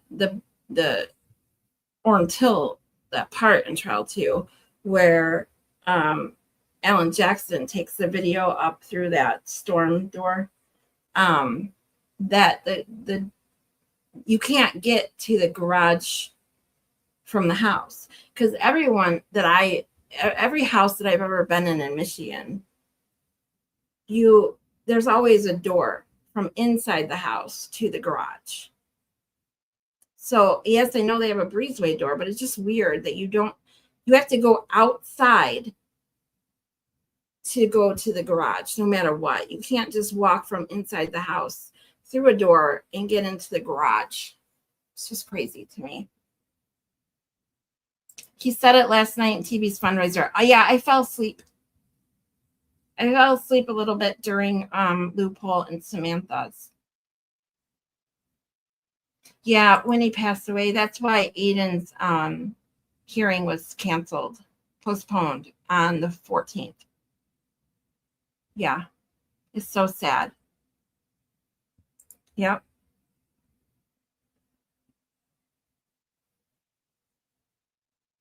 I didn't hear the comment, so I don't know.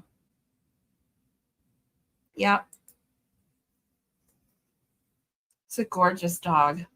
And as a lot of you I know are pet owners, you know, your pets are your babies. I get that it's sad. Now, I will say that I am concerned, let's put it that way, that this has been postponed 3 times in a row now.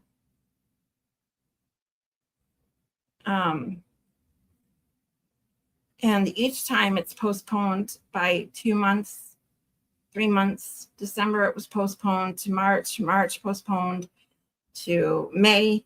Now what? We're looking at July, and that's the problem, is that if it's postponed to July, they have a hearing in July for the defamation case. So I just worry with all the stuff that he's got going on, and this now being the 3rd time that they've postponed it like this, that it's just going to keep getting kicked down the road.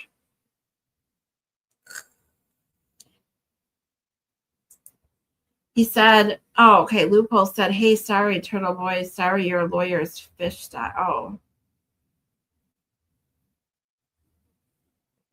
Yeah, not the same. Wow. That's not cool. I'll be honest. Like I said, I don't always agree with Loophole, but then again, I don't always agree with Aiden either. But I'm still a fan. Blessed Texas. Hey, sweetie. I was angry. Yeah. I mean, it's definitely distasteful and kind of rude.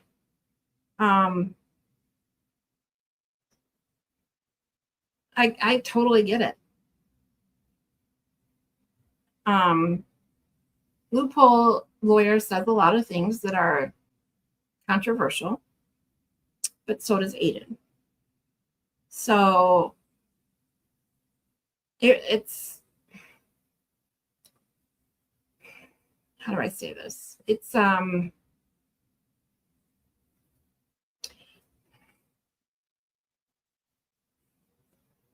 I guess it's all on how you look at it. If you want to look at the comment itself, yeah, the comment is terrible. Do you want to look at him as a whole, that he makes some comments and egregious, for lack of a better word, statements? Yes, of course, he does. I don't know him in person. I don't know what that, he could be a total asshole and he could be a total sweetheart. I don't know. He could have thought that was funny and not realized until after he said it, or ever, that it was a little bit too far. Don't know. But all I can say for me is that we all sometimes say things that we don't mean. We all sometimes take things, well, not all, but a lot of people, especially in being comedic or trying to be funny, can say things and take things a little too far, because in their head, they know it's a joke. But it may not come across that way.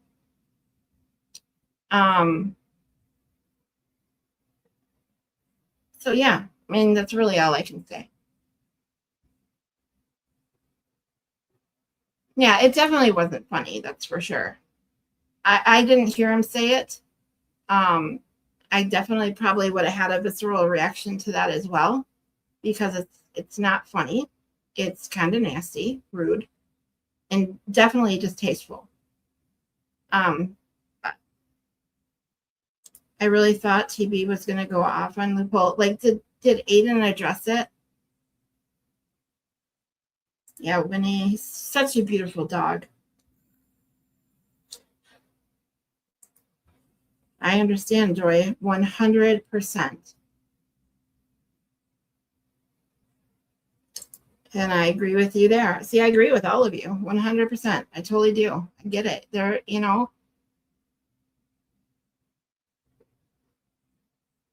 but the rest of his fundraiser was awesome. Yeah, everything that I saw, I did fall asleep a couple times for short periods. I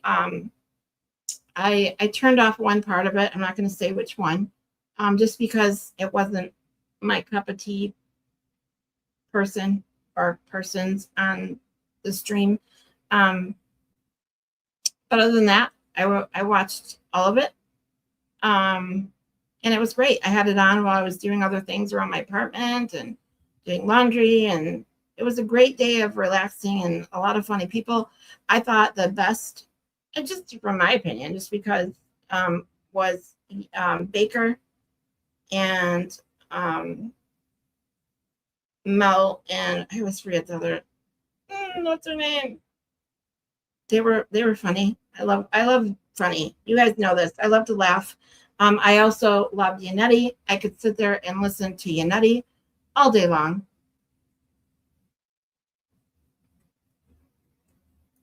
Right, Dar.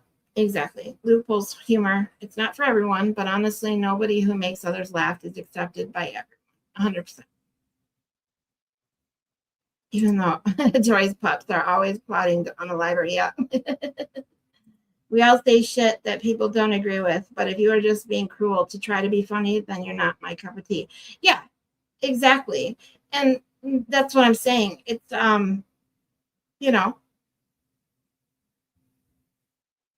when it's something I don't like, I just turn it off. For someone I don't like I said, there was someone that was streaming yesterday that I don't particularly enjoy, and I turned it off. That's what that's what you do. You don't sit there and force yourself to watch somebody you don't like and then rant about it on the twit twat for the next fucking 4 days. I still want to talk about how I said I always want to understand why. There you go. These people, why don't they want to? It's like, I understand why they are actually doing it. They have no life. This is how they get attention. But what I want to truly understand is, why don't they want to have a better life? Why don't they want to have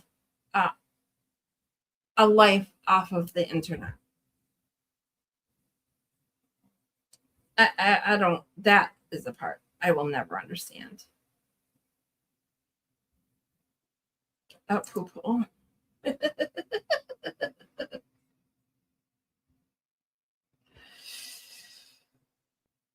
I try to brush over whatever loophole being a perv all the time. He's starting to sound dumber every time he talks.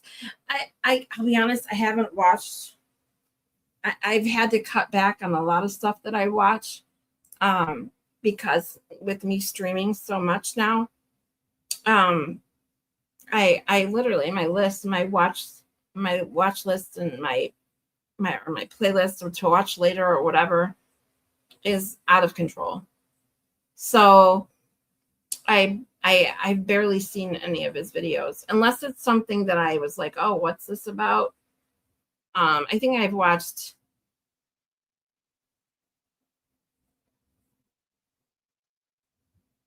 I'm trying to think. I think in the last month, I think I've watched 2 of his videos. One of them was about a totally different trial. It was about the Gerhard Koenig. It was hysterical, a little short, talking about how many times he said the word testicles. It was funny. So,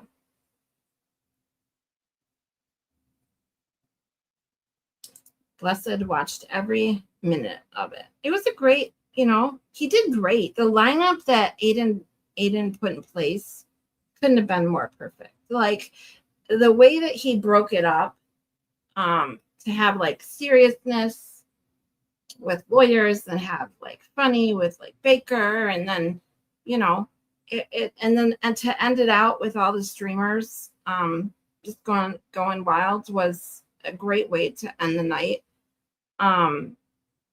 I wish, the only thing I would have said, but because of the time, 12 hours, look what he fit in 12 hours, was having all the streamers on at the same time. Barely, there were several that didn't get to really say anything. I would have loved to hear the other Mary B say more stuff. I would have loved to hear Mo, because those are people, I just found out that the other Mary B has a live or a channel a couple weeks ago. I would have loved to hear her opinion on things or talk about things. Same with Mo. I've never seen her on a panel before. But what can you do with the time? How many people that's he would have wanted to have on, and other people wanted to have on. Same with Danny. It's like Mkazi G, all of them. It was such a large panel at the end that hardly anyone got to say much. It was just a little bit of everyone in a way. Drama is addictive. Yes, it is.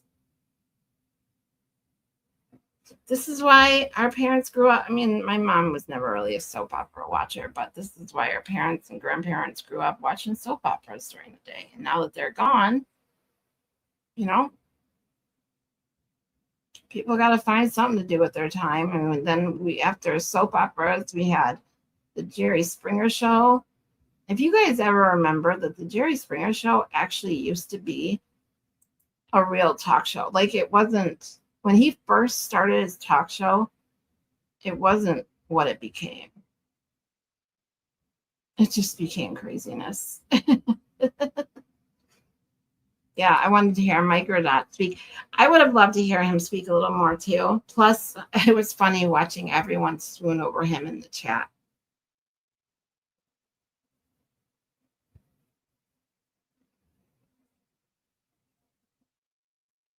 Yeah, that's true, Joy.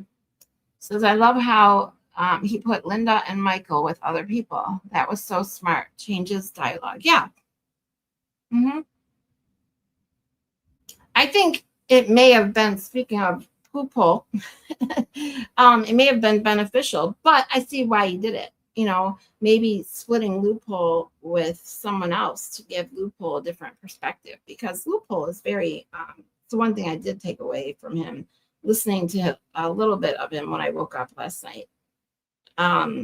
He still seems to think the same things. Like, it doesn't seem like all the time that he spends talking and going over this case and new stuff that his views have changed at all.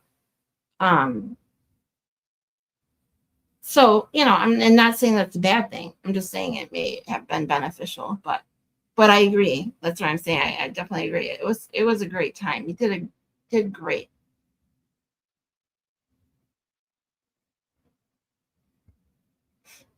That's why we're called the Brady Bunch.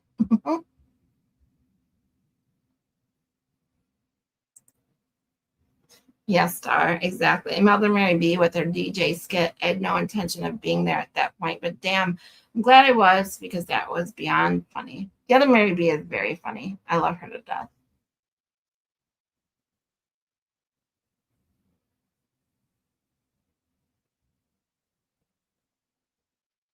Yes, he was a serious journalist at first, then he ended up with the best job, watching a bunch of rednecks yelling, "That's not your daddy."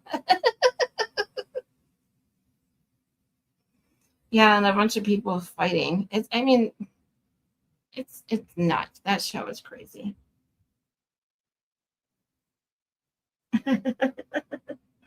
See, this is what I'm saying. Everyone was swooning over Richie in the chat yesterday.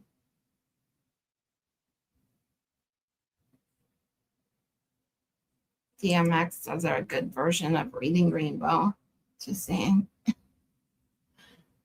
I don't think I've ever heard it. And I like DMX. He sings one of my favorite songs from the early 2000s. I thought you said, speaking of poop hole, and I thought, what did I pop back into? I did say that, because that's what the other Mary B calls him, poop hole. So I was being funny.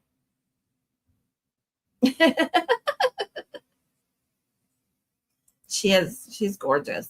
Her and Mo, when they came on screen, I'm like, geez, we got our human Barbie dolls on the screen.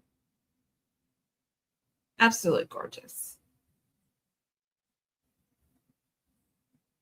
How have you guys never seen Richie before? Because he doesn't show himself on camera. He does all the other videos. The amazing, like, cinematic videos. He doesn't go on camera.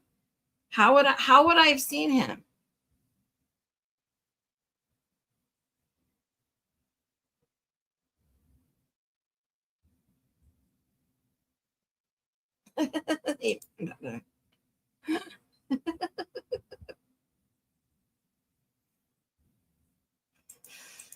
Joy says, and I've never seen it before. I was like, holy Hannah, hold my banana.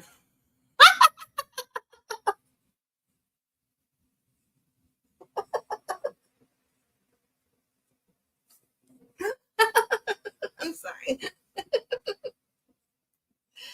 Yes.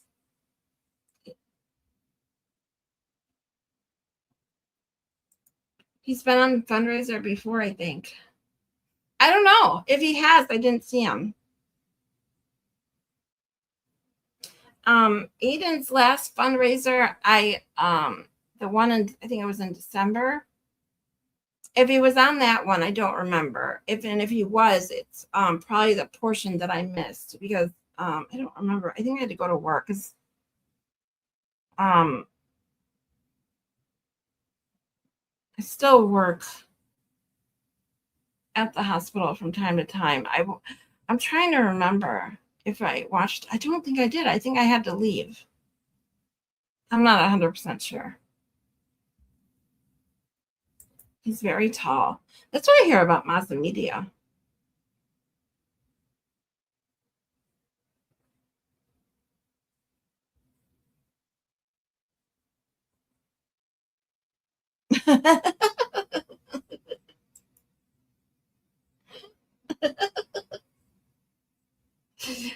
sure you meant let me hold your banana. I wasn't going to go there, but I would not mind.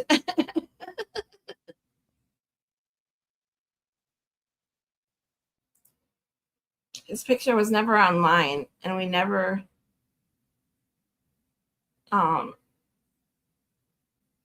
something, I'm assuming, saw him. He's smoking and so talented. Good looking guy. Very talented, yes, for sure. And no apologies needed. I've seen him on someone's stream before, maybe for Kelsey's or something for Aiden before. I can't recall, but that's why I recognized him. I get why everyone is swooning, though. Yeah, he's definitely a good-looking guy. I don't swoon anymore, I'll be honest. Not over just looks, let's put it that way. And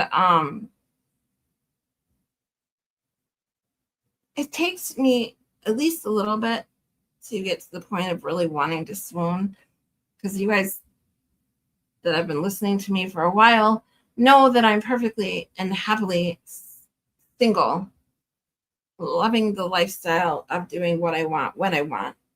I'm just at a point in my life where it's like I don't even think about it. Even when I see a good looking guy, I don't even need to think about it. I don't. And then, but there are a few times like Alessi.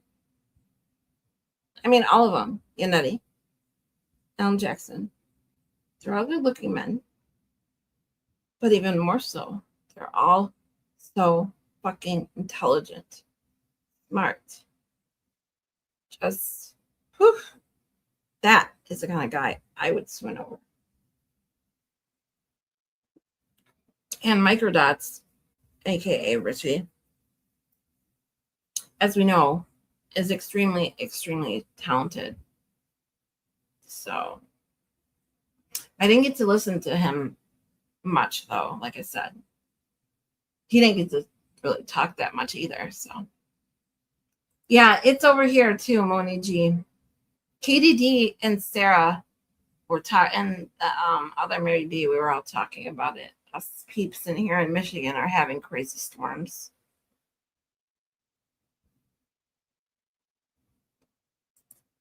Yep.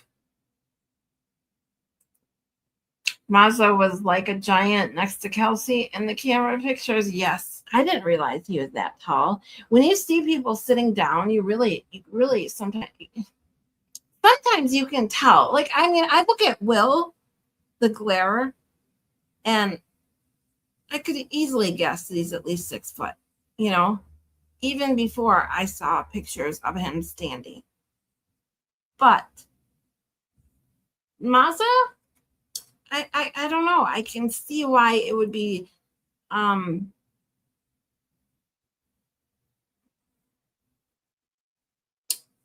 don't want to say shocking, but shocking to see that he's literally that tall. Like, what is he, 6'5", 6'6"? He doesn't come across as someone who's immensely tall when you see him the way when you see him sitting down. It's crazy.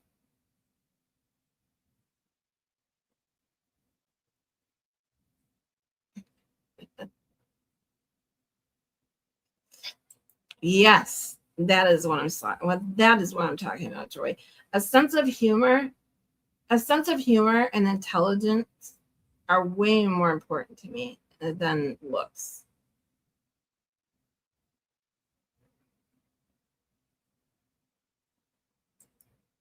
Will had Richie on the last time he went to Boston. He did?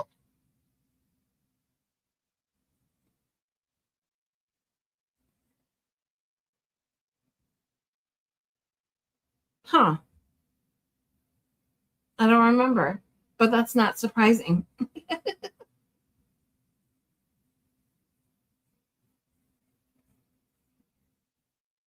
Aw, Jeannie Lynn says, my hubby is tall, rugged, good looking. I would not trade him for the world.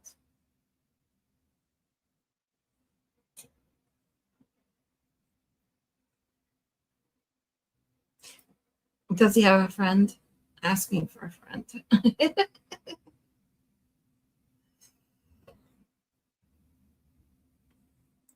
Yeah, Sarah, when are you going to come hang at my apartment?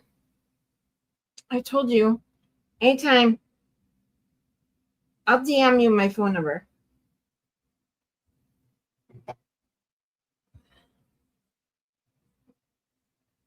Because Michigan's awesome. Not.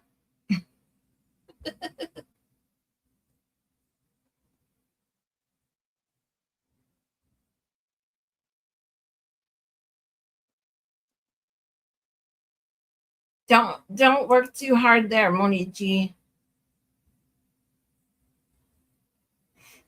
Super strong, fine gentleman types. Nothing like northern boys, that's for sure. They're not like that up here. Oh no.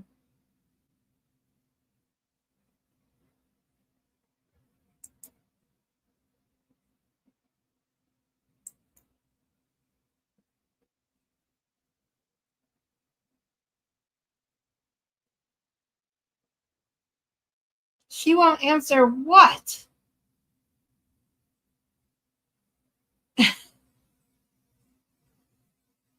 Sarah. Oh, you're talking to Sarah, not me. Jeannie Lynn's talking to Sarah. She says, or I'm sorry, not Jeannie Lynn, Shelly. Ah!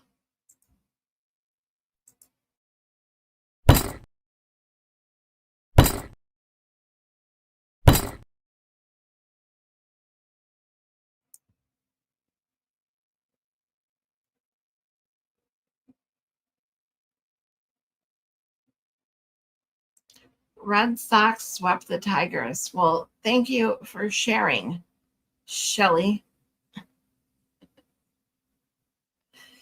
It's all good. I don't watch baseball. Well, it's only the beginning of the season. Jeez. Doesn't mean much.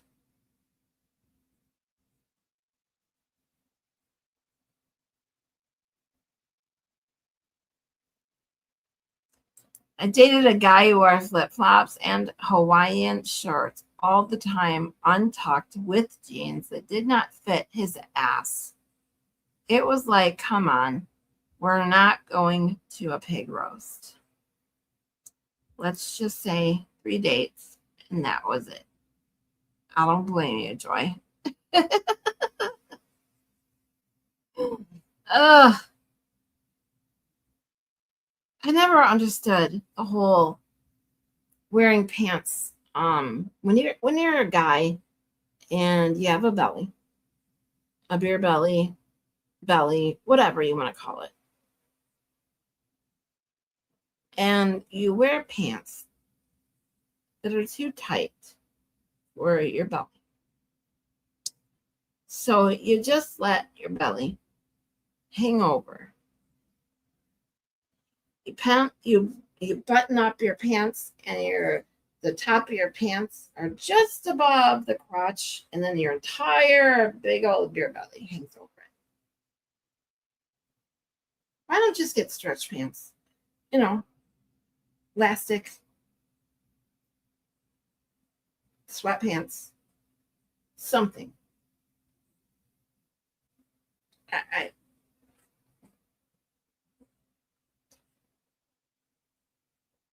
don't know. Just saying. It's not exactly a very attractive look. Let's put it that way. Kiss my grits.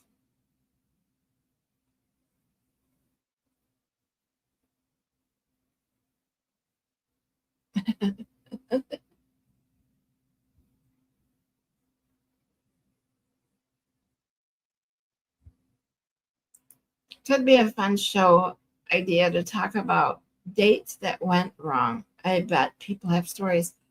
Oh my God, that is a great idea. Hold on. I'm going to write it down. I love when you guys give me awesome ideas. I love when you guys give me any ideas. Ideas are ideas. I love it.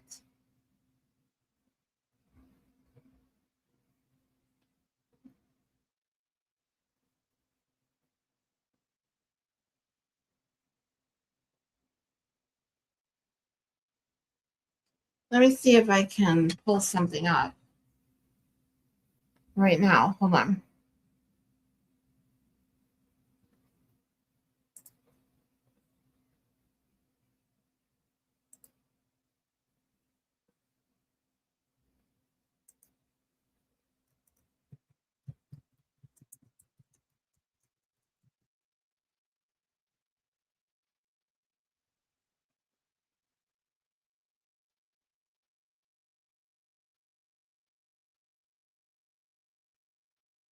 Oh, let's try this one.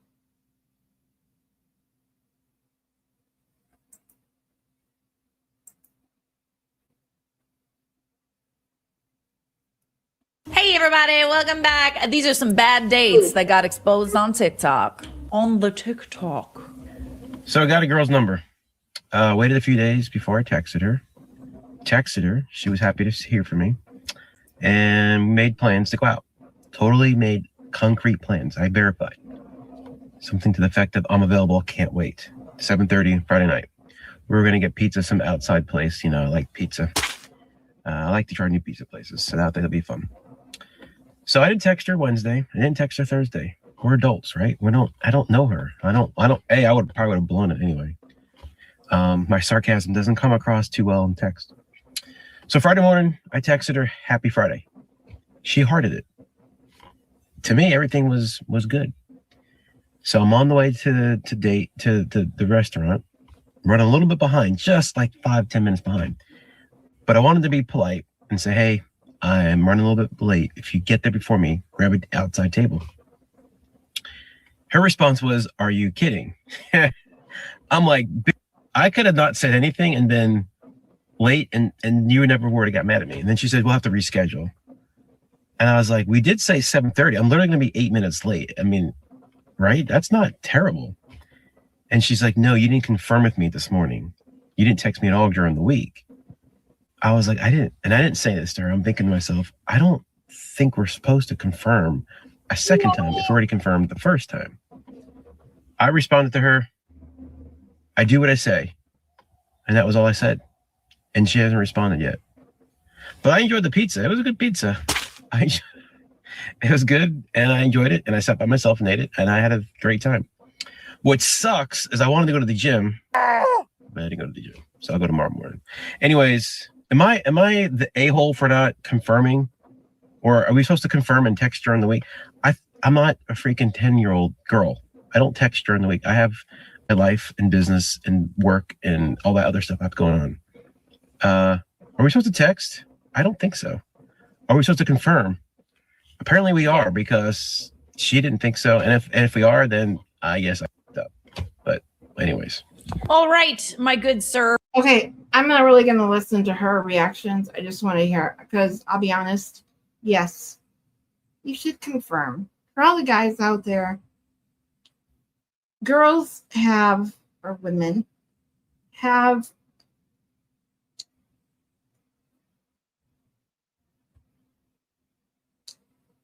insecurities, okay? And this guy's pretty good looking. And if they made a date, say I made a date with somebody made a date with me, and then I never heard from him until right before that date time came, I would have assumed. Now, I don't know if I missed it or I didn't say. Did she try to contact him at all? Because I think what I would have done, though, in defense of him too, a little bit, is I would have texted him and said, are we still on for Friday night? Whatever. But you don't just ask a girl out, say, do you want to go out so-and-so? Yeah, and then not talk to her at all for the entire week. It's just weird.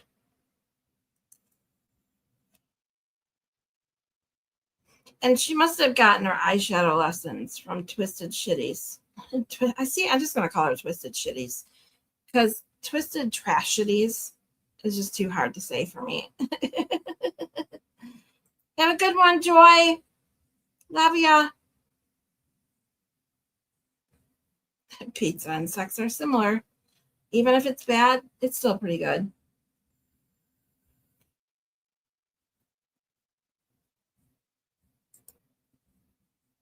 Exactly, Joy.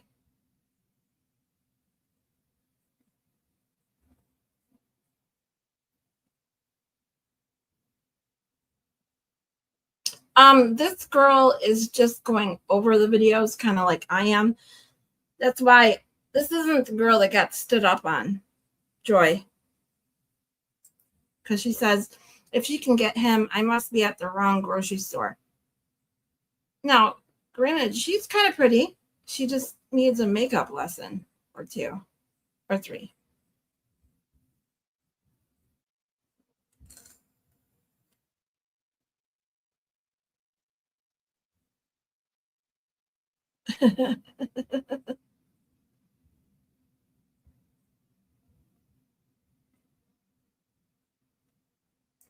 Oh my God, I had a guy drive all the way up from San Antonio, about 45 minutes from where he lived. I seen him at the bar and turned around and walked out. Okay, so I have a funny story, but I'm going to save it because what I'm going to do, I also have a list of like future stream topics, as you guys know. And you guys, I put that one down about bad dates. And I'm going to save it for that. I'm just going to remind myself. I think I told it once, but it was a while ago. So I don't know how many of you actually heard it. About my one and only time with Match.com.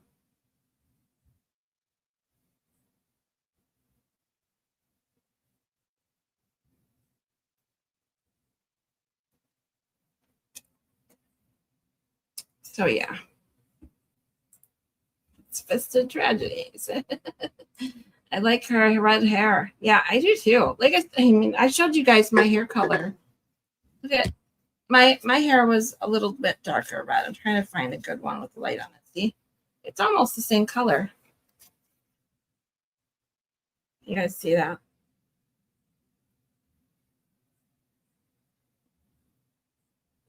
So when it was up and had product in it, it definitely looked darker. Like this. That's the same hair color, but as in the other photo, it's just up with stuff in it. So, but I love it.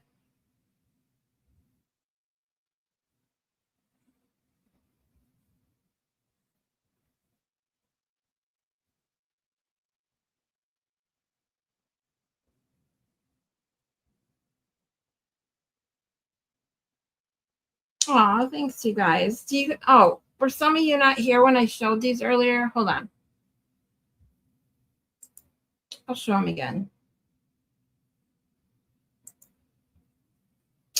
If you guys were not here, I did modeling. I talked about this before. I did some modeling. Let me end this to get this off the screen. You guys, the poll, 11 to 1.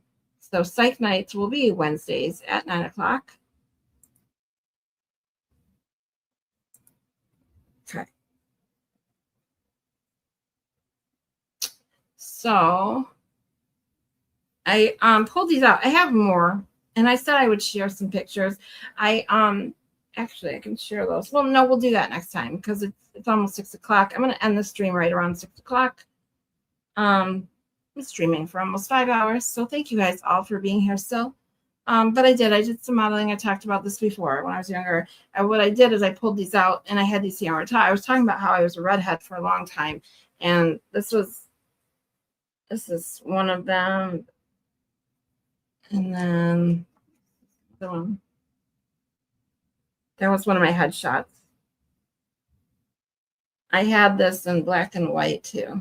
Like I had it like this. And this color.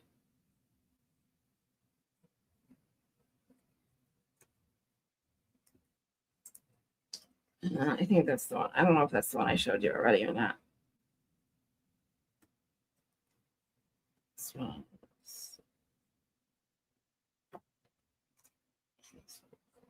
I have a lot more. I have a lot of my first photo shoots are on slides. So I only have a couple of those blown up there in my portfolio. I'll show you guys those sometimes. Maybe for a stream tomorrow, we'll just do a shoot the shit like we did last Monday. I'll share some pictures and maybe we can do, if I can see, let me see what I can find to play tomorrow. Maybe we'll do, actually, you know what? Now that I said that, I'm going to do this. So we are going to save this for tomorrow. So I'm going to do the stream tomorrow for just watching funny dates or funny date fails or dates gone wrong. And I'll share my story tomorrow.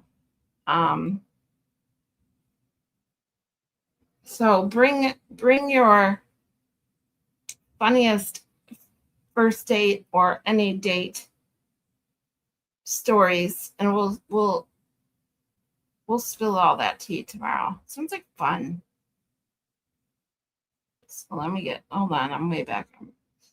I'm behind because I'm just talking. Oh, thank you guys. You guys are awesome. Thank you. Oh. I was driving nefarious. If you're still driving, drive careful. If you're home, hopefully you can get some relaxing in now. I never showed you. I did earlier. You just weren't here. You were here and then not here.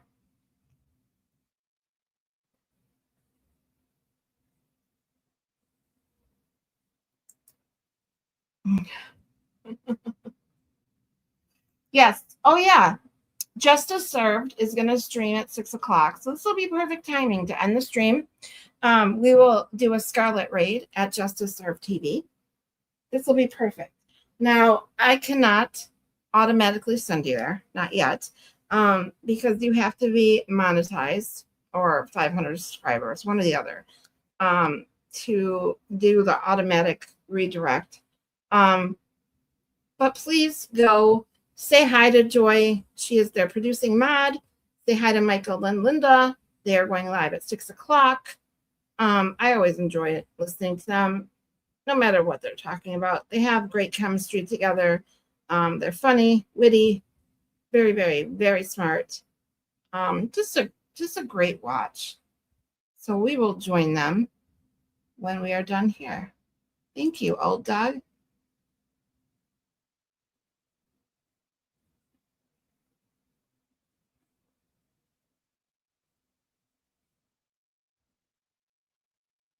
First date or one night stand?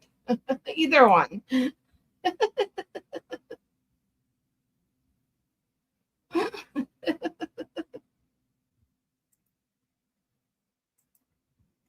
Shelly. I'll kick your ass.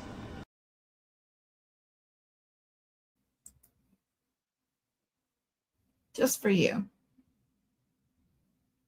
I do too. Emily Steve, Fake, Lally, Siggy. I love that screen name. It's awesome. But Justice Served is an amazing. They're amazing. When you know when a channel has more than one host, sometimes it can seem almost awkward, or like they're both trying to get their words in, but they're trying too hard to not talk over each other. So then it just gets awkward. They just have an amazing flow. It just flows so easily. And it's not like a news. I mean, as much as they are kind of news in the true crime world, It's more than that. They're just, it's, if you've never seen Justice Served, please go subscribe to Justice Served TV. Watch Michael and Linda. They're awesome. Oops. Old dog, have a great night's sleep, and we will see you tomorrow. I did not ignore you.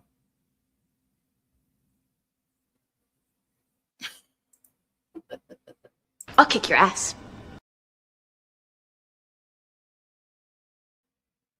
How many times do I have to play that for you?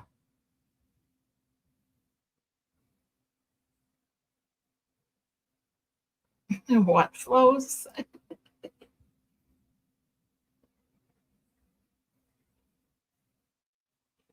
They have good chemistry, Michael and Linda. Exactly. You know, it's not easy streaming. And that's why I had been so nervous about having someone come on with me, because besides Kazi and Chris Retreat, like I was saying earlier, if you guys were here, I said, those are people that I've talked to on the phone. Now, Kazi G, don't get me wrong, I think I talked to him first online and then on the phone, but either way, Kazi G was one of the other people that just made me so comfortable to invite him on. I never thought for a second that we would have any sort of problem going back and forth or talking about whatever we were going to talk about. And Chris Retreat, same thing. We talked on the phone prior to her, coming on a stream with me. But someone that I never talked to, like Emily C, I only just started emailing, wanting her to come on and kind of do this and expand a little bit. I've asked Baker to be on my show before.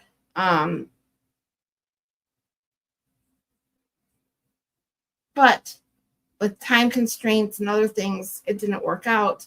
And I've just, ever since, I've now been worried, like, if I invite Baker on, what am I going to do? I need a plan. This is not I'm not scripted. As you guys know, we just sit here and chat. We go off whatever we're watching, this and that. But I was so afraid to invite people on that I'm just like, because I'm so afraid they're going to get on. And you know me, I never shut up. So I could just be like, and then just like lose it. And then they'd be like, well, I don't want to go back to there. I don't want to go back to Scarlet's channel.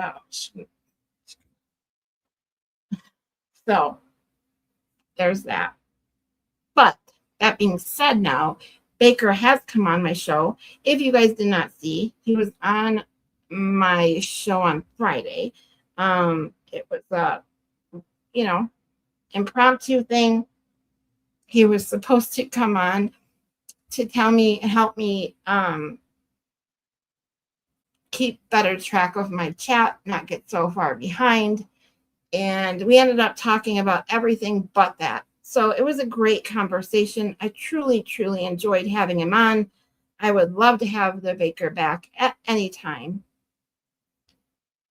I just saw the star. I asked him if I could do a Lego stream with him sometime, and I just don't have a Lego set. So I did put some Lego sets on my Amazon wish list. So that'll be how I basically end tonight. Will be, if you can help support the channel in any way, I have a couple ways to do so. I do have PayPal QR code in the corner here, QR or link, whatever website in the chat here or in the ticker here, along with Buy Me a Coffee. All of the links, including my Give Send Go, is also in the description of this show, of today's stream, and in my bio. Any and all are appreciated, especially with what I'm going through right now. And I would love to do a Lego stream with Baker. I watched Baker's members only the other day where he did his Lego stream. He just building his Legos, and it was thoroughly relaxing. Kind of just like we do. We just shoot the shit, except you get to watch Baker build some Legos while doing so. And I would love to do that. Now, I diamond paint. I don't think Baker. I do have diamond painting, and I did see that Mo in the deep end diamond paints. So I actually sent her, or I responded to a post she put on Twitter about diamond painting and doing a video of that for her arts and crafts, I guess, channel. And I said, I would love to do a diamond painting show with you sometime. So maybe that could be a thing, but we'll see.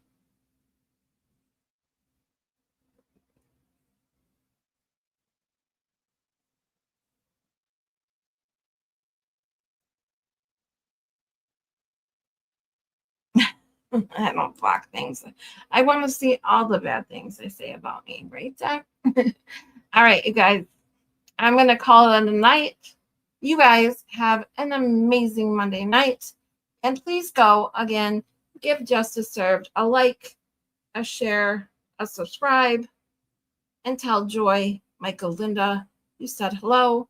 Tell them that Scarlet is rating them. And I'll be there soon to join you. Love you guys. Bye.